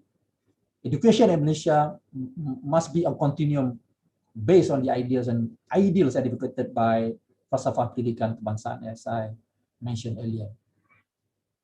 So as I mentioned earlier, the task of presenting a resolution is really challenging for me. I'm still thinking that I have not done justice to the extremely rich content from this seminar by looking on the certain aspects of all the big ideas presented. I apologize for my shortcoming. With that, I end my presentation here. Thank you again to UIAM for organizing this program with AKEPT, and to all speakers and participants in this AKEPT Global Series for your continued support. Thank you. Assalamualaikum warahmatullahi wabarakatuh.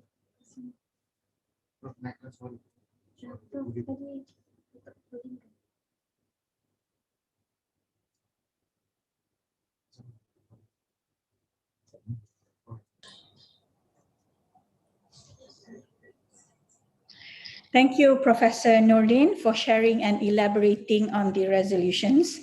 Let us all do our part in the effort to materialize the webinar's resolution. Distinguished guests, ladies and gentlemen, I would now like to invite Honorable Datuk Sri Dr. Mazlan Yusof, Secretary General, Ministry of Higher Education, Malaysia, to deliver his closing remarks.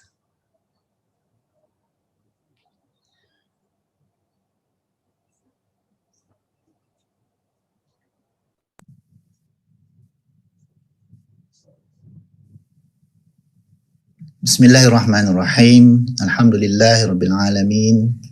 Salatu wassalamu ala asyrafil anbiya wal mursalin wa ala alihi wa sahbihi ajma'in. Assalamualaikum warahmatullahi taala wabarakatuh, and warm greetings to all.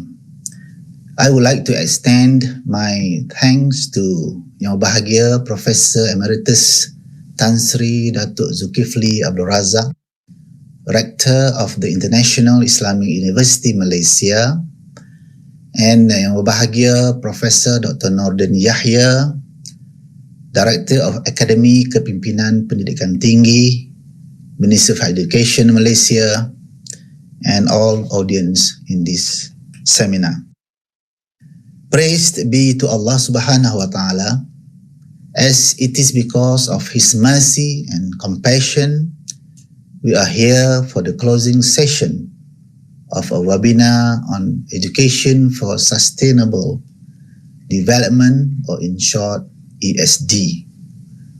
First of all, I would like to congratulate and thank the management of AKEPT, Ministry of Higher Education, and the International Islamic University Malaysia, or UIAM, for organizing a very much relevant webinar.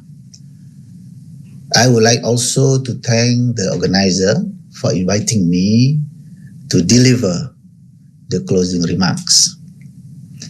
I applaud the organizer for the continuous effort in realizing humanizing leadership through this global intellectual discourse. The world indeed needs higher education institutions, leaders to work together and craft the best education framework for ESD, and programs such as this provides the platform for higher education institutions, leaders to do that. While this academic undertaking is a serious and genuine continuation of the efforts for education reform, this seminar, however, has a qualitative difference owing to its comprehensiveness and different background of panelists. Thus, on behalf of the ministry, I would like to express my gratitude and appreciation to all panelists who have shared their thoughts and insight in this webinar. Ladies and gentlemen, I need not repeat what has been said time and again about education and the dividends that we have received from it. As and when we become accustomed to the ways of this new world, the education of modern era continues to uphold its importance and significance in society. Within the sphere of our existence, one of the most important matters that we have to understand for the future is that we must apply the knowledge to real life situation.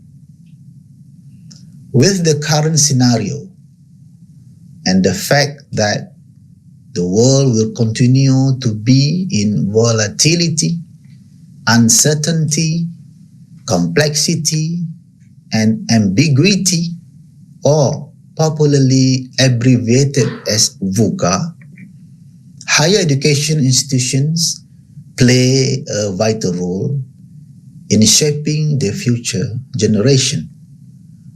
We need to be on our toes. We need to expect changes to take place, and we need to be willing to change. I would like to share a few lines from one of the popular songs by Michael Jackson that I believe is very much related to our current situation. In his song titled Man in the Mirror, he uttered, "If you want to make the world a better place, take a look at yourself and then make change. Ladies and gentlemen, indeed, in this current era of VUCA, change is inevitable. We have to embrace it, and change has to start from us. Therefore, it is my belief that universities must be made into quadrants of character building in a manner that would reflect upon the kind of citizens we would like to have in the future. While higher education institutions have contributed in a number of leaders in various fields out there, the willingness and contribution to solve problems in society still remain important and needs further intensification. Ladies and gentlemen, in order to have sustainable education and produce good quality graduates, leaders in higher education institutions must display the right examples. Agility is necessary in a leader to be able to positively adapt and react to the rapid changes and demands in the higher education ecosystem. This is where AKEPT steps in with its talent management programs based on the competency models to shape the Malaysian higher education leaders. The training courses designed emphasize on values, ethics, tact, and courtesy, organizational commitment, and other important values that will provide the skills needed to be excellent and efficient leaders. Talking about education, I'm reminded of one of the pearls of wisdom from Jalaluddin Ar-Rumi, who used to say, when you are in a discussion or deliberation and putting your point or opinion or views, raise your words, not voice, because it is rain that grows flowers, not thunder.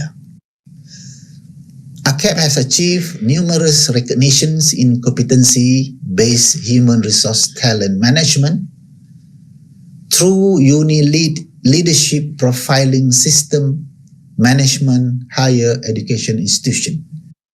The awards received are a grand prize winner and a gold award in the Innovation Carnival at UMT, Silver Award in Invention, Innovation and Design Exposition or IIDEX 2020, and a Silver Award in ICON 2020.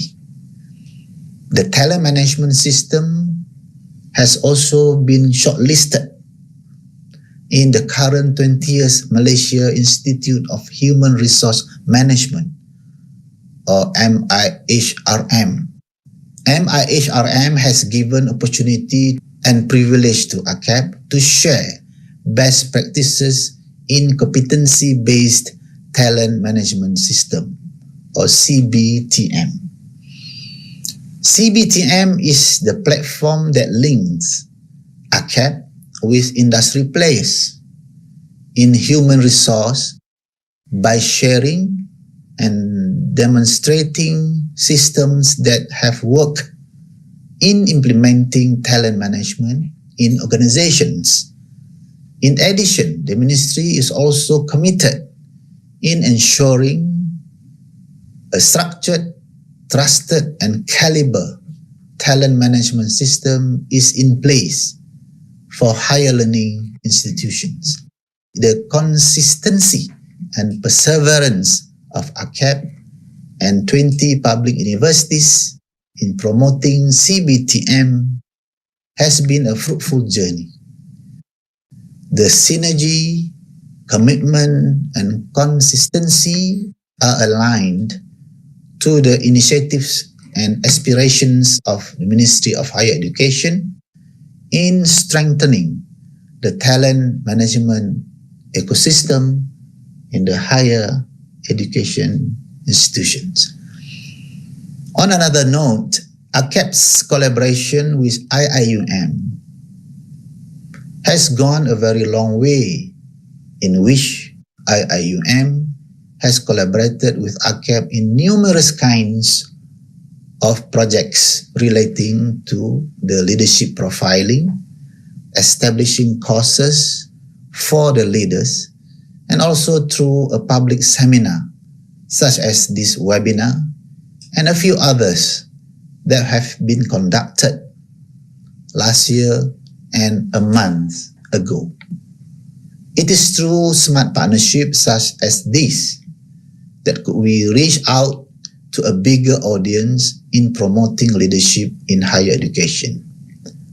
I am looking forward to more leadership programs that would see the collaboration between AKEPT, universities, and perhaps also industry players. Let us build the culture of niceties, the culture of knowledge, the culture of love, and the culture of respect, and the culture of sejahtera. I know and I do agree that to embrace the new norms is challenging. To make change is difficult, but we need to take the first step, as the journey of 1,000 miles begins with a first step. With strong determination, commitment, and belief, we will be able to confidently move forward and succeed, inshallah. Fellow presenters, participants, ladies and gentlemen, I sincerely hope that all of us will give our level best to make ESD happen for our future generation. In the words of Nelson Mandela, education is the most powerful weapon which you can use to change the world. We have right weapon. Therefore, my fellow comrades, let us use it to the best of our ability. With that, ladies and gentlemen, I end my speech today. Again, I would like to express my gratitude to both AKEPT and UIAM for organizing this program. Kudos to a job well done. Thank you, and Assalamualaikum warahmatullahi ta'ala wabarakatuh.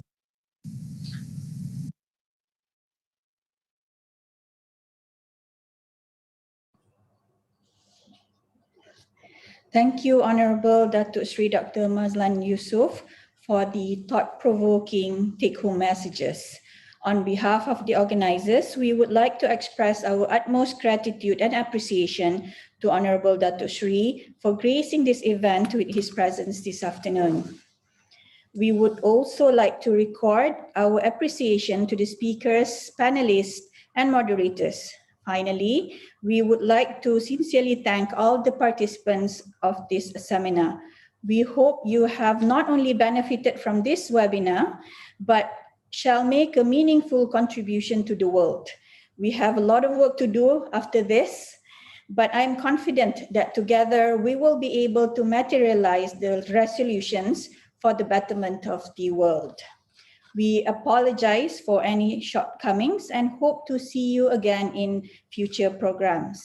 One last request from the Secretariat. Can I ask all the speakers, panelists, moderators, and the IIUM UMC members to switch on your camera for one last photo.